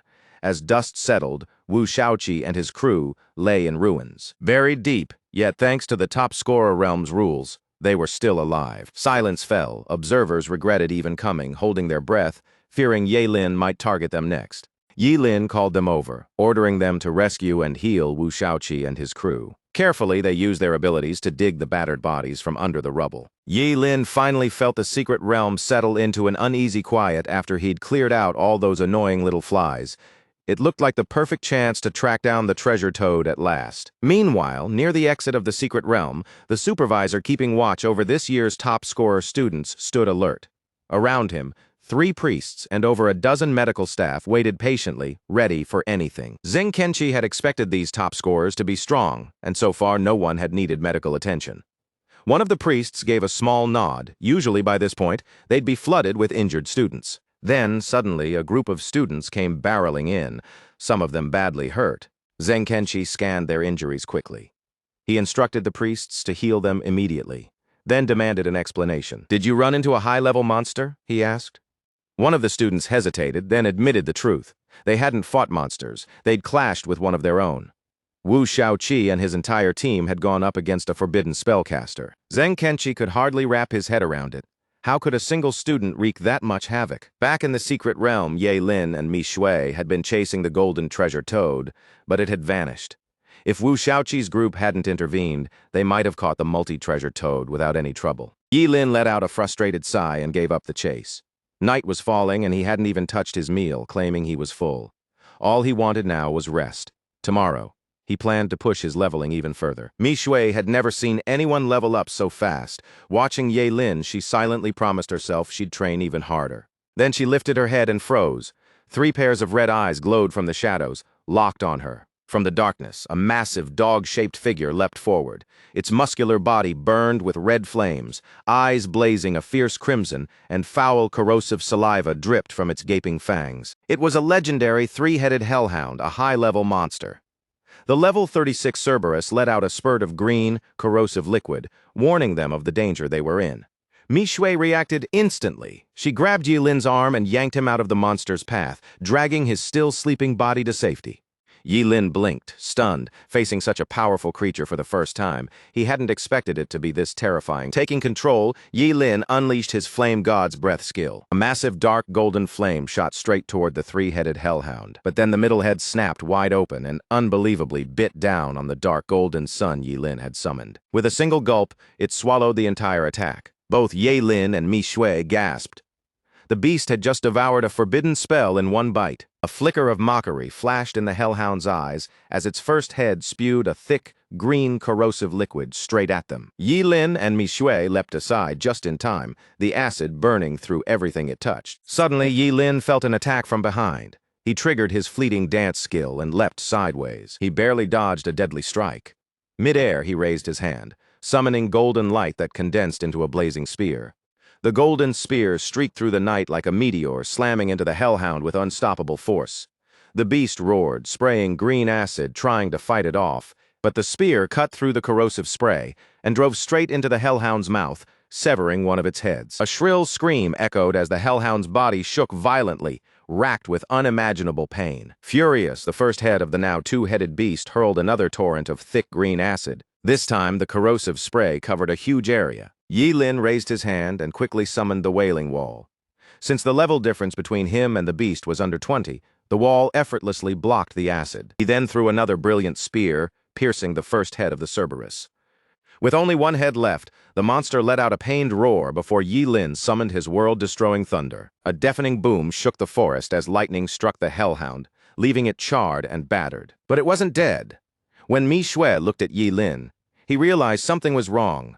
Alarmed, he told her to run. Grabbing her hand, Yi Lin dashed for cover.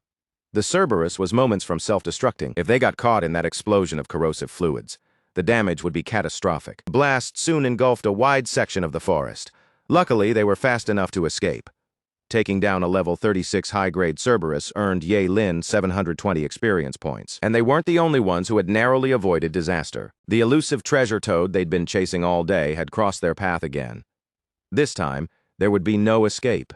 They cornered the poor creature, and the first item it spat out was a dragon-scale gold ore. A rare material, in the hands of a skilled blacksmith, Ye Lin could craft epic-grade gear from it. Compared to the epic treasures still inside it, this was nothing. The treasure toad was tightly restrained, yet even under threat, it dared to spit out an ordinary stone next.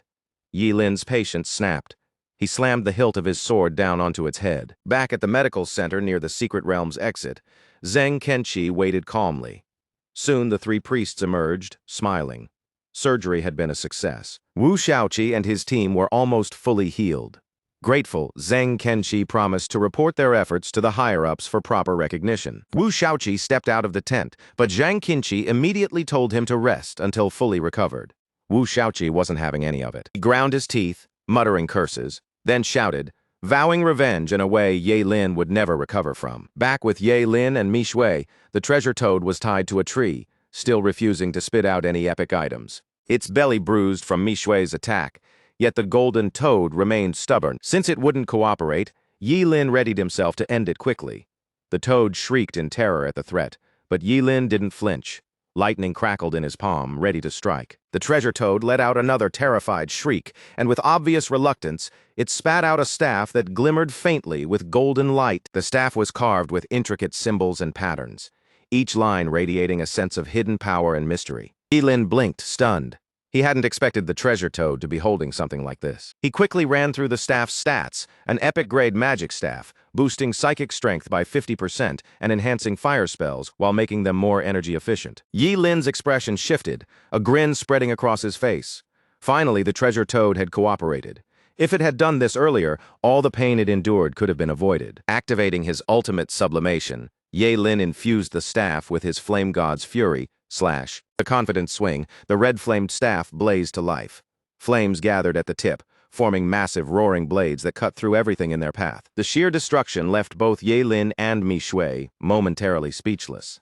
The treasure toad, on the other hand, flickered with fear in its eyes. It seemed to hope that Ye Lin would keep his promise now that it had handed over what he wanted. Seeing the toad's honesty, the two decided to let it go. With that settled, they moved on, eager to hunt even stronger monsters before their time ran out. Ye Lin led Mi Shui toward the exit of the secret realm, but paused when he noticed an eerie silence.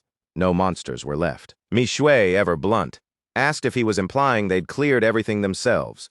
Turns out over the past few days, Ye Lin really had eliminated nearly every monster inside the top scorer's secret realm. With no creatures left to hunt, Ye Lin suggested heading to the exit. Even though the exam wasn't technically over, staying longer would just waste time. Meanwhile, at the exit, countless top scorers had gathered, all facing the same odd situation. With 2 days left, it was unusual that so many were already waiting, and that the inner realm was practically empty. Some had scoured the outer areas, but the inner realm was left with nothing but scorched earth. Someone remembered Wu Shaoqi and his team, wondering if they'd managed to level up after recovering. But then a sudden commotion drew attention. It was Ye Lin, and everyone instinctively kept their distance after hearing what he had done to Wu Shaoqi and his minions. The fear in the air was palpable. Zheng Kenqi stepped forward, asking if Ye Lin really planned to leave the secret realm. Exiting now would officially finish his trial, with 48 hours still remaining. Ye Lin didn't hesitate. "I'm sure," he said calmly. Before leaving, all top scorers had to record their levels. The assistant supervisor asked Ye Lin to display his stats for the record. Ye Lin showed his level and profession with pride, though he acted as if it were nothing special. To the crowd and officials, it was astonishing, leveling up 7 times in just a few days. Even Zheng Kenqi had never seen growth like that. The crowd murmured. Most remembered him entering the secret realm at level 18, and it wasn't hard to guess who had wiped out all the monsters in the inner area. Ye Lin ignored the whispers and asked to leave. Unexpectedly, Zheng Kenqi said no. As the likely top scorer for nationals, he had to wait until the secret realm officially closed to claim his reward. At the mention of a reward, Ye Lin's eyes lit up. He decided to stay, despite originally planning to avoid trouble after offending Wu Shaoqi, Shenzhen's local tyrant. Speaking of Wu Shaoqi, he appeared next, grumbling like everyone else. He had spent so much effort chasing the golden treasure toad, only to find it empty. On top of that, he hadn't found a single monster after searching all day. Curiosity drew him closer, and he soon realized Ye Lin had cleared the entire secret realm. To make matters worse, Ye Lin had already reached level 25. Wu Xiaoqi's face twisted in disbelief, cursing loudly. Mi Shui wasted no time rubbing it in. It was humiliating for Wu Xiaoqi to enter at level 22 and leave unchanged. Wu Xiaoqi scoffed, furious that a short-life forbidden spellcaster had taken all the monsters. Yiling Ning agreed. No one like Yi Lin should have survived past 25. Why even cultivate if someone like him threw the system into chaos? Mi Shui felt her own anger flare for Ye Lin. Wu Xiaoqi and his team lacked the skill to defeat the high-level monsters, yet they mocked him shamelessly. Suddenly, the sky above the top scorer realm darkened as if all light had been swallowed. Fear gripped everyone, and an eerie tension spread. A deafening roar shook the secret realm, as though something underground had awakened. The ground trembled violently, throwing everyone off balance. Faces drained of color as they realized the exit had been mysteriously sealed. No matter what Zheng Kenqi tried, it wouldn't reopen. Then a scarlet light burst from deep within the secret realm, cutting through the darkness and illuminating every face. In that glow, massive monsters became faintly visible. They came in all shapes, horns, wings, scales, radiating a dark, threatening aura. Zheng Kenqi's pupils narrowed sharply. His voice trembled as he realized the truth. It was a demon invasion. Monsters were one thing, but high-level monsters controlled lesser ones. Above even them loomed an even greater threat: the demons. Their origin was unknown. All that was clear was that demons were terrifying, intelligent, and spoke human languages. Whenever they appeared on planet Blue Star, disaster followed. Now Zheng Kenqi could see them in overwhelming numbers. He steeled himself, furious at the trespass, but the demons ignored him, bowing and kneeling as if greeting someone important. From the dark purple portal, a tall, mysterious figure emerged. His skin was unnaturally pale, and his eyes glowed with a chilling, otherworldly color. The demon leader looked down at the humans with contempt. To him, they were nothing more than food, yet humans had dared to enslave and hunt his kind. They were courting death. The demon leader's icy voice carried an invisible weight, sinking deep into every human bone. Even Zhang Qinqi felt it, not for himself, but for the students. These were top scorers from across the country. Their deaths would be catastrophic for Daxia. He ordered them to stay behind him, trusting that Xinqing might already know about the anomaly and be on the way. Suddenly, a towering figure appeared before him out of nowhere. Then came a devastating punch, forcing Zheng Kenqi to brace himself to block it. Zheng Kenqi, already a level 70 job changer, stumbled back several steps, his stance faltering without even trying. The demon leader barely glanced at him, then lazily waved toward the towering monster, Luta, signaling it to deal with Zheng Kenqi. Luta muttered something under its breath, but Zheng Kenqi, desperate, shouted threats to grab the demon leader's attention. Still, the pale figure ignored him, strolling casually to stand before the gathered test-takers. He offered a brief, almost teasing reassurance. He was just here for fun. He revealed his level, just 20, and added that he'd heard these humans were the top picks this year. By human standards, level 20 wasn't particularly threatening. Then he tossed them a challenge: fight him, and if they won, they could leave the secret realm. The test-takers blinked in disbelief. Up close, the aura from the demon leader didn't feel all that overwhelming. Maybe not far off a level 20 monster. Their initial fear melted into cautious curiosity. Perhaps there wasn't so much to worry about after all. Boldly, Lin Xian, Chao City's top scorer, stepped forward. A level 21 divine knight, short-haired and sharply muscled, he closed in confidently. The crowd erupted, thinking the advantage was theirs, until a split second later, the cheer died. With a flick, the demon leader sent Lin Xian flying into the crowd like a cannonball. He barreled through bystanders like bowling pins before Li Lin dove in. Li Lin caught him, but Lin Xian was coughing up blood, barely hanging on. Without the death immunity of the top scorer realm, he would have died instantly when hit. The demon leader sneered. If this was what humans called top scorers, they were little more than ants in his eyes. He fixed his gaze on the terrified crowd and repeated his challenge. When no one stepped forward, he mocked them, asking if they were really too scared. Seconds ago, they'd been boasting, hadn't they? That's when Wu Xiaoqi's eyes lit up with a plan. He turned toward Yi Lin and shouted, "What are you waiting for?" throwing in a cheeky. With great power comes great responsibility. All eyes snapped to the forbidden spellcaster. With Wu Xiaoqi leading, the crowd pressed Yi Lin, trying to guilt him into action. Mi Shui, practically fuming, pointed at them. They were mocking him just moments ago, she spat. Now they want him to risk his life for them? Aren't they ashamed? And Wu Xiaoqi, really, how shameless can one person be? Wu Xiaoqi fired back, arguing that if Yi Lin hadn't cleared the monsters and stopped them from leveling up, They wouldn't be in this mess where only he could confront the demon leader. Yi Lin stayed calm, approaching Wu Shaoqi. "I'm fine fighting the demon leader," he said, "but my gear isn't up to par. Hand over your high-grade equipment so I stand a chance." Wu Shaoqi bristled. "You're asking too much," he snapped. Yi Lin countered. "Risking my life against a demon leader, isn't that already too much? And you won't even help with equipment?" Cornered, Wu Shaoqi gritted his teeth and agreed, warning Yi Lin not to get cocky. They handed over their best gear, but survival wasn't guaranteed. With the high-grade equipment collected, Yi Lin handed it to Mi Shui and strode toward the demon leader, who had been waiting patiently for this circus to end. Demon leader scoffed, amused. These humans, once seen as nothing but food, were now bickering among themselves. Humans, he thought, were endlessly entertaining. There was always at least one troublemaker stirring the pot. For a long moment, the challengers sized each other up. On one side, the demon leader smirking, and on the other, Yi Lin with a poker face. Perhaps the previous fight had been too quick, because the demon leader seemed content to wait for Yi Lin to make the first move. Yi Lin raised his red flame staff, focused his energy at its tip, and conjured a fireball. The crowd gasped the moment it left his hand. They were puzzled. Why wasn't he using a forbidden spell? A simple fireball against such a powerful demon felt almost casual. Even the demon leader couldn't hide a smirk as the fireball zipped past. The tiny spell wasn't even aimed properly, and he chuckled. Then he laughed outright. Yi Lin really was whimsical, trying a fireball like that. Still, the demon leader easily blocked it with his falling star warblade. Yi Lin's smirk made him pause, wondering if he'd missed something. The demon leader turned left and saw the tiny fireball suddenly swell into a massive red-gold sun, hurtling straight at him. A deafening boom erupted as scorching heat surged, swallowing him in an intense wave of fire. The crowd could feel the heat even from below, stunned by the sheer power difference. Only Wu Shaoqi and his group looked grim. They'd seen this level of destruction firsthand just days ago. After a stunned pause, the crowd erupted in cheers, thinking Yi Lin had won. But before the excitement could settle, the flames vanished without a trace, as if swallowed by a black hole. The demon leader appeared slightly singed on his left arm, clearly irritated. Within moments, his arm fully healed, yet he admitted a grudging interest in Yi Lin. This human was different, and for that he decided to make him his dog. The demon leader tried to recruit the forbidden spellcaster, but Yi Lin countered. "I admire you too," he said. "So how about you become my son? When I become emperor, you'll be crowned prince of bootlicking."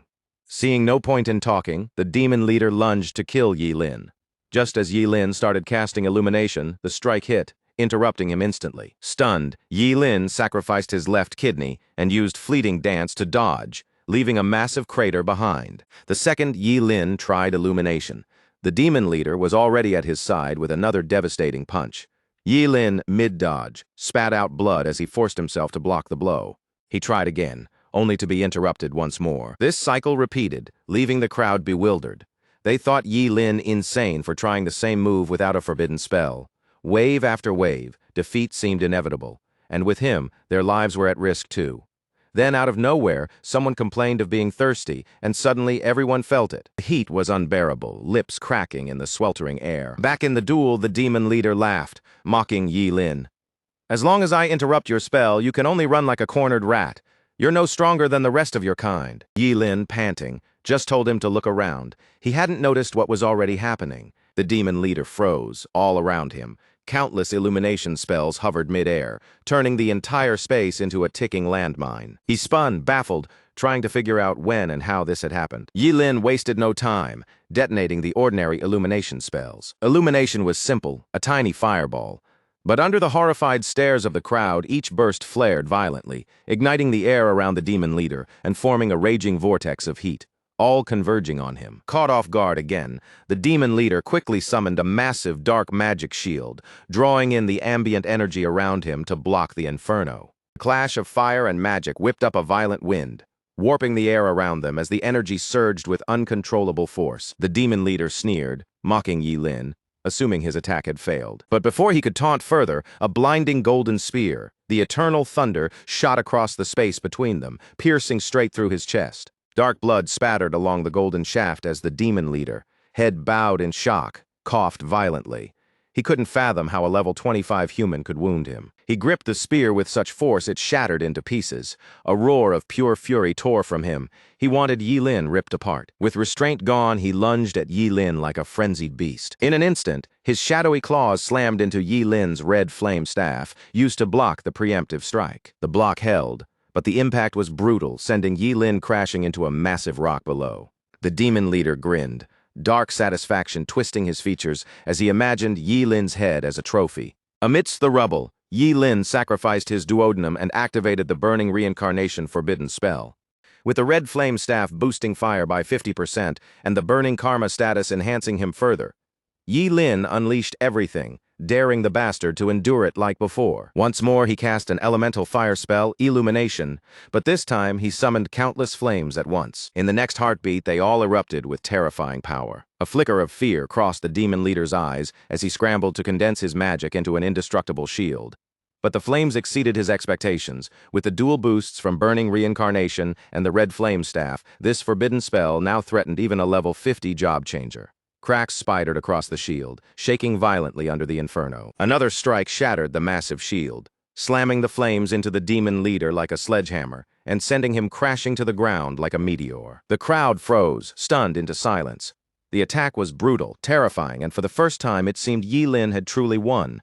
The arrogant demon leader couldn't rise. Smoke and debris cleared, revealing a huge crater like a meteor impact.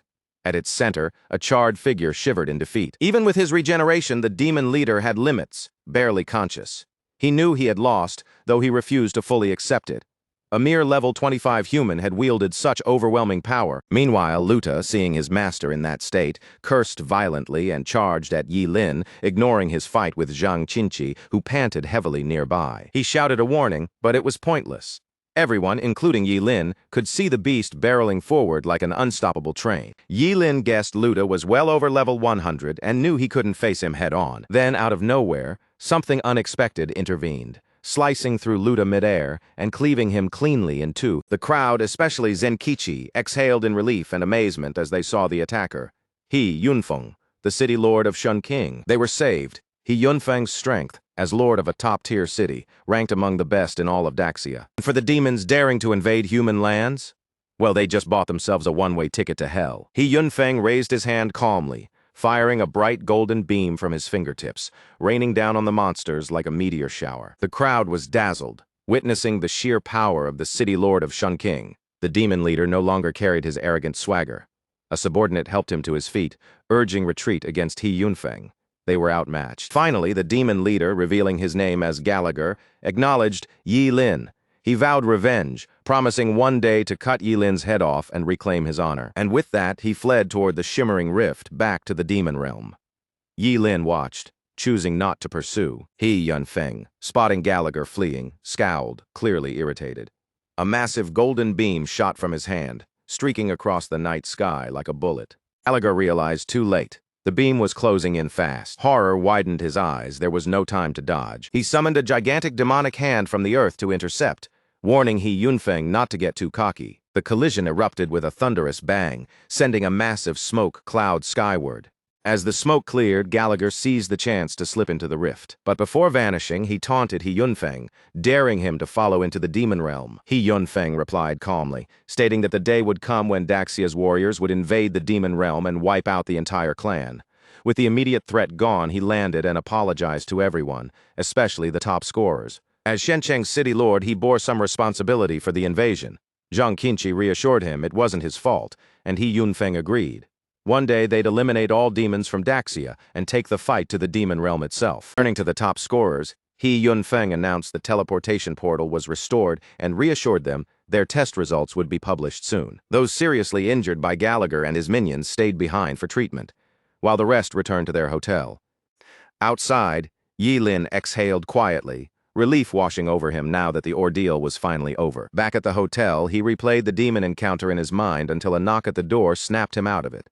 First, he wondered if it was Mi Shui again, knocking on the wrong door. Opening it, he was surprised to find He Yunfeng standing there. He Yunfeng invited him in, claiming he wanted to check on his injuries. Yi Lin thanked him, explaining he was nearly fully recovered. The injuries weren't serious. He Yunfeng, slightly surprised, didn't dwell on that. His real concern was Yi Lin taking on a royal blood demon head-on. Yi Lin tried to stay modest, but it only impressed He Yunfeng more. He even offered to support Yi Lin as a rising talent in service to sinking. Yi Lin, stunned, asked if he was serious. He Yunfeng confirmed, fully aware Yi Lin was a forbidden spellcaster. While training someone like him might seem unnecessary, the demon clan clearly had major plans, and Shenzhen needed someone capable of standing as a deterrent if the time came. Yi Lin was still reeling. Shenzhen, a booming city, wanted to invest in him.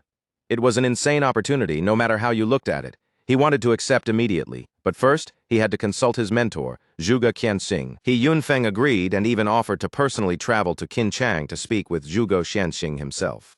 Before Yi Lin could answer, another knock echoed at the door. He called out that it wasn't locked. A waitress appeared, wearing a maid outfit with cat ears and black stockings, carrying a tray of fruit. She explained the hotel had prepared it for the top scorers. Something felt off. Yi Lin thanked her cautiously as her high heels clicked across the floor. The moment she set the tray down, Yi Lin smirked and teased her about a sudden pungent smell coming from the fruit. Her expression changed instantly. She realized she'd been tricked. He Yunfeng noticed her intent immediately and warned Yi Lin as she lunged with a dagger. Yi Yunfeng intercepted the attack, demanding to know who had sent her. The level 50 assassin went pale at the sight of the city lord and stayed silent, refusing to reveal her employer even under threat. She knew well that if He Yunfeng discovered her plan, her life would be over or worse. Her family might survive, but crossing the Wu family would ruin them all. In her mind, death was the only escape. Whether He Yunfeng investigated was none of her concern. After being kicked across the room by He Yunfeng, she snatched up the dagger she had dropped. Without hesitation, she plunged it straight into her own stomach. Within a second, she was dead, the dagger's poison acting instantly. He Yunfeng's eyes narrowed, his expression dark as he stared at her lifeless body. Whoever orchestrated this assassination was no ordinary enemy. Sending a level 50 assassin to die rather than reveal themselves spoke volumes. The poison had been lethal enough to kill instantly. Yi Lin suspected the Wu family. He Yunfeng reassured him, promising a full investigation and that Wu Shaoqi would be made to apologize. Yi Lin knew a half-hearted apology wouldn't stop them. He decided to decline Shenzhen's offer. Plain and simple, staying there would be a death sentence within a month. He Yunfeng left, furious at the Wu family for crossing the line and ruining the deal. Still, he intended to investigate further. Just as He Yunfeng exited, another knock came. Yi Lin, on edge, opened the door to find Mi Shui. She burst in, excitement written all over her face. "The results are out. You topped the nation," she said, adding that he had brought honor to his family. Realizing Yi Lin was an orphan, she stiffened slightly, embarrassed. Still thrilled by her teammate's achievement, she wanted to snap a photo to commemorate it, and to brag about clearing a dungeon alongside the nation's top scorer. Then she noticed the dead woman behind them. Mi Shui froze, asking why there was a corpse in Yi Lin's room. Yi Lin calmly explained it was her task to clean up, trying to prevent her imagination from running wild.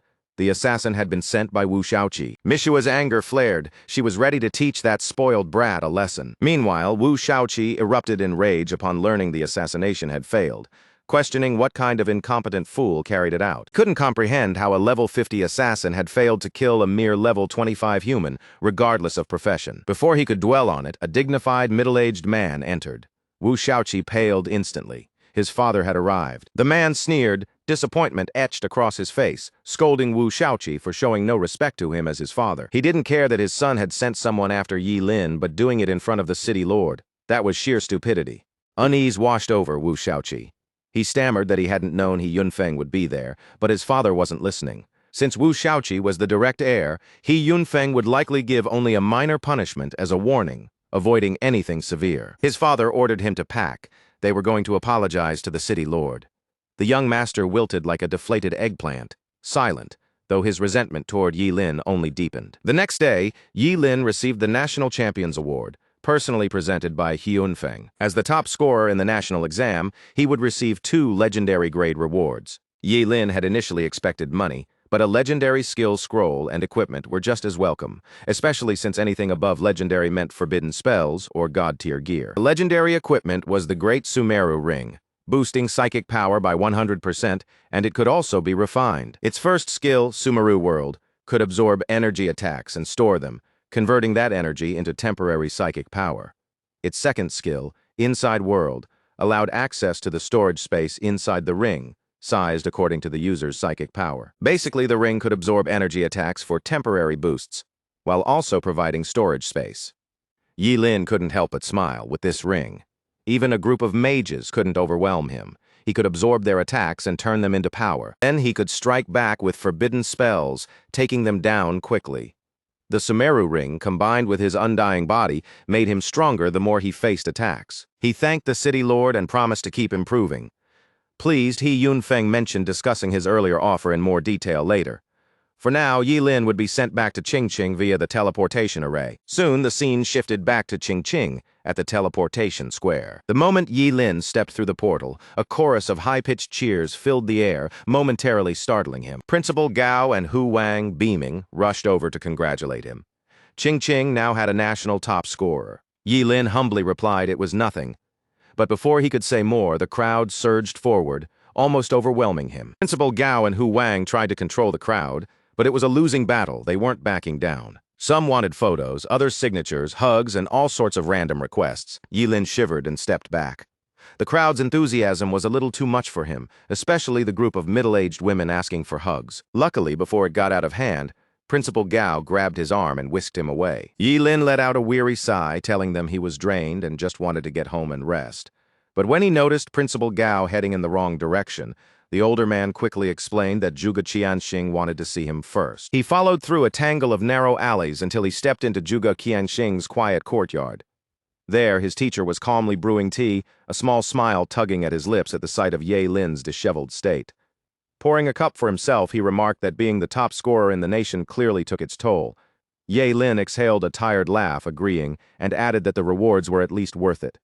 Noticing his student's exhaustion, Zhuge Qianxing suggested he rest first, saying the more pressing matters could wait until Yi Lin had fully recovered. Yi Lin's curiosity got the better of him. "What do you mean by that?" he asked. Zhuge Qianxing's voice remained calm, almost serene. "The gate of apocalypse has appeared," he said. Yi Lin's hand immediately went to the key, remembering everything he knew about the gate, especially the legend of the 7 great ancient origin artifacts it once contained. "Do you want me to go in?" he asked.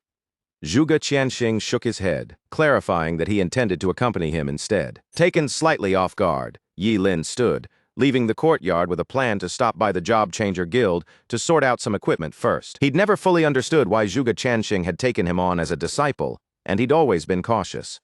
His teacher was a mysterious fortune-teller after all, and Yi Lin knew there was no such thing as a free lunch. He even suspected Kensen and the Investigation Bureau agents were part of some scheme to put him in a position where he'd owe his teacher a massive favor. If that was true, it meant Zhuge Qianxing had grand plans, and the one thing Yi Lin possessed that might interest him was his immortality. For now, with his limited power, Yi Lin could only play the obedient student. But as he stepped out, Zhuge Qianxing, sipping his tea, suddenly started coughing violently. His face drained of color as a spray of bright red blood flew from his mouth, splattering across the floor and trickling through his fingers. Zhuge Qianxing knew Yi Lin didn't trust him, but time was running out, and he had to take the chance anyway. Meanwhile, at the Job Changer Guild, Yi Lin slipped in quietly, wearing an illusion mask to change his appearance and avoid drawing attention. He approached the receptionist, and after a short exchange, explained he was there to trade skill scrolls and equipment. Polite and professional, she gestured for him to follow. Before leaving the trading area, Yi Lin noticed someone familiar. A woman in tight leather that hugged her curves perfectly, long hair flowing down her back, and delicate, striking features that drew everyone's eyes. Frowning, he realized it was Zhuge Ni. He was quietly grateful for the illusion mask. Without it, this encounter could have caused real trouble. He quickly averted his gaze, keeping his focus forward. Yet Zhuge Ni seemed to sense something, abruptly turning toward him, her eyes locked onto his retreating figure, a strange familiarity stirring within her. It reminded her of someone she'd been searching for, and without fully understanding why, she felt certain this had to be Ling Yi. She hurried over, grabbing Yi Lin's arm, apologizing for the sudden interruption, and demanded his name, insisting he resembled someone who had saved her not long ago. Yi Lin explained she had the wrong person, but inwardly, he couldn't shake the unease. Her instinct was unnervingly accurate. He shook off her hand coldly, but to Zhuge Ni, it only confirmed her suspicion. He was Ling Yi. A faint blush rose on her fair cheeks as she stepped in front of him, wanting to know why he refused to admit it. That same icy detachment mirrored how Ling Yi had been when he rescued her. Yi Lin calmly turned to the receptionist. "Does this kind of thing happen often here?" he asked. The lady, momentarily caught off guard, warned Zhuge Ni not to disrupt the trading area or she'd have to ask her to leave. Reluctantly, Juganini stepped back. But the disturbance had already drawn attention from nearby job seekers. Their envy and confusion were clear. They couldn't understand why such a stunning woman was fixated on someone as ordinary-looking as Yi Lin. They assumed he must be rich, judging by his calm indifference. Yi Lin had planned to keep a low profile, but Juganini had thrown him into the spotlight. Staying composed, he pulled over a dozen high-level pieces of equipment from his great Sumeru ring, gear he'd taken from Wu Shaoqi, his minions, and items from the scholar's secret realm. In an instant, the trading platform was piled high with equipment, each radiating its own aura, some crackling with raw power, others shrouded in mystery. Everyone, including Juganini, was stunned. These weren't just valuable, they were unbelievably rare, and yet here they sat, tossed casually like scraps. Any single piece could fetch millions. The receptionist regained her composure and asked if Yi Lin wanted to trade the items for gold. To her surprise, he requested other items instead. She handed him a tablet, instructing him to select what he wanted in exchange.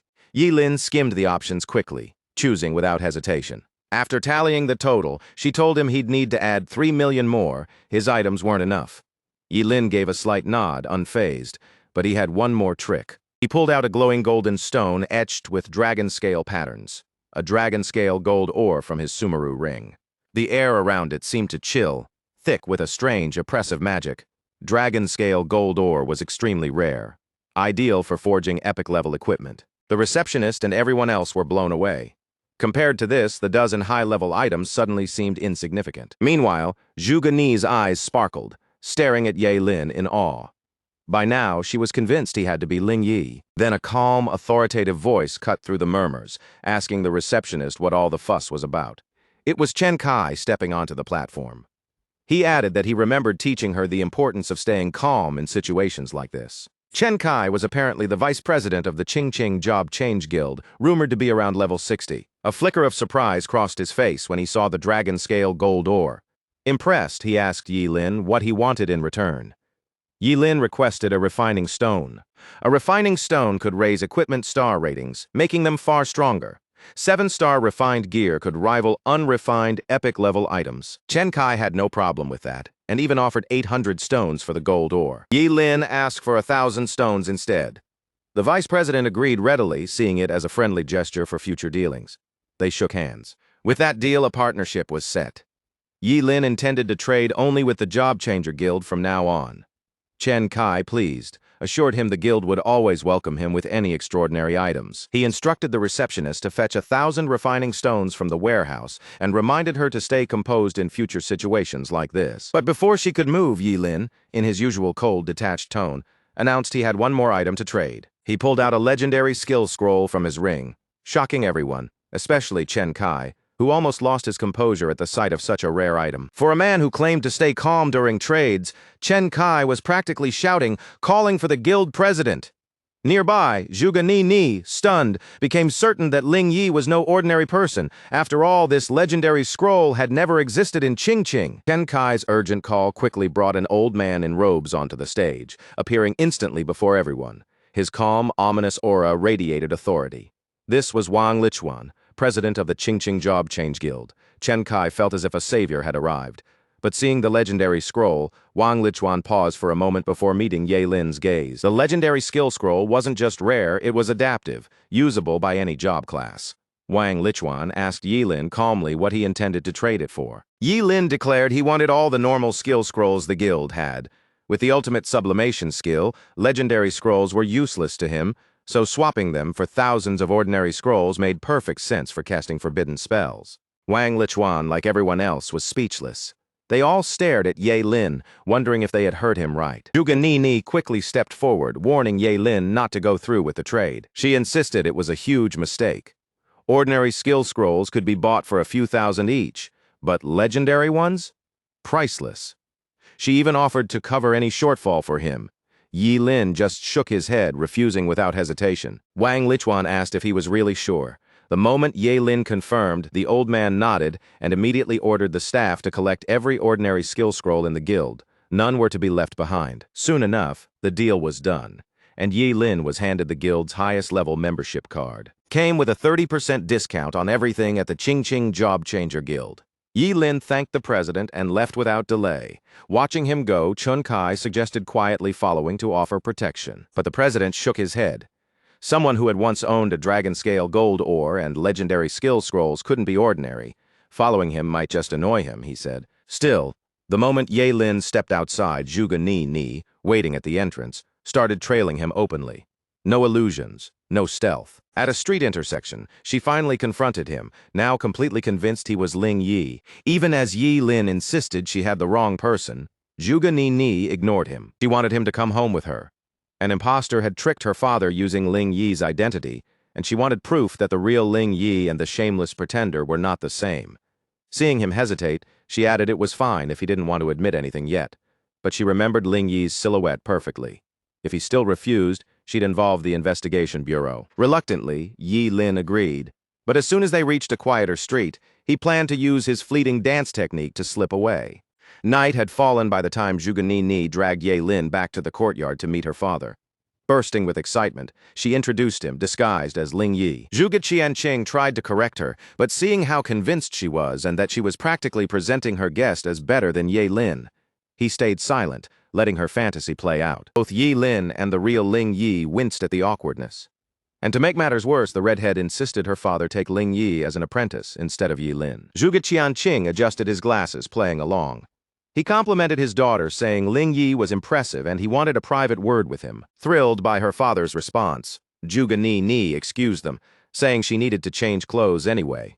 She wanted to wear her best dress for her guest. Once she was out of earshot, Yi Lin asked his teacher if he ever planned to tell his daughter the truth. Zhuge Qianqing explained that the coincidence wasn't entirely bad. In fact, it sparked an idea that Yi Lin quickly understood. He wanted Yi Lin to enter the Apocalypse Gate while pretending to be Ling Yi. That way Yi Lin's real identity would stay hidden, letting him give everything inside the gate without holding back. On the outside, Yi Lin kept a calm face, but inside he was laughing.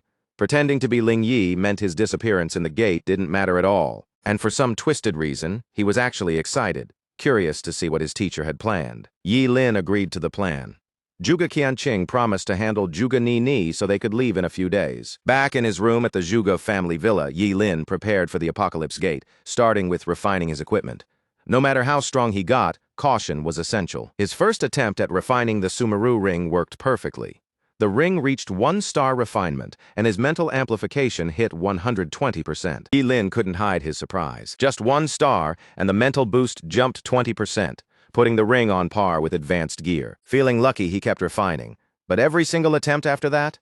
Complete failure. Still, this stubborn genius refused to believe the remaining stones were useless. He pressed on, determined to break the streak with the stones he had left. But as the attempts piled up, Yi Lin felt like he might lose his mind. Out of nearly 1,000 stones, only 1 succeeded. How could he be this unlucky? Just when he was about to give up, the Sumeru ring blazed with light. It hit 3 stars and the mental boost skyrocketed to 160%, leaving Yi Lin, the broke national top scorer, completely stunned. Early the next morning, Yi Lin went to check on Ji Lingyu, curious about his condition. He'd been gone a while, but as he came downstairs, Zhuge Ni, thinking he was Ling Yi, greeted him with excitement. She marveled at the coincidence. Her crush was out for some fresh air, too. But when she realized it was actually Yi Lin, her bright smile vanished instantly, as if it had never been there. Annoyed, she glared at her scoundrel classmate, the one she thought had tricked the world. Hadn't her father confirmed she had found the real Ling Yi? So why was he still here? Yi Lin ignored her, saying he was just leaving after packing his things. Of course, Zhuge Ni had to have the last word. She rudely brushed off Yi Lin's departure, saying he should have left long ago. She refused to see him off and warned him not to leave anything behind as an excuse to return. Yi Lin didn't respond and walked off, knowing arguing with her was pointless. An hour later, he arrived at the Ji family villa, where the new butler led him into the courtyard. Ji Lingyu spotted him immediately. He rushed over, excited, saying how much he'd missed him, and wondering why he hadn't been told he would have sent a car. After a quick greeting, Yi Lin asked about his injuries. Ji Lingyu assured him he was fine. His father had arranged the best priest in Qingqing to treat him. Yi Lin then asked for a favor. He needed Ji Lingyu's help with something important. He didn't reveal all the details, but essentially he wanted him to spread some information. Ji Lingyu looked puzzled, asking if that was all Yi. Lin simply nodded. Ji Lingyu smiled and told him not to worry. This was no problem at all. Soon after, news spread through Qingqing's busiest streets. The national top scorer Yi Lin was being spotted at high-end entertainment spots regularly. Most people speculated why the national top scorer had fallen so far. They assumed he must be overexerting himself, nearly dying from chasing the title. Gradually, interest faded. In the adult world, everything was about self-interest. A top scorer indulging in wine and women didn't hold much value. Some lamented the waste. If Yi Lin weren't a forbidden spellcaster, Ching might have truly produced a dragon. Meanwhile, Zhuge Ni watched the news, commenting on how hopeless her scoundrel classmate had become.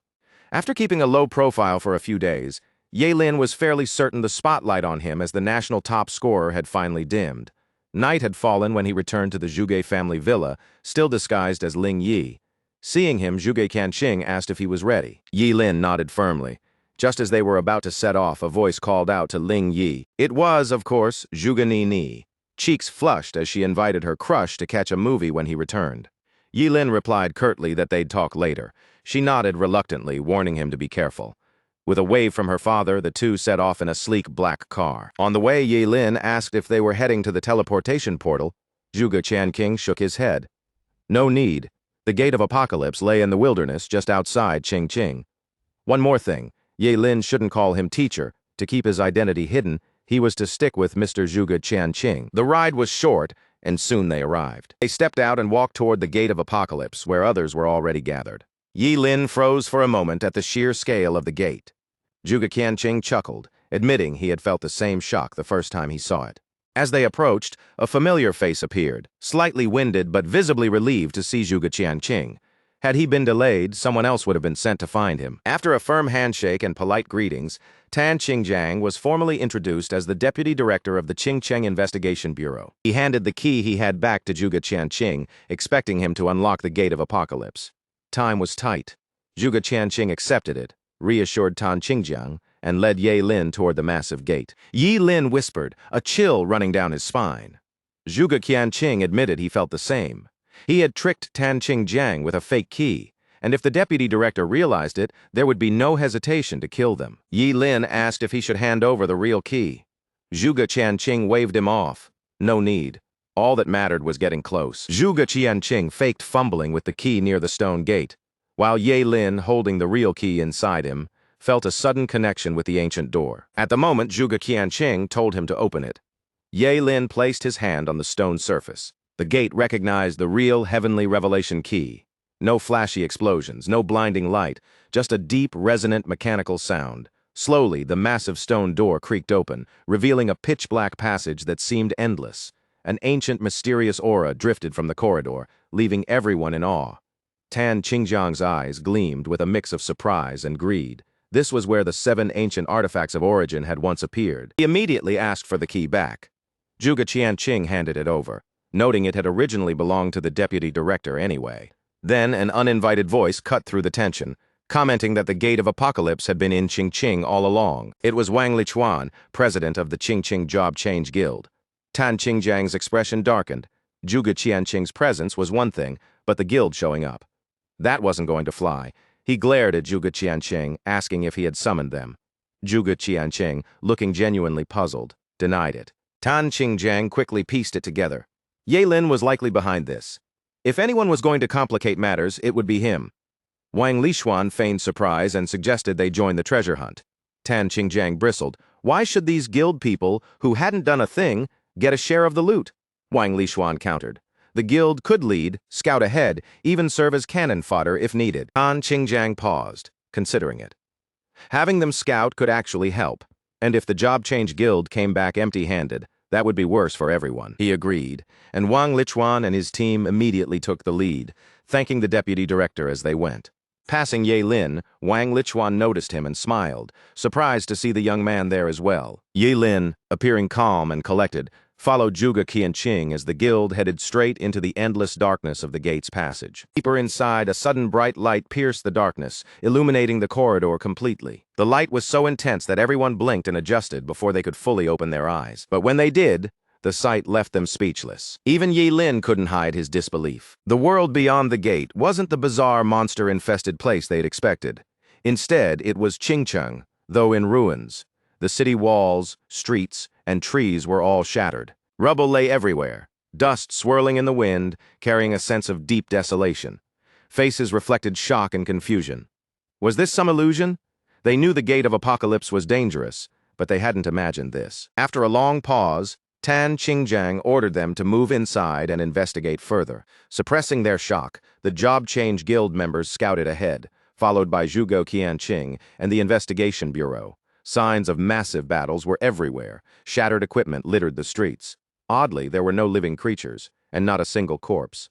A subtle unease settled over everyone. After all, the unknown is always the scariest. Zhuge Qianqing crouched to examine a sharp, rune-covered metal fragment. Tan Qingjiang asked if it was significant. He explained it was a piece of a divine artifact, though its value had long faded. Small win, but hours of searching revealed nothing else. Wang Lichuan, frustrated, complained, "No danger, no reward, nothing but ruins." If this was all the gate had, the expedition would be a total waste. Zhuge Qianqing suggested splitting up to search more efficiently. If anyone ran into trouble, they could shout. The silence would carry their voices far enough. Tan Qingjiang agreed, instructing everyone to disperse. 3 groups immediately split off, each heading in a different direction. This gave Yi Lin the perfect chance to act alone. He was assigned to head toward the slums. Coincidentally, the apocalyptic key in his stomach was already restless, pulling him toward a familiar place. But he trusted no one and kept his plan to himself. Whether it was Zhuge Qianqing, who might be starting to doubt him, or Wang Lichuan, whom he'd summoned, Yi Lin didn't rush to the slums. Instead, he moved cautiously, slipping into buildings along the way to see if anything interesting had been left behind. Out of sight, he unrolled a scroll containing an underground escape technique. It allowed a mage to manipulate the earth with their mental power, moving freely underground within 50 meters.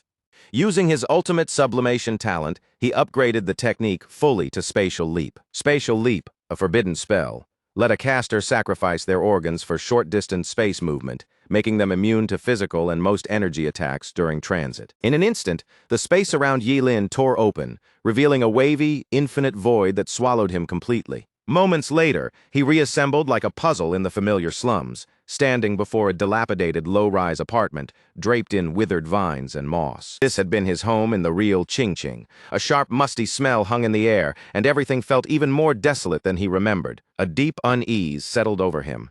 His home was the destination the ancient apocalypse key had indicated. Suddenly the air thickened, heavy with age and decay. Something behind him stirred, clearly glad he had arrived. Yi Lin turned to see a massive, grotesque orb of flesh, a brain-like mass composed of countless small pieces of meat. Its sickly reddish-gray color gave off a nauseating stench, and tiny tentacles clung to the walls. It introduced itself as the guardian of the ancient artifact of origin, claiming it had waited for him for countless years. Yi Lin froze, struggling to process the impossible. This monstrous, writhing orb of flesh had just spoken, and it knew his name. He could only manage a single word: why. The creature didn't answer directly. Instead, it murmured that with his arrival, the eternal scale should finally return to its rightful owner. Then, without warning, the massive, pulsating flesh began to twist violently, as if something inside it was desperate to break free. In the next heartbeat, several thick, wriggling tentacles sank back into its body. Moments later, it drew out an ancient artifact and extended it toward Yi Lin. It was a balanced scale, worn and ancient, yet glowing with an almost living light. Intricate carvings etched its surface, and as the creature expelled it, its form visibly weakened, suspended in the air. One side held a brilliant golden gem, while the other swirled with black mist, light and darkness eternally balanced. The creature revealed the artifact had once belonged to Yi Lin. That explained his endless regenerative power. Only an artifact of such ancient origin could grant such abilities. Yi Lin's heart raced as the eternal scale floated closer, a strange familiarity threading through his flesh and soul. A voice whispered in his ear, familiar and teasing, praising him for reclaiming the ancient artifact. Before he could react, a blinding beam shot from the figure's fingertip, slicing into the side of Yi Lin's abdomen. Yi Lin barely sidestepped in time, creating distance from the man in the sleek trench coat, Zhuge Qianqing. His expression was unreadable, cold and controlled. Zhuge Qianqing demanded Yi Lin hand over the artifact. For the first time, Yi Lin saw his teacher in full power. Astrology allowed a job changer to glimpse hidden truths, even glimpses of the future, but the strain was immense. Only an immortal body could endure it. Every choice Zhuge Qianqing had made, taking him as a disciple, giving him the key, had been part of a plan to circumvent his own mortality. Perhaps even the key had to be in Yi Lin's hands to locate the eternal scale. The deep recognition he felt wasn't false. The artifact was tied to him, and everything since his job change ceremony had been part of Zhuge Qianxing's calculations. Clutching the crimson flame staff and pressing a hand to his regenerating wound, Ye-Lin stared at his teacher, suspicion and disbelief written across his face. Zhuge Qianxing, coughing lightly, said nothing to confirm or deny. He merely remarked that it was already too late. At that moment, the fleshy mass convulsed violently, urging Ye-Lin to take the eternal scale and run. Its purpose was clear. It could enforce equivalent exchange, and Zhuge Qianxing intended to siphon Ye-Lin's infinite regeneration. Anger flared in Ye-Lin instantly. This was his teacher's true aim, to steal his regenerative power to save his own dying body. With casual impatience, Zhuge Qianxing told Ye-Lin he talked too much. The fleshy mass lunged with its tentacles, but Zhuge Qianxing barely moved, just lifted a finger, pointing elegantly at the pulsating form. Suddenly, countless swords materialized from a condensed beam, appearing from thin air, packed tightly and ready to strike. The swords radiated icy, lethal energy, piercing the fleshy monster instantly. Then they merged into a single torrent of blue light, obliterating the creature completely. Not a trace remained. No flesh, no blood, nothing, as if it had never existed. The beam tore a hole through the crumbling building, leaving Ye-Lin wide-eyed as Zhuge Qianxing advanced, his terrifying aura radiating in waves around him. He asked if Ye-Lin still planned to resist. Ye-Lin's first instinct was to leap away through space, but he knew it wouldn't matter. Zhuge Qianxing would catch him effortlessly. Gripping his staff, Ye-Lin conjured a fireball spell, with the Sumeru ring amplifying his mental power to 160% and the staff boosting fire spells by 50%. The fireball, enhanced into a forbidden spell, descended like a miniature sun. Zhuge Qianxing didn't flinch. Even with Ye-Lin's immortal body powering the spell, he was only a level 25 job changer. Calmly, he suggested Ye-Lin stop struggling. It was pointless. A simple raise of his hand, a formed fist, and the crimson gold sun shattered midair. Ye-Lin gritted his teeth, shaken by how effortlessly his teacher dispelled the forbidden spell. But he refused to give up. Spell after spell, fire after fire, he cast them recklessly. Each, under ultimate enhancement, became a forbidden spell. The air ignited instantly, flames surging around Zhuge Qianxing, reducing everything to ash, yet through the inferno, he remained untouched, standing as if the blaze was meaningless. Resistance was futile. As the flames peaked, Zhuge Qianxing stepped forward, casting a barely audible spell. Starlight imprisonment. A streak of starlight shot through the firestorm, striking Ye-Lin and enveloping him completely. Zhuge Qianxing casually approached, resting a hand on Ye-Lin's staff. Ye-Lin froze, feeling an invisible mountain pressing down. Every move, even a finger, met impossible resistance. He struggled, but the force was relentless. This was how one subdued an immortal being before he could react further. Zhuge Qianxing cast Star Shield, nullifying Ye-Lin's 5-second celestial explosion, every self-destruct attempt thwarted. Zhuge Qianxing asked if Ye-Lin still looked down on him, using such an obvious skill. Grasping the eternal scale in one hand, he admired its craftsmanship, one of the 7 ancient artifacts of origin. Coughing violently, he thanked Ye-Lin for their encounter. He'd overused divination, and using the star's power now could have been disastrous. Yet Ye-Lin had helped him recover the artifact. Curious, when Ye-Lin had started doubting him, the answer became clear. Always, not for a single second, had Ye-Lin trusted him. Zhuge Qianxing gave a wry smile, lamenting the missed opportunity. Complete trust could have made this far less painful. Holding the eternal scale in one hand, he placed the other on Ye-Lin's head, beginning the sacred ritual. Ye-Lin screamed, a sound ripping from his chest as if his soul were being torn apart. The pain wasn't physical, it shredded his very essence. He felt a powerful, relentless suction above him. His consciousness blurred, life force slipping away. Something inside him was being drawn out by the eternal scale. Just as the agony peaked, a dim light erupted from his body. A half of a finely crafted balance scale, mirroring the eternal scale in Zhuge Qianxing's hand. Abruptly, it stilled, hovering silently in Zhuge Qianxing's palm. Zhuge Qianxing froze, then realized the truth. Half of the eternal scale had always been inside Ye-Lin. When the light and dark halves tilt, one side's power amplifies infinitely. The controller's strength rises with the sun peaking at noon and wanes at sunset, though regeneration surges until nightfall.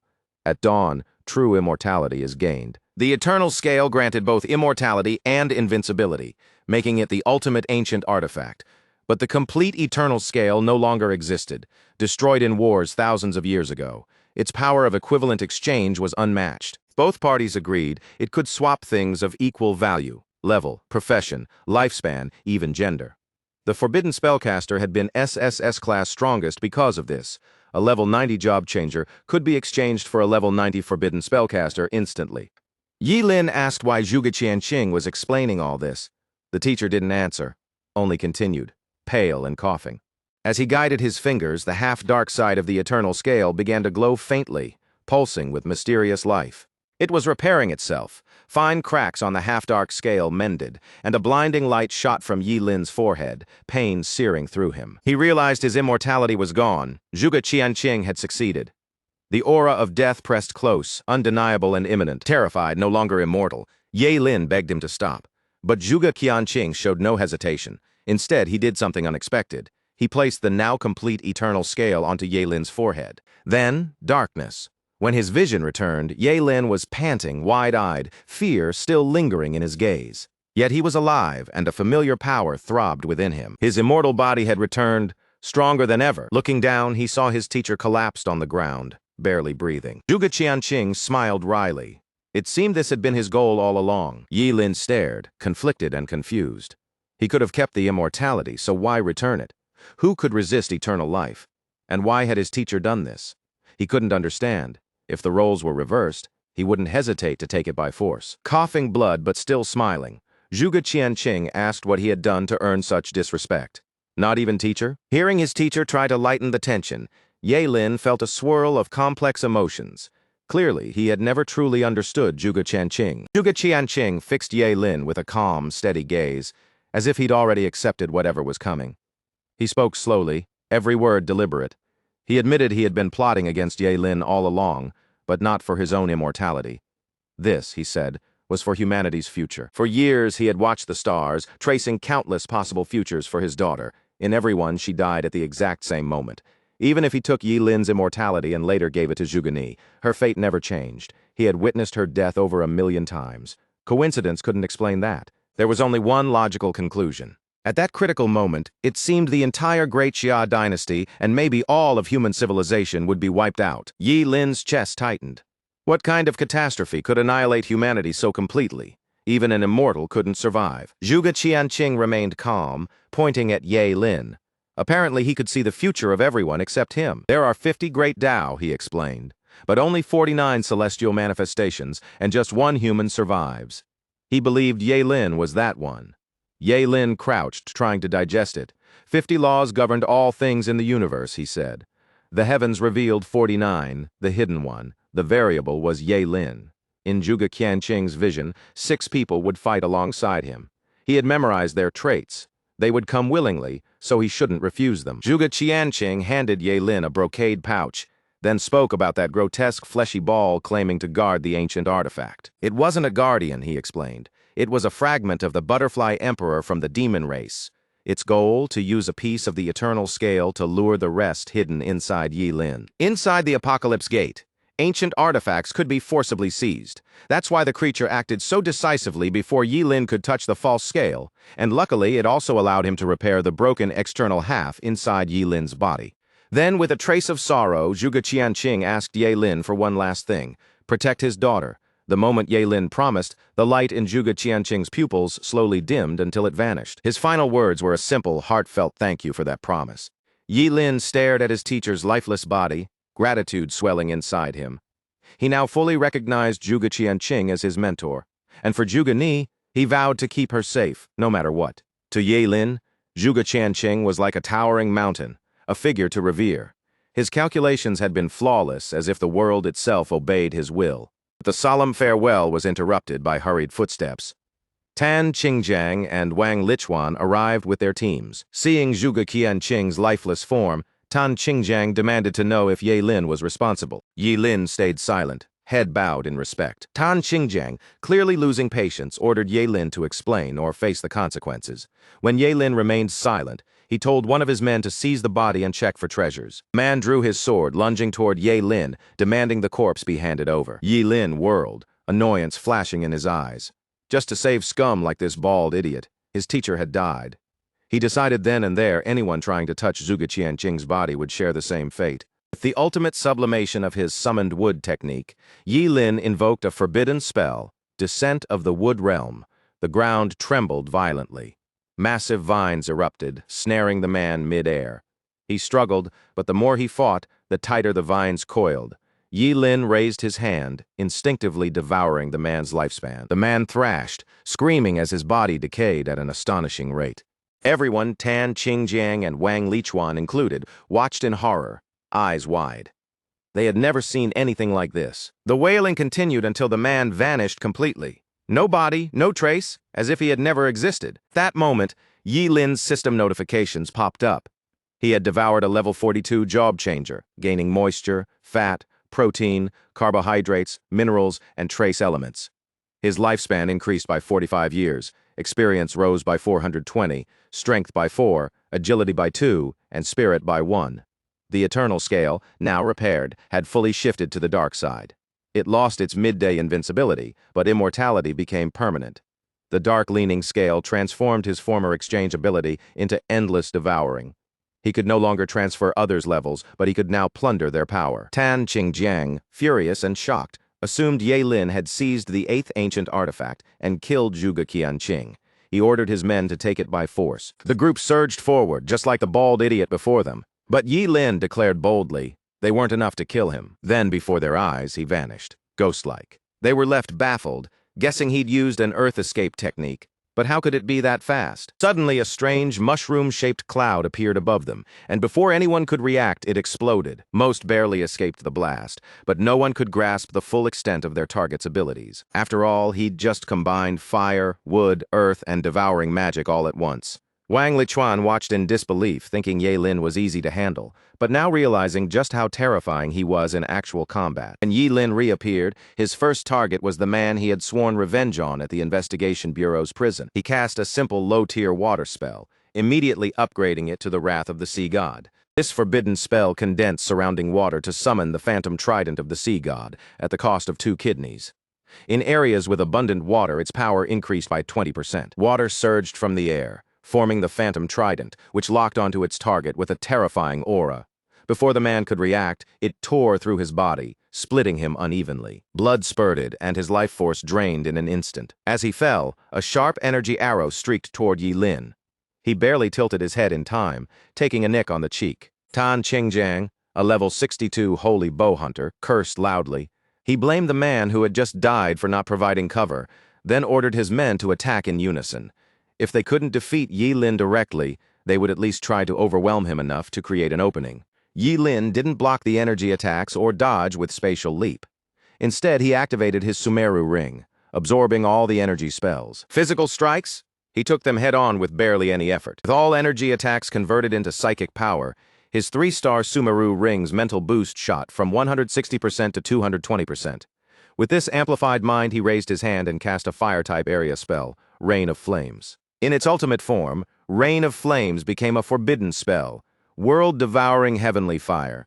Dark clouds swirled above like the apocalypse, and countless crimson-gold flames poured down on Tan Qingjiang and the others with unimaginable force. Everyone except Tan Qingjiang screamed as the fire engulfed them. When it cleared, leaving thick white smoke, Tan Qingjiang remained protected by an energy barrier. He scowled, muttering about being surrounded by useless fools. Seeing how effortlessly Yi Lin destroyed their group, Tan Qingjiang realized he couldn't beat him head-on. Desperate, he shot an arrow at Zhuge Qianqing's corpse. Instead of trying to hit a target that could vanish in a heartbeat, aiming at a lifeless body felt far simpler. And since Zhuge Qianqing clearly meant everything to Yi Lin, Tan Qingjiang took a gamble, counting on Yi Lin to step in and block the arrow. That was the opening he'd been desperate to find. The arrow shot forward, sharp and unhesitating, its aura exploding outward like a raging storm. With Tan Qingjiang's skill, a single shot like this could wipe out Zhuge Qianqing's remains in an instant. But just as it was about to strike, a violent ripple tore through the space in front of the body, and Yi Lin appeared, teleporting right into its path. The arrow slammed into Yi Lin's forehead with a wet, sickening click. Dark energy spiraled around him, warping his body at lightning speed. Tan Qingjiang stepped closer, laughing coldly. His plan seemed flawless. Yi Lin had used his own body to shield a corpse from a demon god's arrow. Foolish. Yi Lin felt his insides tear apart, every cell screaming in agony. Then, with a deafening bang, he exploded into a cloud of blood mist. Chunks of flesh and blood splattered across the ground right in front of Tan Qingjiang, who was certain Ye Lin was finished, shredded beyond repair no matter his eternal scale powers. Tan Qingjiang snorted, eyes gleaming with satisfaction. A triumphant smile curled on his lips as he turned to walk away, or so he thought. Almost imperceptibly at first, Ye Lin's fragments twitched. Then, suddenly, movement surged. His pieces began knitting themselves back together at feral speed. A single breath. A severed hand grew back into a full arm. 2 breaths and half a shoulder reformed on top of it. By the 3rd breath, the head had formed, slamming onto the shoulder as muscles and flesh wove together like living silk threads. He only had 1 arm and a head by then, but it was enough. He raised his hand and cast a forbidden spell at Tan Qingjiang from behind. The level 60 Holy Bow Hunter froze, blood trickling from his mouth, disbelief written across his face. Pain shot through him as more blood spurted out. His body convulsed violently under the golden energy piercing him from behind. By now, Ye Lin's body was almost fully restored. If not for the tatters of his clothes, you wouldn't see a trace of his injuries. He looked down at Tan Qingjiang, who was trembling with fear. Tan Qingjiang tried to leverage his position as deputy director of the Qingcheng Investigation Bureau, threatening Ye Lin with the consequences of killing him. Ye Lin just smirked, asking if he was really supposed to be scared. After all, Tan Qingjiang had been given a chance, and he'd wasted it. In a last-ditch move, Tan Qingjiang fired another arrow, hoping to catch Ye Lin off guard, but it was useless. Ye Lin unleashed his endless devouring skill. The arrow and its shooter vanished, their life essence drained until nothing remained. He had consumed a level 62 job changer, absorbing every bit of moisture, fat, protein, carbs, minerals, and trace elements. 2 years were added to his lifespan, 620 experience points, and boosts to strength, agility, and spirit. He even consumed the rest, instantly jumping from level 25 to 28, his core attributes surging. Then he called for Wang Lichuan, telling him there was no need to hide any longer. Wang Lichuan stepped forward, forcing a smile. He reminded Ye Lin he was no enemy and had no intention of attacking like the others. Ye Lin had no reason to kill an old man just to silence him. He asked why Wang would even think that they were friends, weren't they? Hearing that, Wang Lichuan finally relaxed. Now sure, Ye Lin wielded divine power, he pledged his loyalty and that of the entire Job Changer Guild in Qingqing. Keeping the old man alive as an ally was far more valuable than killing him. Ye Lin agreed, already thinking ahead to their future cooperation. With that settled, Wang Lichuan suggested they leave the apocalyptic dungeon as quickly as possible. It wasn't safe to linger. Ye Lin agreed, but he had one last task before they exited. Using ultimate sublimation, he sacrificed an arm to cast a forbidden spell, the extreme ice spirit coffin. Blue light condensed into a crystal-clear ice coffin. Ye Lin carefully placed Zhuge Qianqing inside, promising to bring him home. He hoisted the ice coffin onto his shoulder and motioned for Wang Lichuan to follow. As they rushed toward the exit, Wang Lichuan noticed the guards he'd left behind were gone. He remarked that the gate of the apocalypse was far more dangerous than it seemed, and that exploring it without proper strength was impossible. Ye Lin simply replied that they would return when they were ready. A sinister aura hung over the exit as they approached, just as Wang Lichuan warned Ye Lin to stay alert.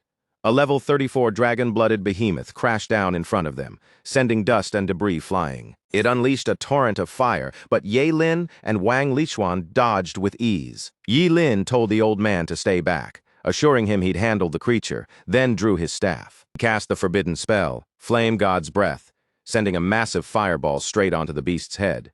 It vanished instantly. Wang Lichuan was left speechless, once again stunned by the sheer power of the spell. Ye Lin devoured the level 34 dragon-blooded behemoth, absorbing moisture, fat, protein, carbohydrates, minerals, and a trace of rare elements. His lifespan increased by 424 years, experience points by 340, strength by 6, agility by 2, and spirit by 1. He also gained the dragon bloodline, though its concentration remained at 0. A tiny fraction, 0.000001%, had an unknown effect. Ye Lin was happy for the lifespan boost, but couldn't help wondering what the dragon bloodline truly was. There was no time to think. Right then, the entrance seemed ready to collapse. They rushed in without hesitation. The moment they stepped inside, a powerful force pulled them forward. The apocalypse key in Ye Lin's possession flew out on its own, automatically sealing the gate behind them. The experience felt completely different from when they entered. It was alive, almost conscious. Luckily, they emerged on the other side in one piece. The gate vanished immediately, along with the ancient apocalypse key. no one would know when or where it would appear next. As they parted ways, Yi Lin made it clear he wanted to give Zhuge Qianqing a proper burial first. Anything else would wait until he sought out Wang Lichuan. Watching Yi Lin leave, Wang Lichuan declared that the Job Changer Guild would always serve him. Meanwhile, at the Zhuge family residence, Zhuge Nini faced the grim truth of her father's death, but refused to accept it, insisting it had to be some cruel joke, like someone drowning. She clutched desperately for hope, yelling at Ling Ye to tell her the man in the ice coffin wasn't really her father. She couldn't believe it. Surely it was a trick. But when confronted, Yi Lin could only apologize, admitting he had failed to protect her teacher. According to her father's wishes, he wanted to be buried alongside his deceased wife. Nini still resisted, unable to accept that her father, a brilliant strategist, could simply be gone. She collapsed against the ice coffin, tears freezing on its surface as she sobbed. Yi Lin stayed silent, watching quietly as grief overtook her. In moments like this, very few could remain calm. He had no words to comfort her, so he stood like a statue, making sure she didn't act on her despair in a dangerous way. Eventually, her sobs slowed. Eyes locked on her father, she asked how he had died. Yi Lin explained calmly that Zhuge Qianqing had overextended in divination, suffered divine punishment, and ultimately died for the good of humanity. Hearing this, Zhuge Nini realized her father must have foreseen his own death, yet never said goodbye. The cruelty of it hit her hard. She then told Ling Ye to leave. She didn't want to see him anymore. Yi Lin opened his mouth, ready to explain the promise he'd made to her father. But Zhuge Nini wasn't listening. Her voice cut sharp and final as she shouted at him to leave the manor. He paused, seeming like he wanted to respond, but then stayed silent. Maybe what Nini needed most was simply to be alone. Quietly, he turned and walked away, closing the door behind him with a soft click. By the next day, news had spread through Qingcheng like wildfire. Tan Qingjiang and several other key figures had vanished without a trace. On top of that, the famous astrologer Zhuge Qianqing had suddenly passed away, with the circumstances still under investigation. Shock rippled through the city, shaking the Daxia kingdom to its core. A little digging revealed that Zhuge Qianqing had left the city with Ling Ye. That also meant Ling Ye's true identity could never be linked back to Yi Lin. The bigger problem, however, was the investigation bureau, especially Officer Huang, who was determined to track down Ling Ye. Huang started visiting the Ji family's upscale clubs repeatedly, trying to gather proof that Yi Lin, still suspected of being Ling Yi, hadn't left Qingcheng recently. One night, Huang cornered Yi Lin in a club, demanding to know exactly where he had been all week. Yi Lin feigned ignorance. "I wouldn't know," he said lightly. "I did so much over the last 7 days, how could I remember any one thing?" Huang's frustration boiled over. He grabbed Yi Lin's arm.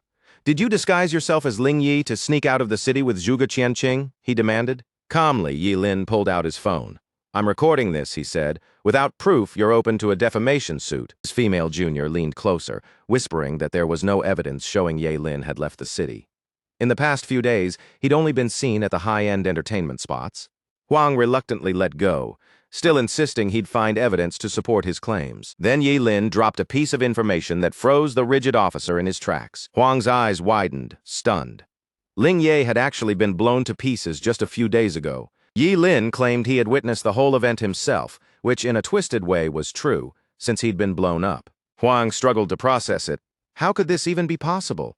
Despite having no solid proof, he had been so certain of his investigation. As his junior asked if something was wrong, Yi Lin waved it off with a smile. "We can grab a drink sometime," he said, then walked away. The following day, a heavy rain set the tone for Zhuge Qianqing's funeral. The entire Zhuge family courtyard was soaked in grief, filled with mourners, some quietly weeping, others bowing their heads in silent prayer. Inside, a shrine displayed Zhuge Qianqing's portrait, his faint smile still visible, surrounded by wreaths of tightly packed white chrysanthemums. Important figures, some rarely seen in Qingqing, filed past one by one to pay their respects. Whispers circled about Zhuge Nini, weighed down by her loss and seemingly alone. People also noticed the deceased astrologer's talented disciple was missing. His absence on this day seemed not only disrespectful, but unforgivable. At that moment, Yi Lin stepped forward to pay his respects. The crowd's expressions shifted. His sudden appearance was bold, and they all knew the rumors. Yi Lin had been indulging in excess since Zhuge Qianqing's death. His eyes were calm but carried depth. He ignored the glares and whispers, apologizing for being late. But before he could continue, Zhuge Nini cut in, asking sharply if he was even done paying his respects. She told him plainly, if he was done, he should leave. He wasn't welcome. Yi Lin replied calmly that he had no ulterior motives. He just wanted to see his teacher off on his final journey. Ni wasn't convinced. She accused him of pretending to be her father's disciple, calling him a fraud who had deceived everyone. Her words sparked outrage. The crowd turned against Ye Lin, questioning what he could have done to break the master-disciple bond with Zhuge Qianqing. Ye Lin tried to reason, but she was too emotional, insisting he leave. Didn't he understand human language? Suddenly, lightning cracked through the dark clouds outside. From it, several men in black robes appeared, faces hidden behind masks, radiating an ominous energy. The leader stepped forward with calm precision and offered his condolences. Ni demanded to know who they were. He told her to stay calm. They meant no harm. He explained they were there to examine Zhuge Qianqing's body, suspecting foul play. Ni immediately objected. No one was allowed near her father's corpse, but the masked leader ignored her. He ordered his men to advance without hesitation. Their mission was clear: secure the target at all costs. Ni didn't care about their suspicions. She warned them. Disturb her father's funeral, and she wouldn't hesitate to burn them alive. The crowd rallied behind her, outraged at the disrespect. They refused to tolerate such behavior at the funeral. All but the leader drew their swords with a sharp click, splattering blood as they attacked anyone who opposed them. The sudden violence froze the crowd. No one expected these masked men to kill openly, right in front of everyone. Terrified, the people scattered. They respected Zhuge Qianqing, but no one wanted to die over an autopsy. Then, in an instant, the air around Ni heated unbearably, the temperature spiking in seconds. A blazing crimson gold flame erupted from her, forming a raging inferno that she hurled straight at the masked leader. He didn't even flinch. The fire crashed against him, and he brushed it aside casually. Fear surged in Ni's eyes. This masked leader wasn't an ordinary job changer. He was level 50. A level considered the pinnacle of power in Qingqing. He grabbed Ni by the throat and lifted her into the air. He wasn't going to kill her over her father, but if she kept up her reckless defiance, the consequences would be severe. He asked if she would open the coffin for them.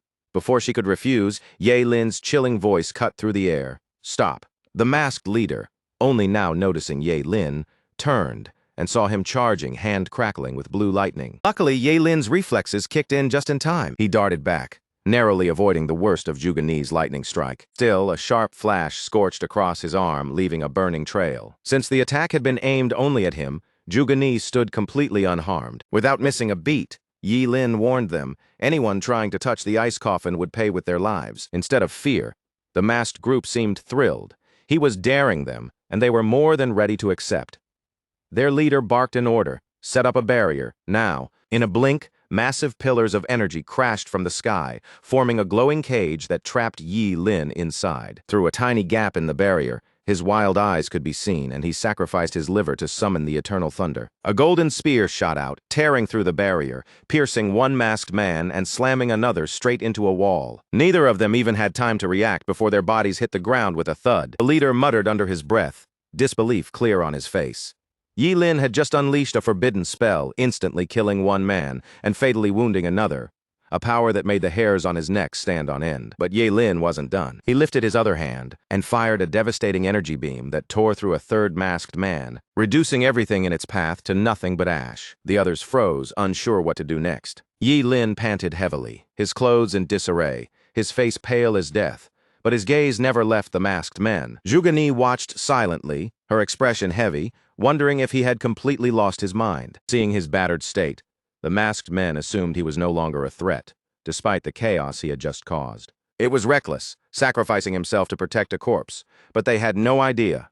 Confident, the masked men surged forward, flanking Ye Lin, while their leader readied a deadly strike.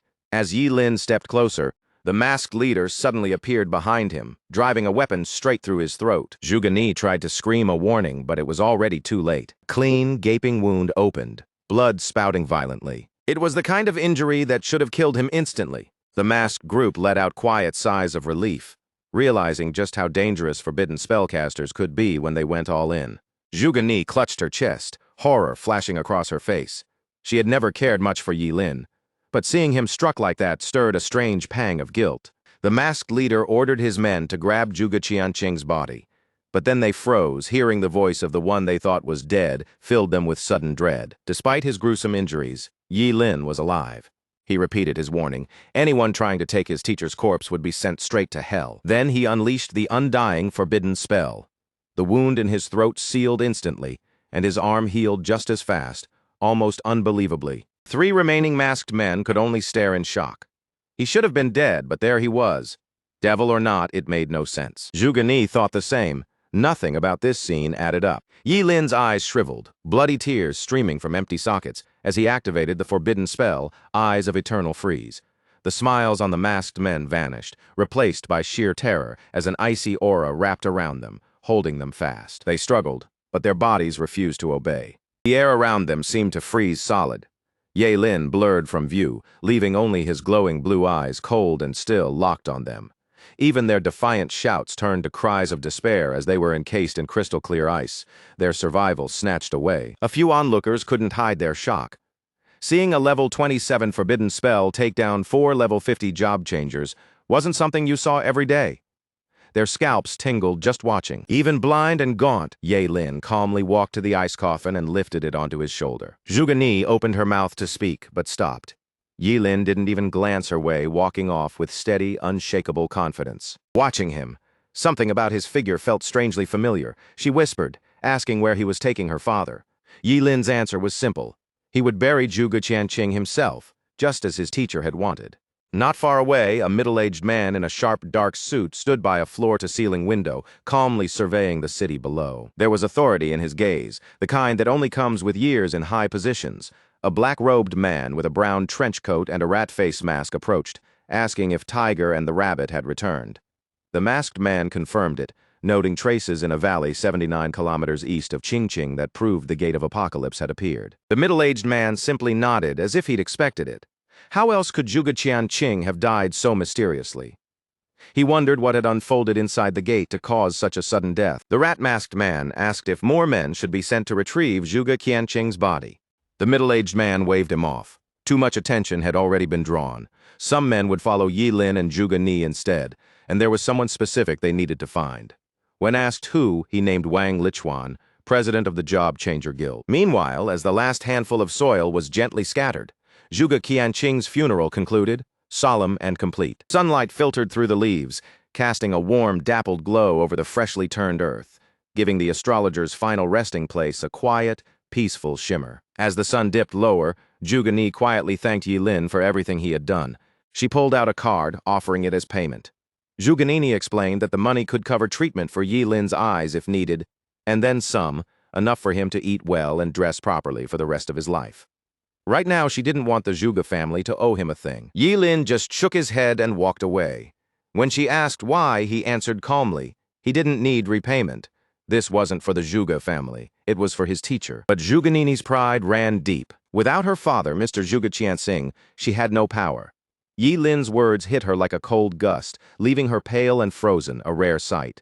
She wanted to argue, to fight back, but the words wouldn't come. And yet, every word was true. She'd lived under her father's protection, and now, seeing her own helplessness, unable even to guard his corpse, shattered her pride. Drained, she slumped before her father's grave, tracing the tombstone lightly, questioning if she was truly useless. Yi Lin left the cemetery and made his way to the Ji family villa, where Ling Yu greeted him warmly. Noticing his bandaged eye, Ling Yu asked with concern. Yi Lin waved it off, assuring her he was fine. President Ji arrived shortly after, asking about Yi Lin's next move. He suggested Yi Lin stay at the villa, even offering him a position, knowing how dangerous being a job changer could be. Yi Lin thanked him, but said he still wanted to go to university. Time was short, and he wanted to leave without regrets. President Ji paused, then nodded, pledging his support. Wherever Yi Lin went, the Ji family would have his back. Yi Lin thanked him again and headed to his room to rest. Collapsing onto his bed, he let out a long, exhausted sigh. Just then, the brocade pouch Zhuge Qianqing had given him slipped out of his Sumeru ring, startling him. At first, he thought it held a message, but 2 scrolls fell out instead, and he wondered if his teacher had foreseen his second profession before passing. The scrolls contained the Phantom Technique and the Turtle Breath Technique. The Phantom Technique lets a user project a shadow to confuse enemies, while the Turtle Breath Technique slows breathing until it mimics death. Yi Lin practiced immediately. Under his skill, the Turtle Breath Technique evolved into the Great Void Technique, and the Phantom Technique upgraded into 1 Qi transforming into 3 purities. The Great Void Technique lets a forbidden spellcaster sacrifice a bone every minute to vanish completely. Attacks can't touch him. The 1 chi to 3 purities spell lets him sacrifice half his lifespan to create up to 3 identical clones. If a clone dies, the original is fine. If the original dies, the clones disappear. Yi Lin couldn't help but marvel. Even in death, his teacher had planned for everything.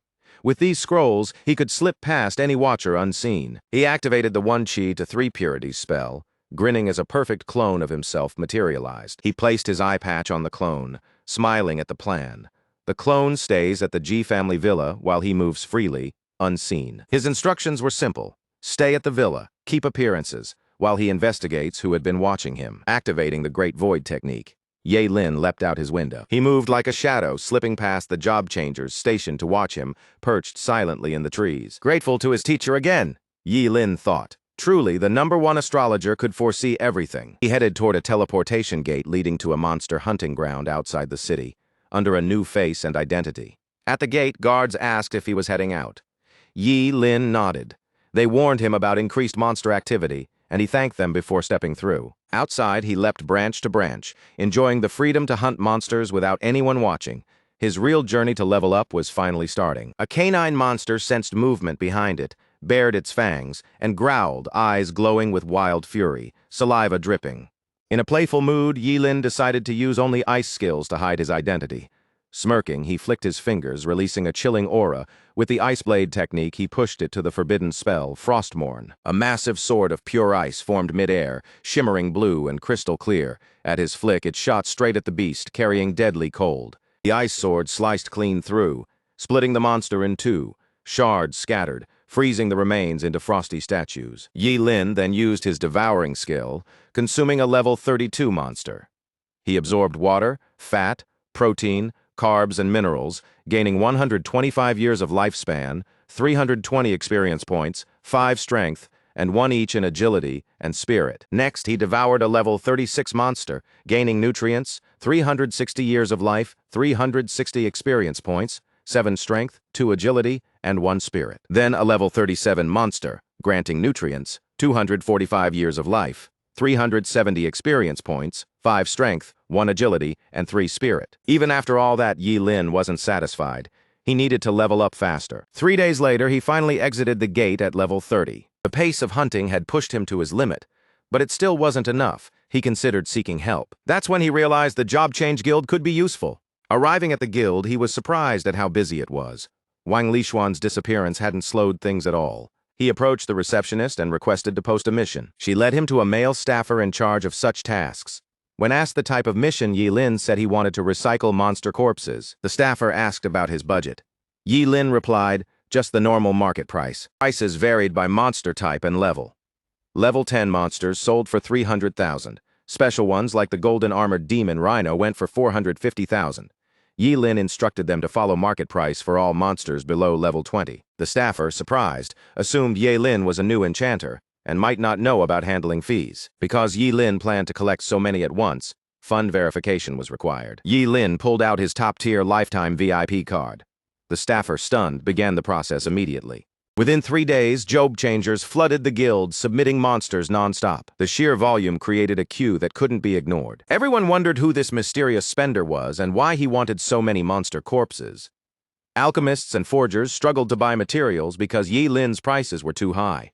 Nobody could understand paying so much just to recycle monster corpses. Clearly, it was a huge loss for anyone else. The staffer guiding monster recycling showed Yi Lin the latest batch. After checking, Yi Lin paid the fee and dismissed the staffer. The moment the door closed behind him, he activated his devouring skill. Yi Lin couldn't help but chuckle. Money really did make life easier.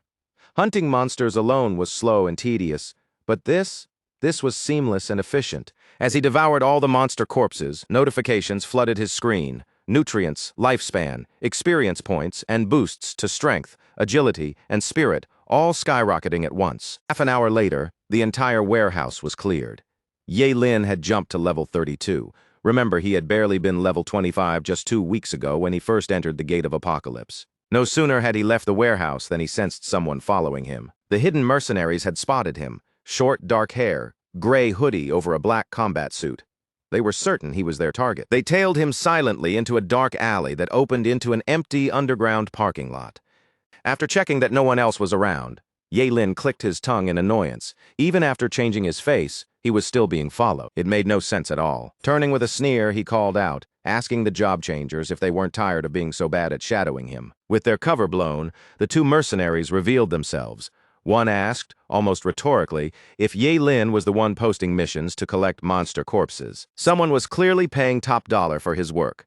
They charged, the swordsman aiming for his legs while the other slashed toward his throat with precise, lethal intent. The blonde was clearly an assassin, probably around level 30. Sighing, Ye Lin caught the assassin's arm and dodged the swordsman's strike effortlessly.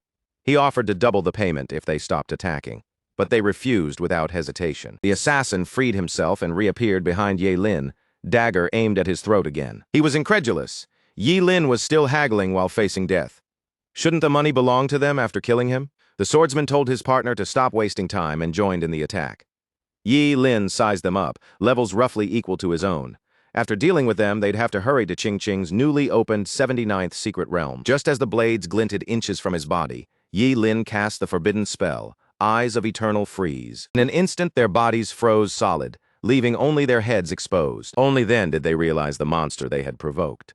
Ye Lin strolled up casually, curious to find out who had sent them. The two remained silent, but Ye Lin wasn't having it. With a flick of his finger, he sliced off the swordsman's left ear, blood spraying. Still, the man wouldn't talk. Then he turned to the assassin, who panicked and spilled everything. The pair had been hired by the Life Skills Job Changer Alliance, furious that Ye Lin's quest had disrupted the market. Ye Lin pressed for names. He learned about high-level blacksmith Yin Xiang and two top alchemists, Yuning and Zhou Heibing. He also got details about Ching Ching's 79th secret realm, warning them that hesitation could be fatal. The blonde quickly explained the 79th secret realm was a new spatial rift, appearing just 2 days ago, 30 kilometers north of the city. That was all they knew.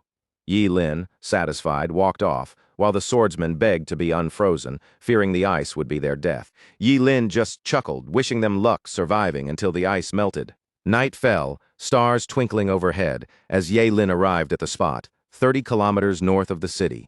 The entrance to the 79th secret realm was a massive black vortex pulsing with dark, ominous energy. By now, a crowd of job seekers had gathered, speculating about what lay inside. The first team had entered 2 days ago and not returned, making everyone cautious. They wanted someone else to go first, afraid the secret realm might be a dead zone, dangerous for leveling up or gaining strength. Sure, more secret realms would appear in the future, but everyone had just one life. Each hoped someone else would take the first risk. As the crowd debated, the black vortex suddenly turned transparent. Through it, a dazzling light revealed an object. The light dimmed slightly, showing a slender scepter hovering at its center. Its body shimmered with colored radiance, topped with a transparent crystal gem engraved with ancient runes radiating ominous energy. To the crowd, seeing the scepter as a potential divine artifact, reason flew out the window. They surged forward like a swarm, greed in their eyes, ready to fight for it. Chaos erupted as everyone poured in. Ye Lin approached the vortex, eyes narrowing slightly. He had a gut feeling this was a trap. If true divine artifacts were here, real powerhouses would have shown up long ago. As Ye Lin hesitated, a pleasant voice came from behind. You noticed it too, didn't you? Something about this secret realm didn't feel right. Ye Lin quickly spotted the speaker, Xie Zhaoxiao, disguised as a guy. He called her out, and she froze, shocked at being seen so fast. She wondered if her disguise was really that obvious. Ye Lin didn't hold back, pointing out that no real guy would wear so much lip balm, and her figure was too visible. Her cheeks flushed as she realized why people had been staring. Ye Lin shook his head and turned to leave. She called after him, begging him to wait. What else is there? He asked. She explained that this secret realm was likely a trap set by demons for human job changers. She suggested they team up to enter together. Demons were strong, but if Ye Lin could devour a few, how much would he level up? He feigned disinterest, claiming the risk was too high. Seeing his act, Xie Qiao promised to pay him for teaming up. Ye Lin refused, claiming his upbringing didn't allow such work. But when she offered an epic-level piece of equipment instead, he appeared beside her in a flash. Grinning, he struck a deal on the spot, not even asking her name yet. Xiao, stunned by his sudden attitude, introduced herself and asked about his profession to tailor the equipment. Ye Lin was shocked she could choose his gear. Clearly, she was wealthy. He said he was an ice-type mage but could use any equipment. Perfectly, she had just the thing. She pulled a small box from her spatial ring and opened it. Inside was a crystal-clear bracelet set with blue gems radiating a faint chill, ice crystal heart. An epic bracelet boosting spirit by 60%, refinable, with the absolute zero skill, expanding a domain around the wearer, amplifying ice skills 100%. Yi Lin was impressed. This was a domain skill. He even considered looting her spatial ring, but thinking about her vast resources, knowledge, and naive personality, clearly a spoiled girl raised in isolation, he realized killing her could draw the wrath of someone he wasn't ready to face. Xiao Xiao snapped Yi Lin out of his thoughts, asking if their deal was really set. She needed to explore the secret realm quickly and get home before her mom found out, or else she'd be grounded. Yi Lin couldn't help but wonder if she'd snuck out just to check out an unknown secret realm, but she wasn't worried. Sneaking out? Easy. She could handle herself. From their brief encounter, she had a strong sense that Yi Lin was powerful. She asked his level and name, and Yi Lin introduced himself as Yi Mushuang, a level 45 job changer. Xiao Xiao blinked. He looked barely 20 and yet level 45? Was he a prodigy? Still, compared to her, turning 17 this year and already at level 37, he wasn't even close. Seriously, who even wants to be compared with her? Yi Lin played along, feigning amazement and cheering her on, letting her bask in her own sense of greatness. With her level, she must have aced the final exam, right? Xiao Xiao shook her head. She hadn't even taken it. Her dad said it would be a waste of time. Fair enough. Even the top scorer only got a legendary piece of equipment, and for those with strong family backing, skipping exams made sense. Yi Lin agreed they would team up to enter the secret realm. Pleased, Xiao Xiao handed over the bracelet and urged him to enter the rift immediately. From now on, they were a team. The scene shifted to a vast stretch of black earth, like an abandoned battlefield inside the secret realm. The soil was dark red, as if stained with old blood. Only a handful of stars flickered in the sky, casting an eerie glow. Jagged mountains of varying shapes loomed in the distance, and occasional roars echoed from deep within. Xiao Xiao's intuition was right. Real demons were here, and the stench confirmed it, familiar and threatening. Yi Lin asked if she dealt with demons often. She nodded slightly and whispered that she usually did so under her parents' supervision. This time, however, she planned to face them alone. She wondered where the other job changers had gone. Were they scattered randomly? Suddenly, a giant claw loomed over her.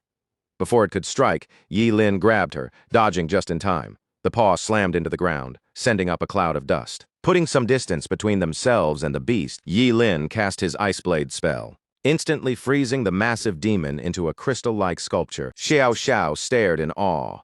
"Why is your Ice Blade so strong?" Yi Lin shrugged. "I'm an Ice-type mage. Of course, my ice spells are powerful." Then he did something that puzzled her. He stashed the demon's corpse inside his Sumeru ring. When she asked why, Yi Lin dramatically burst into tears, explaining he was an orphan. "These monster corpses are worth a lot of money," he lamented.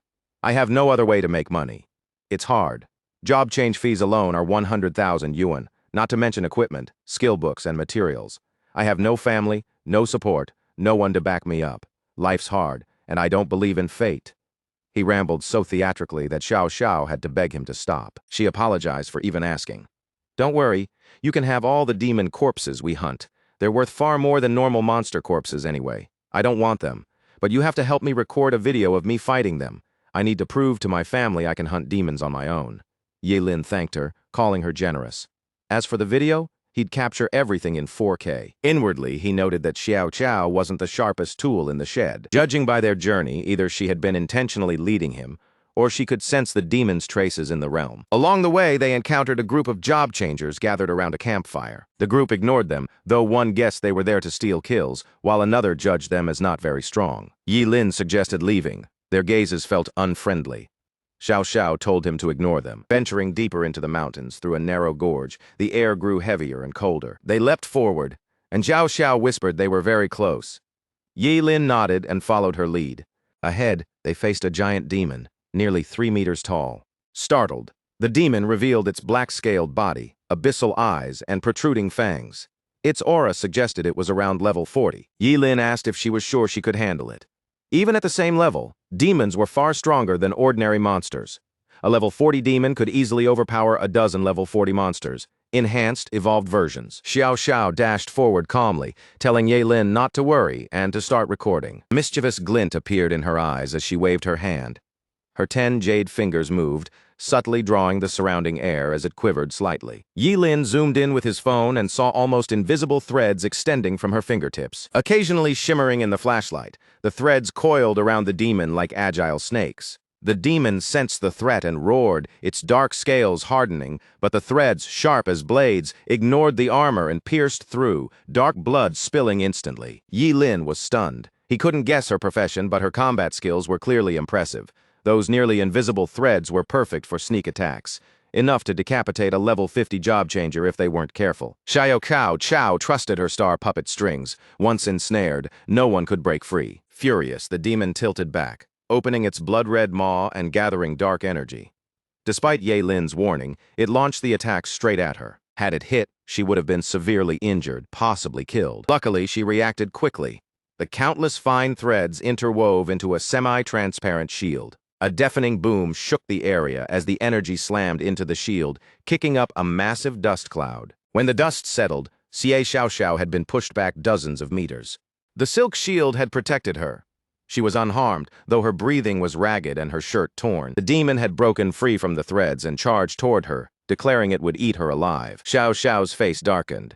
She admitted she had underestimated it. She unleashed her full power, sprouting butterfly-like wings. Her hands surged with invisible threads again, aiming to entangle the demon. Demon, wary from earlier, refused to be caught and fled, leaving the star puppet strings behind. Xiao Qiao gave chase, determined not to let it escape. Yi Lin warned her not to chase the demon. It could be a trap, but Xiao Qiao ignored him completely. With no other choice, Yi Lin activated his fleeting dance and followed. The demon weaved expertly through the invisible threads, using its knowledge of the terrain. But suddenly it froze mid-step, stepping right into what looked like a trap. Xiao Xiao assumed it had just run out of stamina and slowed down, she shouted, ready to finish it off. But instead of faltering, the demon let out a chilling laugh and warned that she was the one about to die. In an instant, the empty battlefield transformed. Over 20 demons now filled the area, towering like iron columns. Xiao Xiao froze. She had never imagined a secret realm near a small city like Qingcheng could be so densely packed with demons. Determination flickered across her face as she whispered an apology to Yi Lin. She promised to take responsibility for dragging him into this mess. When the fight began, she would use her star puppet strings to hold off the demons so Yi Lin could escape. Asked if she was sure, she nodded with confidence. She had a plan to get out. Yi Lin said nothing and started moving away. The demon, spotting him, barked orders. No human would leave this secret realm alive. Almost immediately, several demons lunged at Yi Lin at once. He dodged an attack aimed straight for his back, moving faster than their eyes could track. Dark flames rained toward him, but Yi Lin used fleeting dance to evade again. Behind the cover of the thick fog he created, he slipped silently behind a rock. Meanwhile, Xiao Xiao's expression grew serious. Seeing Yi Lin had escaped, she retracted her star puppet strings and began to move. Unbeknownst to her, Yi Lin was still watching from behind a nearby rock, recording how she handled the escape. Xiao Xiao ran at full speed, and when two demons blocked her path, she shredded them with her star puppet strings. The rest gave chase, but it was clear they couldn't catch her. Confident she was safe for the moment, she promised to settle the score later, but the scaled demon had a different plan. It condensed a dark energy orb in its palm and hurled it at her. The orb twisted through the air in an eerie, unnatural trajectory, homing in relentlessly. She tried to shake it off, but the sphere clung to her like a leech. Next, she attempted to intercept it with her fine threads, but they failed.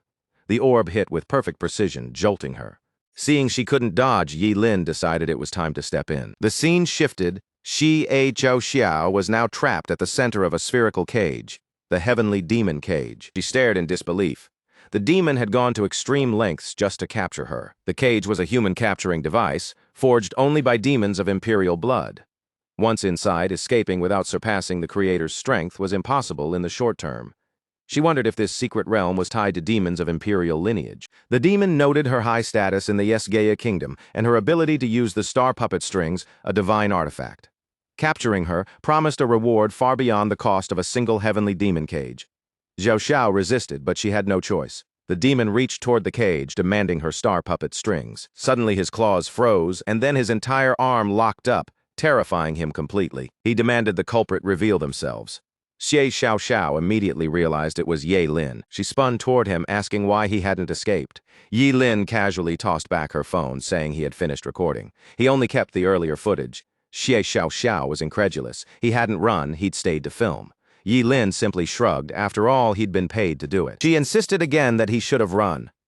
Who in their right mind keeps filming in this situation? Nearby, the demon clutched his frozen arm and shouted for the others to kill Yi Lin. They lunged at him like a pack of wolves.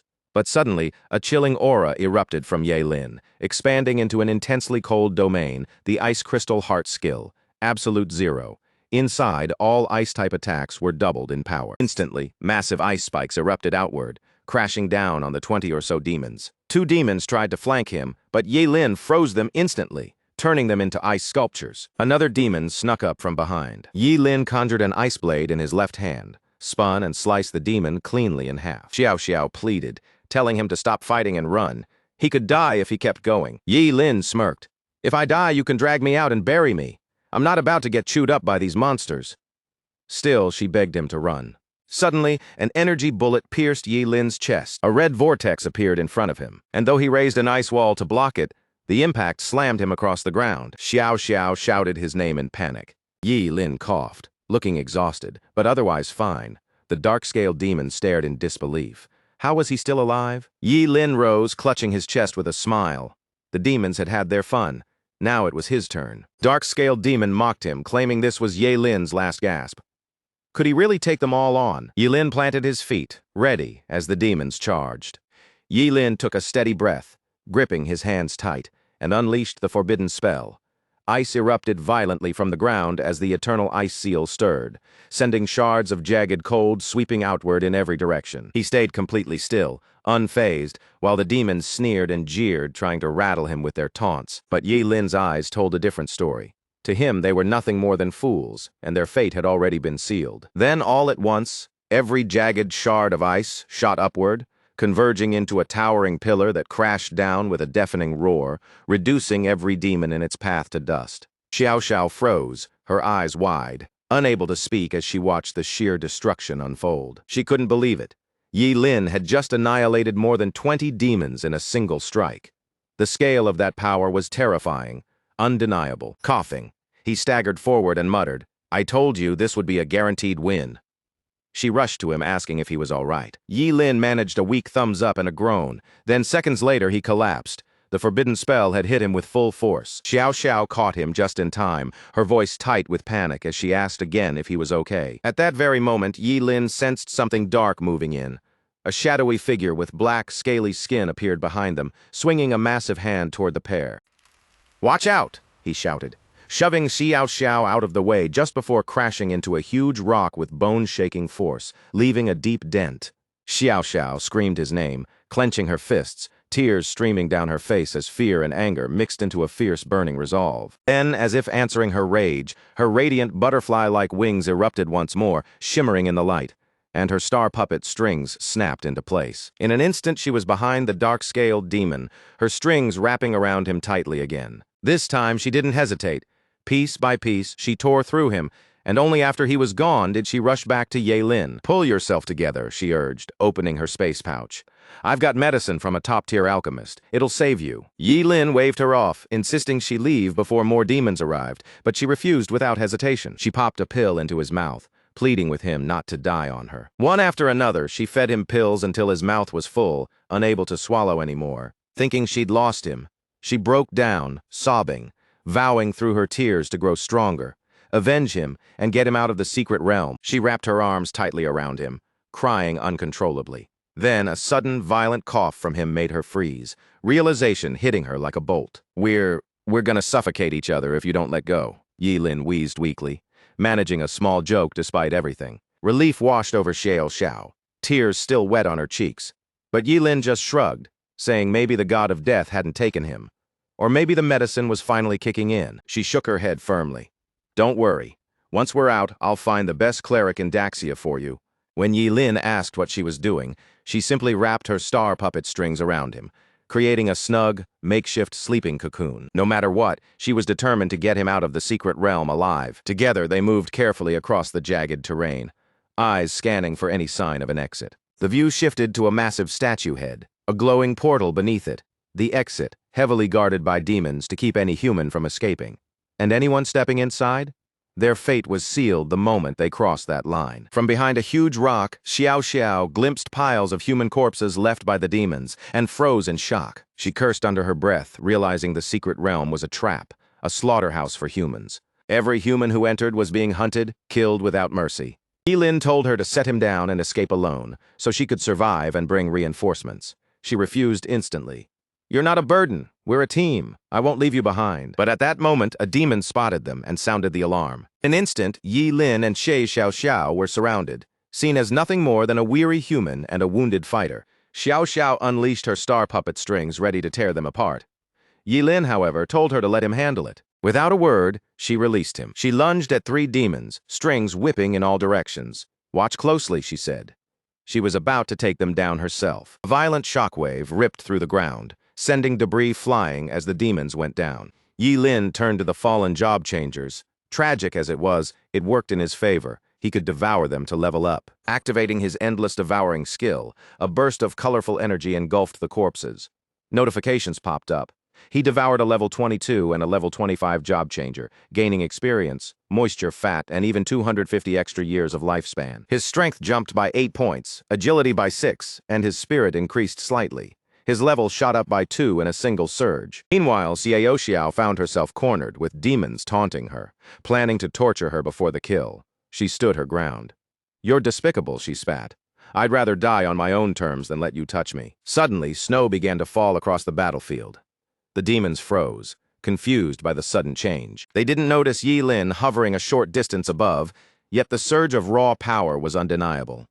With a wave of his hand, Yilin sacrificed an organ and cast a forbidden frost spell, echoing the eyes of eternal freeze. The icy avalanche tore through the area, freezing every demon solid. Xiao Xiao finally had a chance to escape.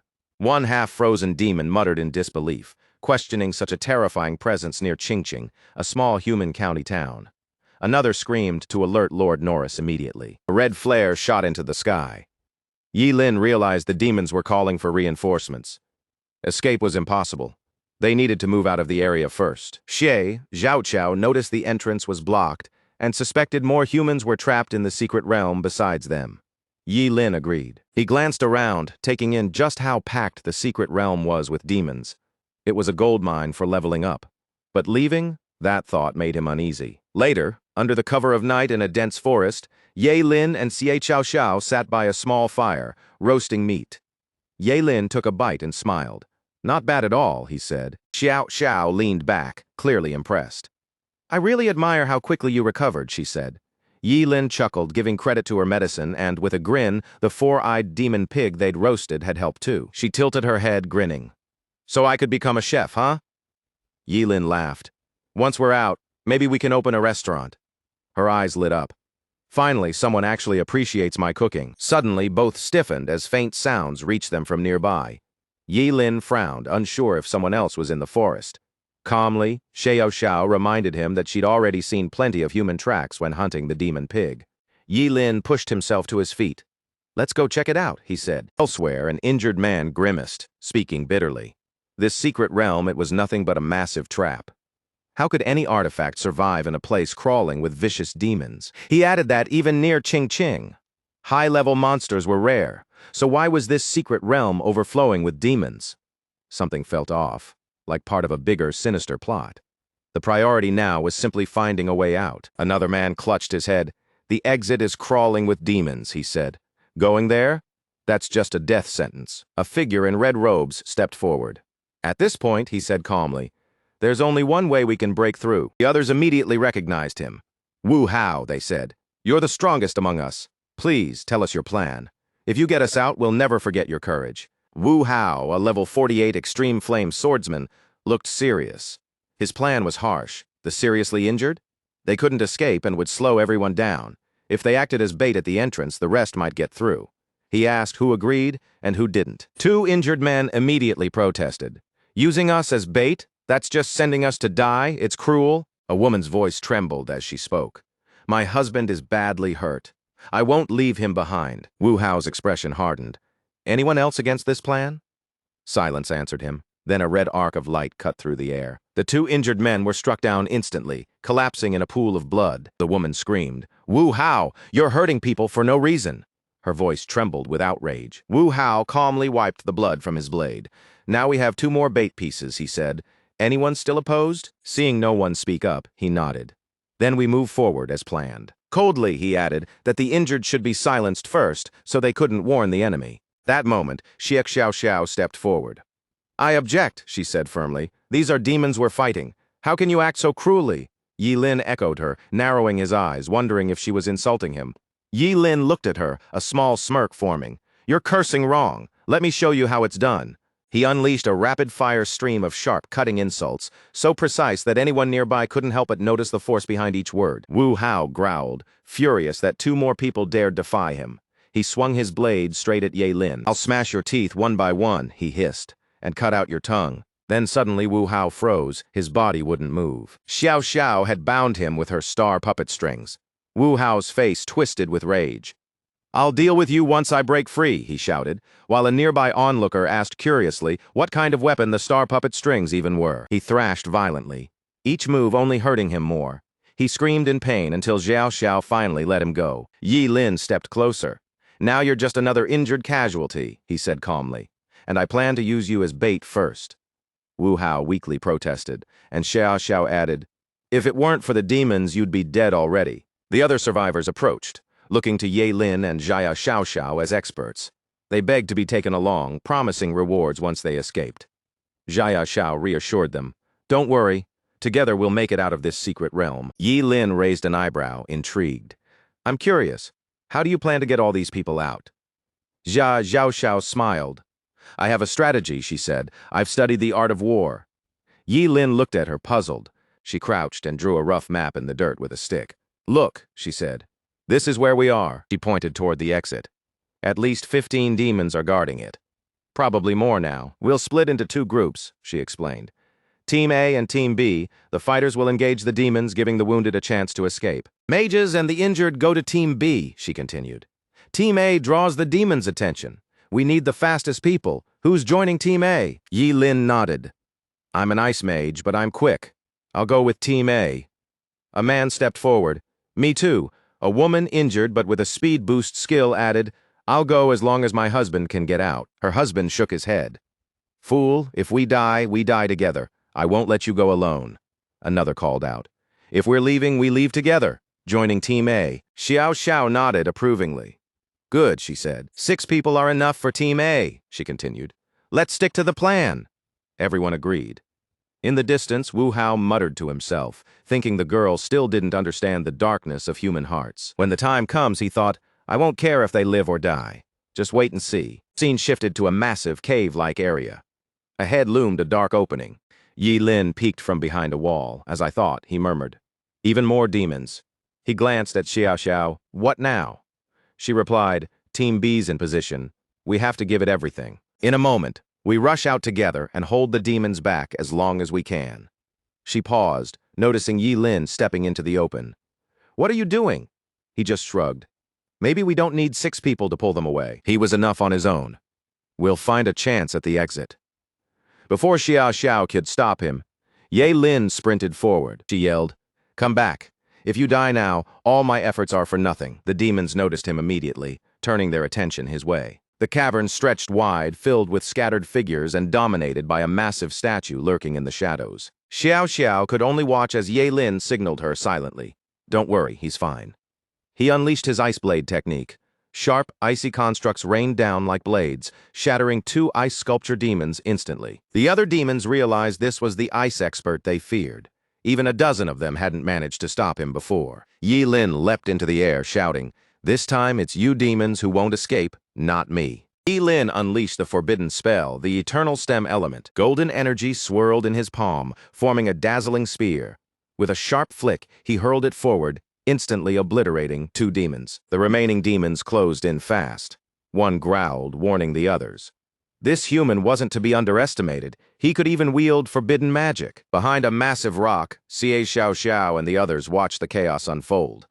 One man muttered that it was the perfect time to strike and wipe out the demons, but Xie Xiao frowned, something felt off. Amid the turmoil, Yi Lin remained calm, scanning the battlefield.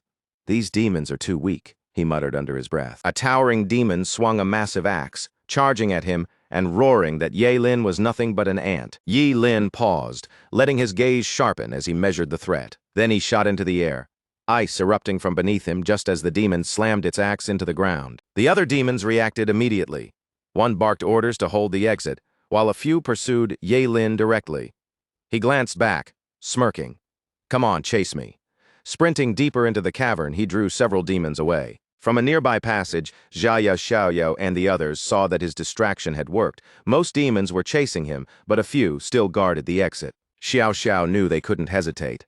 Another suggested waiting for reinforcements, but the opportunity was slipping away. They had to move. As they surged forward, a demon spotted them.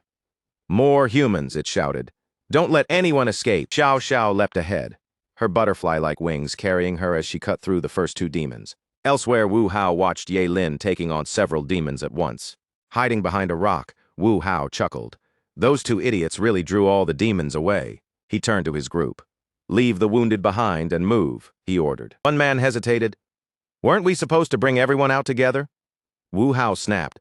"Are you stupid? Do you want to live or die?" The man fell silent. Another shook his head, insisting he wasn't that foolish. The woman told him to stop overthinking and focus on survival. Wu Hao barked, "Follow me if you want to live." They dashed across the rocky terrain as an explosion rocked the ground nearby. Xiao Xiao spotted movement. "Team B is rushing to help," she called out. But then she realized they weren't heading toward her. They were moving straight for the secret realm's exit. Wu Hao's doing, and worse, the severely injured had been left behind. She clenched her fists, silently hoping this troublemaker would get his comeuppance. Wu Hao grinned. "Thanks to those fools, we can leave safely," he said. "I hope the world has more like them, makes life easier for people like me." Suddenly, a massive stone pillar crashed down, sealing the exit. The group froze, stunned. Wu Hao scowled. "What now?" Another voice questioned the sudden stone door. Had they triggered a trap? Wu Hao cursed under his breath. "Backup plan from the demons? Probably. Doesn't matter. We'll break it down together." They struck the wall with all their might, but only small chunks of debris flew off. The wall wouldn't budge. Wu Hao stared, incredulous. How can all of us hitting it at once not even crack it? Meanwhile, Xiao Xiao realized they'd walked right into a trap. Another muttered it was well-deserved, calling them cowards. A warning rang out about reinforcements. Xiao Xiao spotted a dozen demons heading toward them. "They're coming back!" she yelled. A red-skinned demon charged, screaming. "You damned humans!" He roared that all of them would burn in hell. The demons quickly closed in, surrounding the group. Wu Hao barked, "We're surrounded! Fight them!" Red-skinned demon leader lunged forward, shouting, "All of you will die!" A blast of red energy tore across the ground, sparks flying in every direction. Xiao Xiao's eyes widened. "That demon leader's too strong. We should fall back at least for now." In a rocky ravine, Yi Lin leaned against the cliffside, noticing a large stone slab blocking a nearby path. He spotted movement and lifted his gaze. Alert. Xiao Xiao called out Ye Lin. "Why are you there? Are you hurt?" He looked calm, questioning why they hadn't escaped. "Did the demons set a backup plan?" he asked. Xiao Xiao explained that the demons had trapped the entrance and wiped out Team B. Another added that some abandoned the wounded, so they only had themselves to blame. Hearing this, Yi Lin finally grew frustrated. "Fine, that's my mistake," he admitted. "Follow me, we're going back. I'll show these demons what we're capable of." Soon after, Yi Lin made his way back to the secret realm's exit, where several demons were lying in wait. He had planned to send the others out first, but now there was no choice. He had to fight head-on. He called out, "You demon bastards, prepare to die." The demon leader smirked. "You want to die? Fine. I'll grant that wish." A surge of blue, ice-like energy tore through the air, splitting it apart. Yi Lin leapt from a high rock, the impact cracking the ground beneath him. He charged the demon leader mid-air, ice shards scattering as their clash shook the surroundings. An explosion erupted, sending shockwaves across the rocky terrain. Demon leader stared, stunned.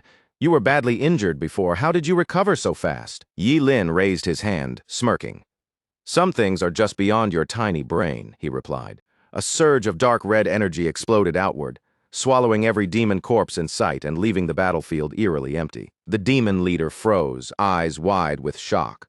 What kind of terrifying, unnatural power was this? Yi Lin stood firm, his devouring skill fully active. As he consumed every corpse around him, the demon leader gaped, struggling to comprehend the bizarre power on display. Truthfully, Yi Lin's ruthlessness went beyond imagination. To devour his own kind like this, it was utterly twisted. Yi Lin cracked a wild, manic grin.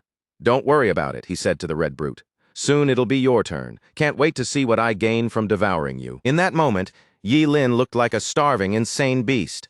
Fully aware this might be his only chance to feast on so many demons outside the secret realm, he sacrificed an organ to trigger burning reincarnation, pushing his limits to summon a storm of lightning that could shake the world. Suddenly, thick dark clouds churned above Norris, swirling violently as lightning hammered down from the storm's eye.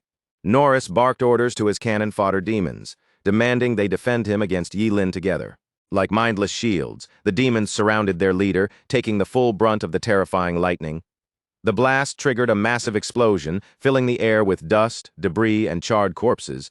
As the dust settled, Norris assumed Yi Lin wouldn't survive. After all, he was relying on forbidden spells. Yi Lin didn't argue. Instead, he warned that the demons were about to experience true agony. Encircled by karmic flames, Yi Lin unleashed a relentless barrage of forbidden ice and fire spells, engulfing every demon in a storm of pain. Each ice spell was immediately followed by a fire spell, leaving the demons in constant torment. Forbidden techniques: eyes of eternal freeze, fire god's breath, heaven burning fire, sorrow of cold, and a dozen others rained down like meteors, annihilating low-level demons and seriously wounding the high-level ones. By the time the onslaught ended, the demon ranks had been drastically thinned. Corpses littered the ground, leaving only a handful of high-level demons standing. Except for Norris, who couldn't comprehend what had just happened. The rest fled, abandoning their leader. They hadn't signed up for this. They were supposed to slaughter humans, not be slaughtered by one. But Yi Lin wasn't about to let that experience slip away. He raised his hand, declaring that none would escape. Crimson flames surged from his body in a sudden, overwhelming wave. As his level shot up, burning reincarnation's forbidden power flared, instantly doubling his strength, agility, and spirit like a cheat code activated. He used this to supercharge his endless devouring skill. With a pull like a black hole, every demon in sight, except the low-level demon Lord Norris, was sucked in. Norris struggled, helpless against the unstoppable force. His face twisted with confusion and fear. One thought dominated his mind. Who exactly was this human? After leveling up again, Yi Lin slowly opened his eyes, counting that he had devoured 185 ordinary monsters. Among them were 32 low-level and 4 high-level demons, granting him water, fat, protein, carbs, minerals, and even a trace of rare dragon blood. His lifespan surged by 13,250 years, experience points by 44,280, strength by 485, agility by 338, and spirit by 286. Only Norris remained, raising his axe and vowing that one day his great demon emperor would enslave humanity. Yi Lin decided it was time to drop the act. Effortlessly, he caught the edge of Norris' massive axe mid-swing, instantly shattering the demon lord's confidence. But just as it seemed Norris might recover, Xiao Xiao and her team arrived at that exact moment. They were stunned. Yi Lin had already wiped out every demon and monster except Norris. It was the worst possible timing. The slightest misstep could reveal Yi Lin's true identity. Yi Lin immediately loosened his grip on the axe, taking the full impact and crashing into a rock below. Xiao Xiao rushed to his side and ordered the others to press forward. She planted herself protectively in front of him, ready to face Norris. Yi Lin coughed repeatedly, pretending to be in pain before apologizing to her. He claimed he had tried his best, but Norris was too strong. According to him, Norris had absorbed all the other demons' power to become even more formidable. His performance was flawless. Norris was left dumbfounded, unable to process what he had just heard. Was this human serious? Xiao Xiao, trusting him completely, praised Yi Lin for handling things so far. "Leave the rest to me," she said confidently. Norris snapped out of his shock, cursing Yi Lin as a despicable maniac who devours his own warriors and corpses, and now dared to lie about it. Xiao Xiao ignored his words. Determined, she lunged mid-air with her star puppet strings, instantly ensnaring Norris in a deadly grip. Norris cursed and thrashed, struggling against the tightening strings. He freed one arm, deciding that if he was going down, Yi Lin would go with him. Ignoring the pain, Norris forced his way in front of Yi Lin and swung his axe in a decisive strike. Within reach, Yi Lin calmly extended a fingertip. He told the brute to back off, then unleashed a strike that tore a massive hole through Norris's chest. With nearly half his chest and abdomen gone, Norris dropped his axe and collapsed. In his final moments, he seethed, furious at a fate he never imagined. Yi Lin watched silently, reminding himself to keep his identity hidden.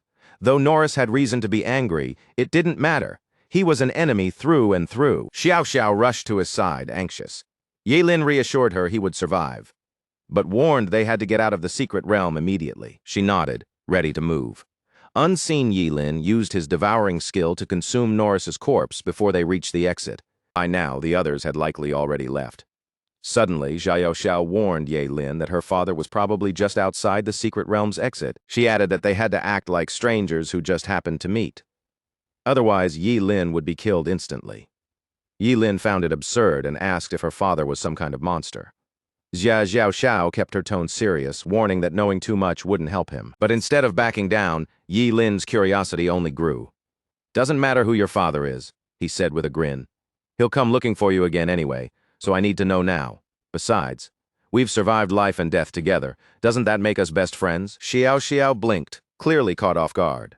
"Wait, you really mean you'll come find me later?" Yi Lin swore up to the heavens, but Xiao Xiao held up a hand. "You don't need to swear. The truth is, my father is Jaya Hong, head of the Jaya family, one of the 5 great families of Great Jaya." Yi Lin froze, completely lost. "Wait, you mean the late Mr. Zhuge Qianxing from Qingcheng?" Xiao Xiao finished for him. Yi Lin nodded. "Yeah, the famous astrologer." She gave a small nod. "The 5 great families are the oldest, most powerful clans in all of Great Xia.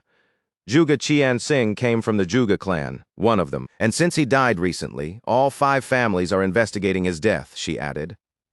Yi Lin frowned, wondering if the Zia family might have been behind the chaos at his teacher's funeral. That would explain why even Wang Lichuan, president of the Job Changer Guild, had gone into hiding. Suddenly nervous, Xiao Xiao asked if Ye Lin still planned to come find her now that he knew her identity. Ye Lin smiled. "Of course. Who cares about the 5 great families? Once I set my mind on something, I always see it through." Xiao Xiao visibly relaxed and started to head out. Since Yi Lin said it so confidently, she would wait for him. "And don't forget," she added, "my name is Xiao. Yi Lin grinned. "It's a promise." Meanwhile, at the secret realm's entrance, everything was exactly as Xiao Xiao had said. Her father, Jia Hong, stood there, accompanied by the city lord of Qingcheng, Huang. Xiao Xiao stepped forward first, Ye Lin a few steps behind. Huang breathed a sigh of relief, grateful she was safe. Xiao Xiao ran to her father excitedly, but Xia Hong didn't look pleased that she had run off on her own. Even though she was safe, it was clear she had grown bolder. She held up her phone. "I know I was wrong, but look at the video, me holding my own against the demons." Xia Hong casually crushed the phone in his hand, surprising her. "This is the bare minimum," he said. "Your family spent so much to raise you. If you can't do this much, you're nothing but trash." He added that she had disappointed him, and that when they returned, she would enter the Dragon Pool's secret realm to reflect on her actions. Xiao Xiao nodded, accepting her punishment.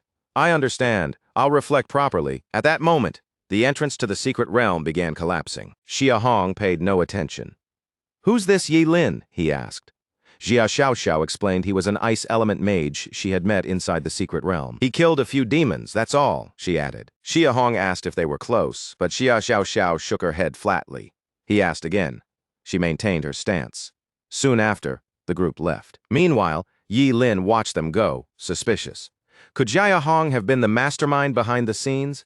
His aura was oppressive, and his men wore masks like those who attacked Yi Lin's teacher's funeral. Yi Lin dismissed the thought.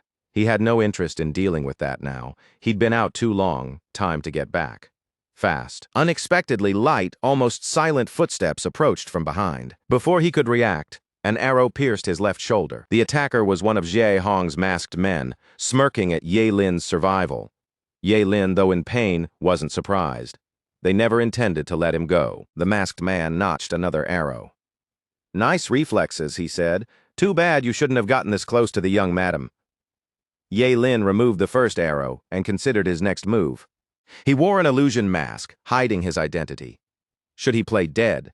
But the next arrow to his head would finish him for real. An arrow whizzed past inches from him.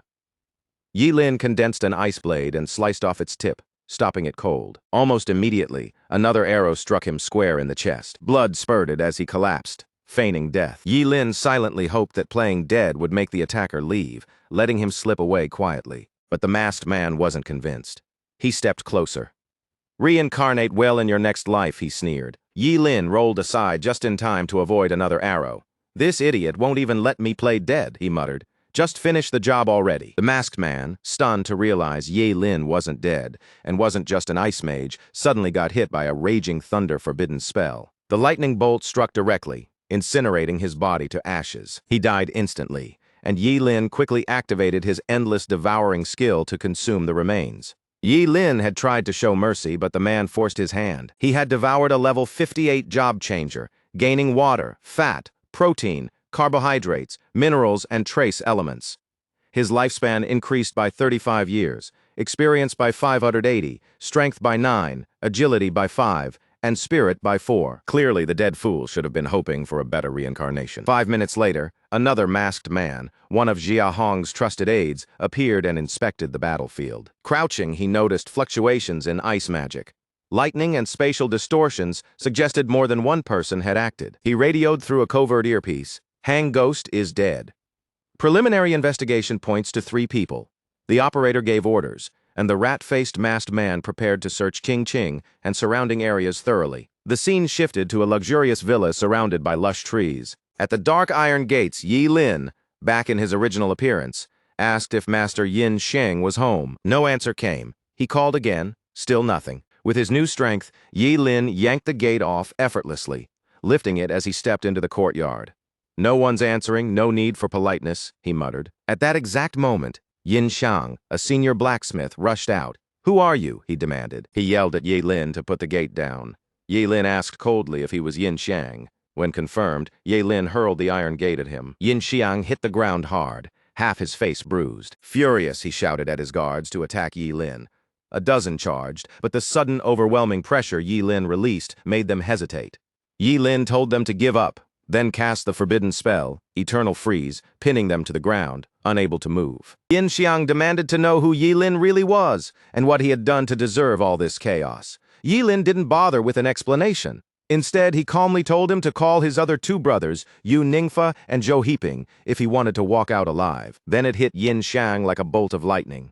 He finally put the pieces together. Ye Lin was the same guy snatching up monster corpses for absurd sums at the Job Change Guild. Soon after, Yu Ningfa and Zhou Heaping arrived, looking every bit the part of ordinary old men.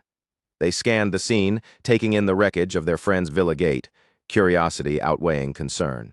"What happened here?" they asked. They weren't worried at first. Why would they be? That is, until Yin Xiang mentioned someone was waiting to see them. Who, they asked. That's when Ye Lin stepped forward, cool and calm, the very man they had hired assassins to kill. Yu Ningfa and Zhou Heaping froze, eyes widening in horror. Then they turned on Yin Xiang, shouting, calling him a fool, a complete bastard. They had treated him like a brother, and now he'd turned against them? Yin Xiang shot back, disbelief in his voice. "Seriously, you wanted Ye Lin dead, and now that he shows up, you expect him to handle it all by himself." Ye Lin, clearly done with their squabbling, snapped. "Enough. Stop arguing. I'm not here for revenge. I've got business." The 3 old men froze, trying to absorb that. Then, with their stunned eyes on him, Ye Lin pulled out an epic-level rainbow bow and told them to reforge it. This wasn't just any bow, strength at 1200, and it came with the vision skill. Any archer wielding it could double their static vision and triple their dynamic vision. They argued that epic gear was far beyond their reach. Yin Xiang admitted he was just a high-level blacksmith. He couldn't handle it alone. Epic items required at least a master blacksmith. And even then, it wasn't easy. Ye Lin already knew that. But these 3 were part of the Life Skills Job Changer Alliance. Together, they might just figure it out. Ye Lin started to leave, but Yin Xiang hesitated. His 2 friends were alchemists, not blacksmiths. How could they possibly pull this off? Then lightning tore across the sky, striking the decorative fish pond in the courtyard. Ye Lin shot them a sharp, intimidating look. Silent but deadly. "Can you do this or not?" 3 swallowed hard, nodding frantically. "Yes, we can." Satisfied, Ye Lin left. His warning was blunt. Succeed in reforging it, and you live. Fail, and well, imagine the consequences. He'd be away for a while. Call him when it's done. The 3 exchanged nervous glances, realizing their survival depended entirely on Yin Xiang's skill with the rainbow bow. Cut to Yin Xiang's workshop. The 3 worked day and night, hammering and shaping the bow. The alchemists managed the flames while Yin Xiang hammered tirelessly. After a grueling couple of days, the rainbow bow was finally reforged. Without wasting a second, they summoned Ye Lin and presented the holy silver bow, still at epic level. Strength hit 1000 with room to grow. The Destroy Delusion skill meant arrows fired within 10 meters doubled in power and ignored defenses below divine artifact level. Yi Lin examined the bow and nodded. Double damage up close, bypassing defenses, and now usable in melee combat. The Holy Silver Bow was truly epic. Zhu Hiping asked if they could leave now. Yi Lin kept his word. He left them alone, silently hoping never to cross paths again. They already knew the stakes if they failed. Next, Yi Lin headed to the Ji family mansion. Announcing his return, he found Ji Lingyu and his father looking puzzled, spotting him standing just outside his own room. Lingyu assumed Yi Lin had been practicing inside all along. When did he even step out of the mansion? Then Yi Lin remembered the clone he'd left behind. He offered a flimsy excuse about needing fresh air and steered the conversation toward President Ji. He explained that Qingqing was chaotic. Too many people wanted him dead, and he needed a bodyguard. President Ji agreed, and Lingyu promised it would be taken care of. Yi Lin thanked them and left the arrangements to Lingyu. Lingyu reassured him everything would be handled by the next day. Inside, Yi Lin planned to assume a new identity as a bodyguard, allowing him to move freely and coordinate safely with his clone. The next day, at Jisha Group, Lingyu gathered the 7 finalists who had passed through multiple screening rounds. He announced they needed a top-tier bodyguard immediately and told everyone to pay attention. All 7 had passed the standard tests, but the person they were protecting had already caused massive chaos in Qingqing. Yi Lin blended into the crowd, letting the illusionary face hide his identity. Even he hadn't realized how infamous he'd become in Qingqing. Lingyu explained the competition. The winner would get the job. If you're ready, begin. Yi Lin stepped forward, radiating confidence. I'm in a hurry, he said, throwing down the challenge. Why not all of you take me on at once? The other 6 glared, irritated by his arrogance. Lingyu observed him, noting the familiar cockiness, just like his boss, carrying that same self-assured swagger. The bald guy warned Yi Lin not to get too confident, especially around someone like him. He was well known in Qingqing. Yi Lin ignored him and drew his newly forged rainbow bow. Perfect time to test this out, he said coolly. The glasses-wearing guy immediately shouted to the others. Don't underestimate him. He's clearly an archer, close the distance fast. Shields or knights step up to block his arrows. In a flash, Yi Lin had the bow drawn. He aimed directly at the glasses guy and fired. You talk too much, he said. The arrow zipped toward him, panic spreading across his face, but someone intercepted it just in time. It was the bald guy raising his shield to stop the shot. The force was brutal, sending him sliding backward. Stunned, he yelled to the others. The arrow's power is insane. He can't block many like this. Move fast. The 6 surged forward, aiming to take down the arrogant archer before they fought each other. The bald guy led the charge, signaling the others to follow. Meanwhile, Yi Lin moved fluidly, testing the bow up close and keeping them on edge the whole time. The arrow shot forward like a cannon blast, smashing straight through the bald guy's shield and burying itself in his lower abdomen without a hint of resistance. He froze, teeth clenched, eyes wide. This was impossible. His top-tier shield, nothing should have gone through it, let alone a single arrow. The impact sent him flying backward across the battlefield, dust rising as he skidded across the ground. The others jumped back, startled, but quickly tried to close in, thinking now was their chance. Foolishly, they charged together. Yi Lin gripped the rainbow bow tight. In a blur of motion too fast to follow, he cut them down, one after another. Blood spattered, faces frozen in shock. The man with glasses lowered his head, surrendering. This was just a bodyguard job. They valued their lives over pride. Silence fell over the battlefield, broken only by groans and whimpers as the fallen struggled to move. Lingyu stepped forward, eyes wide with admiration. Incredible, he murmured, already convinced he'd found the right person without even asking a name. Yi Lin introduced himself. Level 45 job changer. S-ranked refined hunter. Strength undeniable. The Jisha Group would equip him fully, and his annual salary? 60 million. Lingyu gestured for him to follow, promising to walk him through the paperwork. His boss would be thrilled when they met. On the surface, Yi Lin nodded politely, thanking Lingyu. Inside, though, a smirk tugged at his lips. Honestly, who wouldn't feel satisfied after that? The scene shifted. A few orcs struggled to drag a massive beast, birds scattering in panic at the commotion. Behind them, a fearsome army of monsters pressed forward. On a cliff just outside Qingqing, Shi Hong and his masked guards watched the chaos unfold. He asked the masked leader if his daughter had returned safely. When told she had, another guard hesitated, questioning whether this plan was really wise. Qingqing can't handle this many monsters, he said. Shi Hong shot back, asking if Chen Long was doubting him. Ling Ye was in Qingqing, and this was the only way to flush him out. Qianlong clarified he wasn't doubting, just worried about civilians. Ji Hong chuckled. "It's just one city," he said. "When the gates of apocalypse open, any sacrifice is worth it." A sly grin spread across his face. If the ancient artifact appeared, the Jia family would claim it alone. Meanwhile, in the Yingxiang courtyard, 2 Investigation Bureau agents combed through the aftermath, baffled. No clues, no trace of the Yingxiang family, they'd vanished completely. Officer Huang recalled that Yin Xiang had been forging a bow before disappearing. Skeptical, his colleague was sent to investigate all class-transferred users in Qingcheng with a long bow. Their search led them straight to the Ji family villa. At the entrance, Officer Huang double-checked with his deputy. Confirmation came.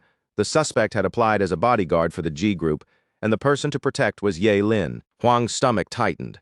From Kenshin's case onward, it seemed every strange incident somehow tied back to this one enigmatic figure. As soon as they stepped inside, they headed straight for the courtyard, searching for Ye Lin. Feigning ignorance, Ye Lin asked what their business had to do with him. Officer Huang flashed a warrant. Ye Lin was a suspect in Yin Xiang's murder and was asked to come to the bureau for questioning. Ye Lin cut in, questioning what evidence they had. Huang reassured him. This time, the proof was solid. The 8 Desolations holy silver bow in Ye Lin's possession left no doubt. A voice echoed from the courtyard pool, asking if the men in black were from the bureau. Ye Lin's eyes narrowed. Officer Huang responded, demanding the voice reveal itself. A masked figure appeared atop the pool, warning that a massive horde of demonic beasts was heading for Qingcheng. The city's defenses wouldn't hold, but civilians could still be evacuated. Officer Huang's eyes went wide. Could it be true? Where had this man come from? No king-level demons were nearby. How could so many beasts gather to threaten the city? Suddenly the sky shimmered oddly, and the masked man began to fade. He added that he wouldn't have warned them without his lord's orders. Then, silently, he vanished. Ye Lin assessed the situation, telling Officer Huang the warning seemed real. Officer Huang left quickly, reminding Ye Lin not to leave the city. He'd be back for him later. Ye Lin stared up at the darkening sky. His face grim, he wondered if this approaching horde could mark the city's end. It looked just like the ruined Qingcheng from the gates of apocalypse. Was this the city's future? That masked figure, clearly Jia Hong's agent, had summoned tens of thousands of demons just to draw him out. Ye Lin judged him utterly ruthless. Soon, citywide alerts blared. All class-transferred users under 18 who had awakened must assemble immediately at the teleportation array. Users 18 and older, level 10 or above, were ordered to gather at the city walls without delay. It wasn't a drill. A woman grabbed her child from Ye Lin and ran, sobbing, wishing Master Zhuge Qianxing were still there. Ye Lin's chest tightened. Had his teacher already predicted all this?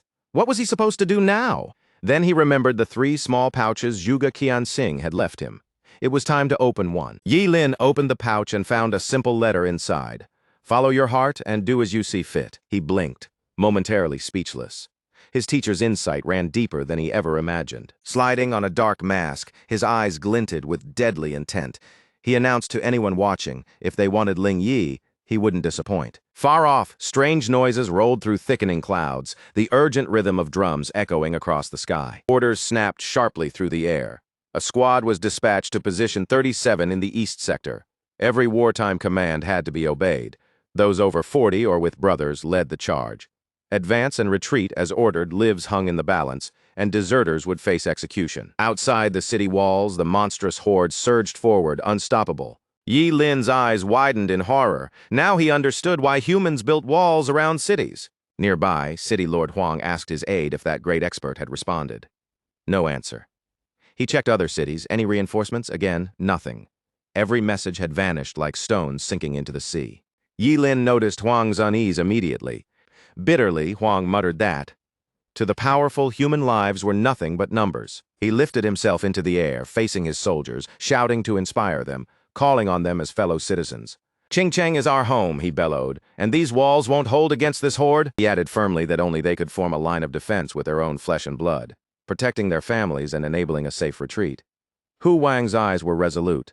If the city stands, we stand. If it falls, we fall. We fight to the death. No retreat. The soldiers echoed the vow, their voices ringing out. Fight to the death, never retreat. The chants carried far beyond the city walls. Suddenly, a massive explosion tore through the sky as Ling Ye arrived, his aura flaring wildly. Some job changers froze, shocked to see the infamous Ling Ye, fully aware of the terrifying nature of his forbidden curses, even more devastating than Yi Lin's own powers. The battle had clearly been raging for a while. Job changers wondered why Ling Ye hadn't shown up sooner. Then they realized, entrusted by Master Zhuge Qianxing, the famed astrologist was still watching over Qingcheng from beyond the grave. They might yet be saved. On the front lines, Ling Yi rallied the warriors, urging them to fight together and push back the demonic swarm with everything they had. Qingcheng's fate rested in their hands. He unleashed a karmic flame, engulfing an entire swamp of demonic beasts in a roaring inferno. Meanwhile, Si Hei Hong and his men watched silently. The masked leader reported Ling Ye's arrival. Si Hong asked for confirmation. He's skilled in fire magic, can summon karmic flames, and Kenshin died by his hand. The leader confirmed. Si Hong smirked, clearly pleased. He ordered the masked men to advance. They surged forward, moving through the carnage of dead beasts and job changers. Job changers wondered, who were these masked men? Another trump card from Master Zhuge Qianxing. They didn't know, but the sheer presence of the masked figures radiated raw power. Moments later, they realized the masked men weren't fighting the beasts. They were plowing through them with sheer strength. City Lord Huang couldn't help but wonder how so many experts had appeared at once, and what their goal might be. Nearby, Ye Lin watched as the full masked team revealed themselves, clearly targeting his clone, Ling Ye, who played along perfectly. Surrounded, the masked leader taunted Ling Ye. "You're fast, but now you don't run. Why is that?" Ling Yi smirked. "Do you really think you can catch me?" His plan might have faltered, but fate had other ideas. Then he shouted, admitting he had failed Master Zhuge Qianxing. The masked men realized too late that Ling Ye was about to self-destruct. They lunged, but it was impossible to stop him. A massive explosion ripped through the battlefield, sending smoke and dust high into the air. When it cleared, a huge crater marked the spot where he had stood. The masked men stared in disbelief. Ling Ye had truly sacrificed himself. He had no fear of death. One masked man asked their leader what to do next. On the city wall, Yi Lin's face was grim. A level 43 cursed sorcerer's full self-destruct hadn't even scratched these masked men. How terrifying were they? Still, the explosion should have masked Ling Ye's act, giving some cover. Suddenly, a voice drew Ye Lin's attention. He recognized it immediately. Zhuge Ni. She declared she would bury all the masked men alongside Ling Ye. Her sudden appearance stunned some job changers. Yi Lin, meanwhile, wondered why she hadn't gone to the teleportation array with everyone else. What was she doing here? And Zhuge Ni produced a time orb, deepening his confusion. Solemnly, she vowed to inherit her father's final wish, living and dying with Qingcheng. A blinding beam of light erupted, twisting wind and clouds into a vortex. Harnessing the power of the heavenly stars, she commanded it with absolute authority. Hu Wang's eyes went wide. He recognized it as the great astral array, the eternal star suppression. Like the city lord, everyone looked up as stars rained down, filling the sky with dazzling light and a resonant hum. Seconds later, every enemy, human or beast within a meter radius was frozen in solid stone. Masked men realized why no one dared stir trouble in Qingcheng while Zhuge Qianxing lived. Even in death, his presence was terrifying. How had such a monstrous man truly died? Had they not seen the body, they would have thought he faked it. Cursing, they struggled against the unyielding stone. Huang seized the moment, charging forward and ordering his men to follow. At his command, every job changer surged forward, smashing through whatever stone statues blocked their path. Huang led with precision, while nearby Zhuge Ni coughed up fresh blood, the strain of channeling her power taking its toll. Her body trembled violently, pushed far past its limits, and blue cracks began to spiderweb across her skin. Still, she gritted her teeth, forcing herself to hold on. Yi Lin's worry spiked. This kind of power, pushing her this hard, was far beyond what her body could safely endure. Below, every job changer hammered at the stone statues. Each strike carried a pang of regret.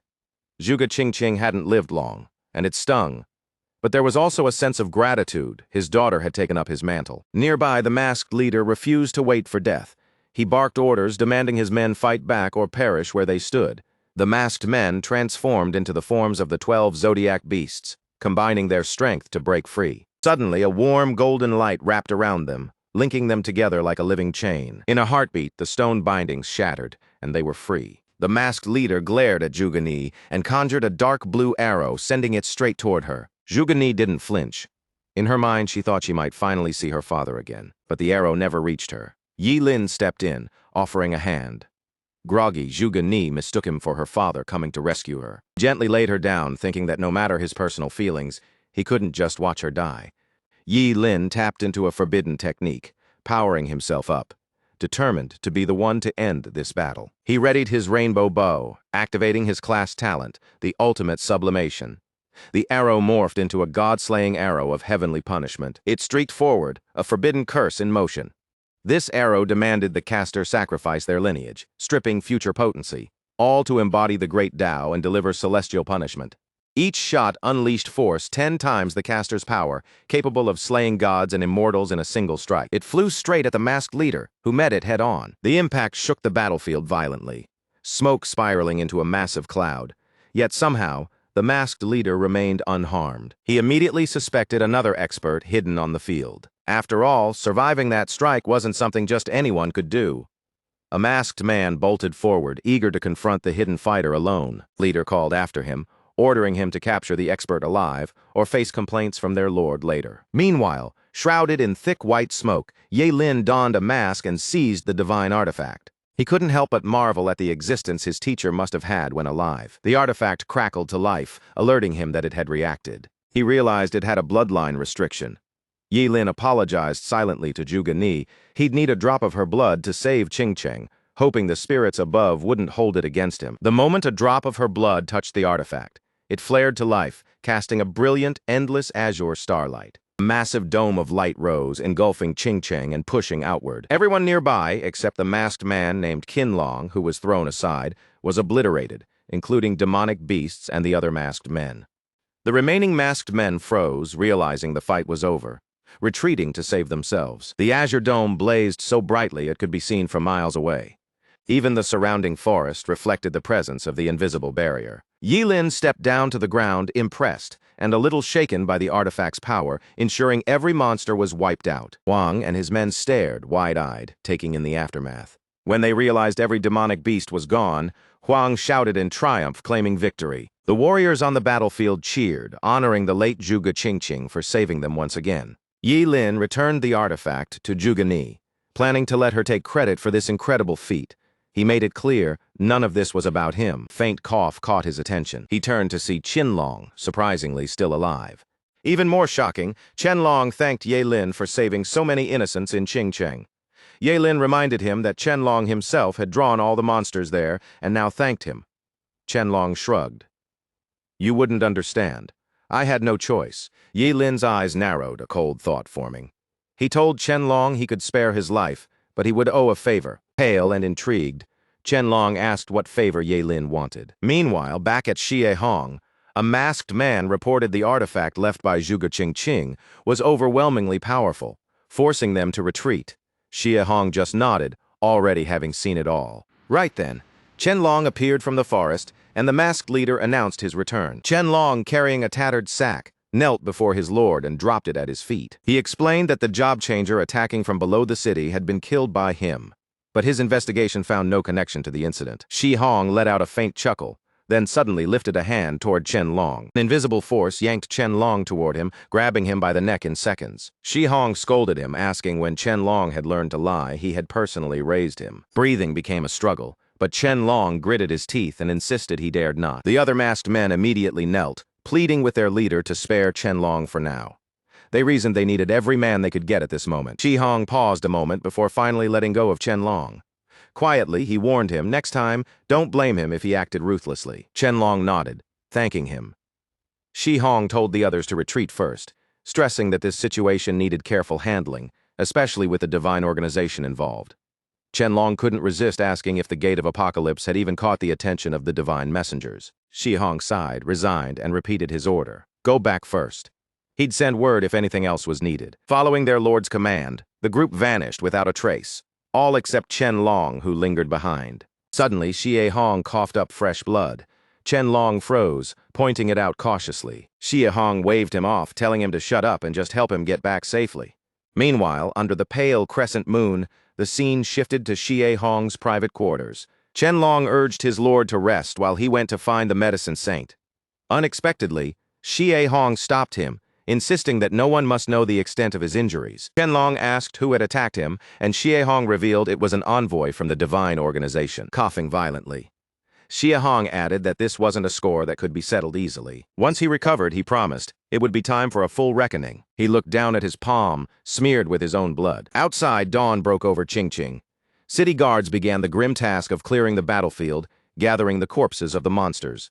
They worked quickly, loading the bodies onto trucks. Nearby, Yi Lin quietly lent a hand, and at that moment his level ticked up to 50. He couldn't hide his excitement. His third professional talent had unlocked. From now on, every 10 levels a forbidden spellcaster gained, they could craft a self-made forbidden spell. Curious, Yi Lin examined the details.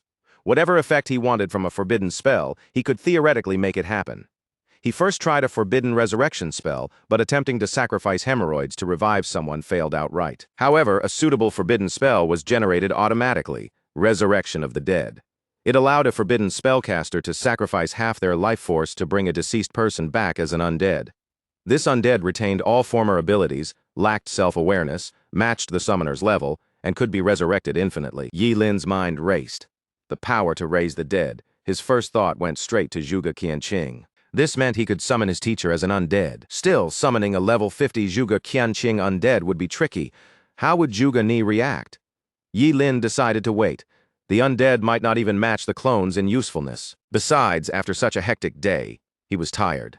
Best to go home and rest. A couple of days later, Qingqing was still buzzing after surviving the monster tide. On top of the celebration, it was time for the city's brightest talents to officially enroll in their universities.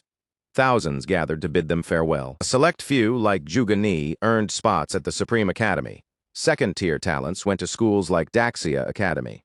Surprisingly, among them were Yi Lin and his clone bodyguard, Yi Mushuang. With his identity as a bodyguard, Yi Lin could attend university alongside his clone, saving himself a lot of hassle. At that moment, Zhuge Ni approached unexpectedly, then casually brushed him aside. She wasn't interested in Yi Lin. Her focus was on his bodyguard. After confirming that Yi Mushuang was truly his protector, she noted that he had saved her during the beast invasion. Yi Mushuang denied it, claiming she was mistaken. But Zhuge Ni pointed out that his life force was marked on the astrological compass. He couldn't lie about it. This caught both Yi Lin and his clone off guard. Yi Lin wondered how his trace had ended up on the divine artifact and told Zhuge Ni not to worry. He rescued cats and dogs whenever he saw them. She thanked him, but added that she didn't like owing favors. Zhuge Ni handed Yi Mushuang her contact info, saying to reach out at the Supreme Academy if he ever needed help. Yi Mushuang took the card, unimpressed, saying he would definitely visit. But inwardly, he knew it wouldn't be to see her. Zhuge Ni departed gracefully, as arrogant and proud as ever. Yi Lin could hardly have cared less. Soon after, City Lord Huang offered a few words of encouragement, declaring that these young talents were heading for the stars and the seas. Their era had begun. With that, the teleportation array activated, and all students were instructed to use it to reach their respective universities.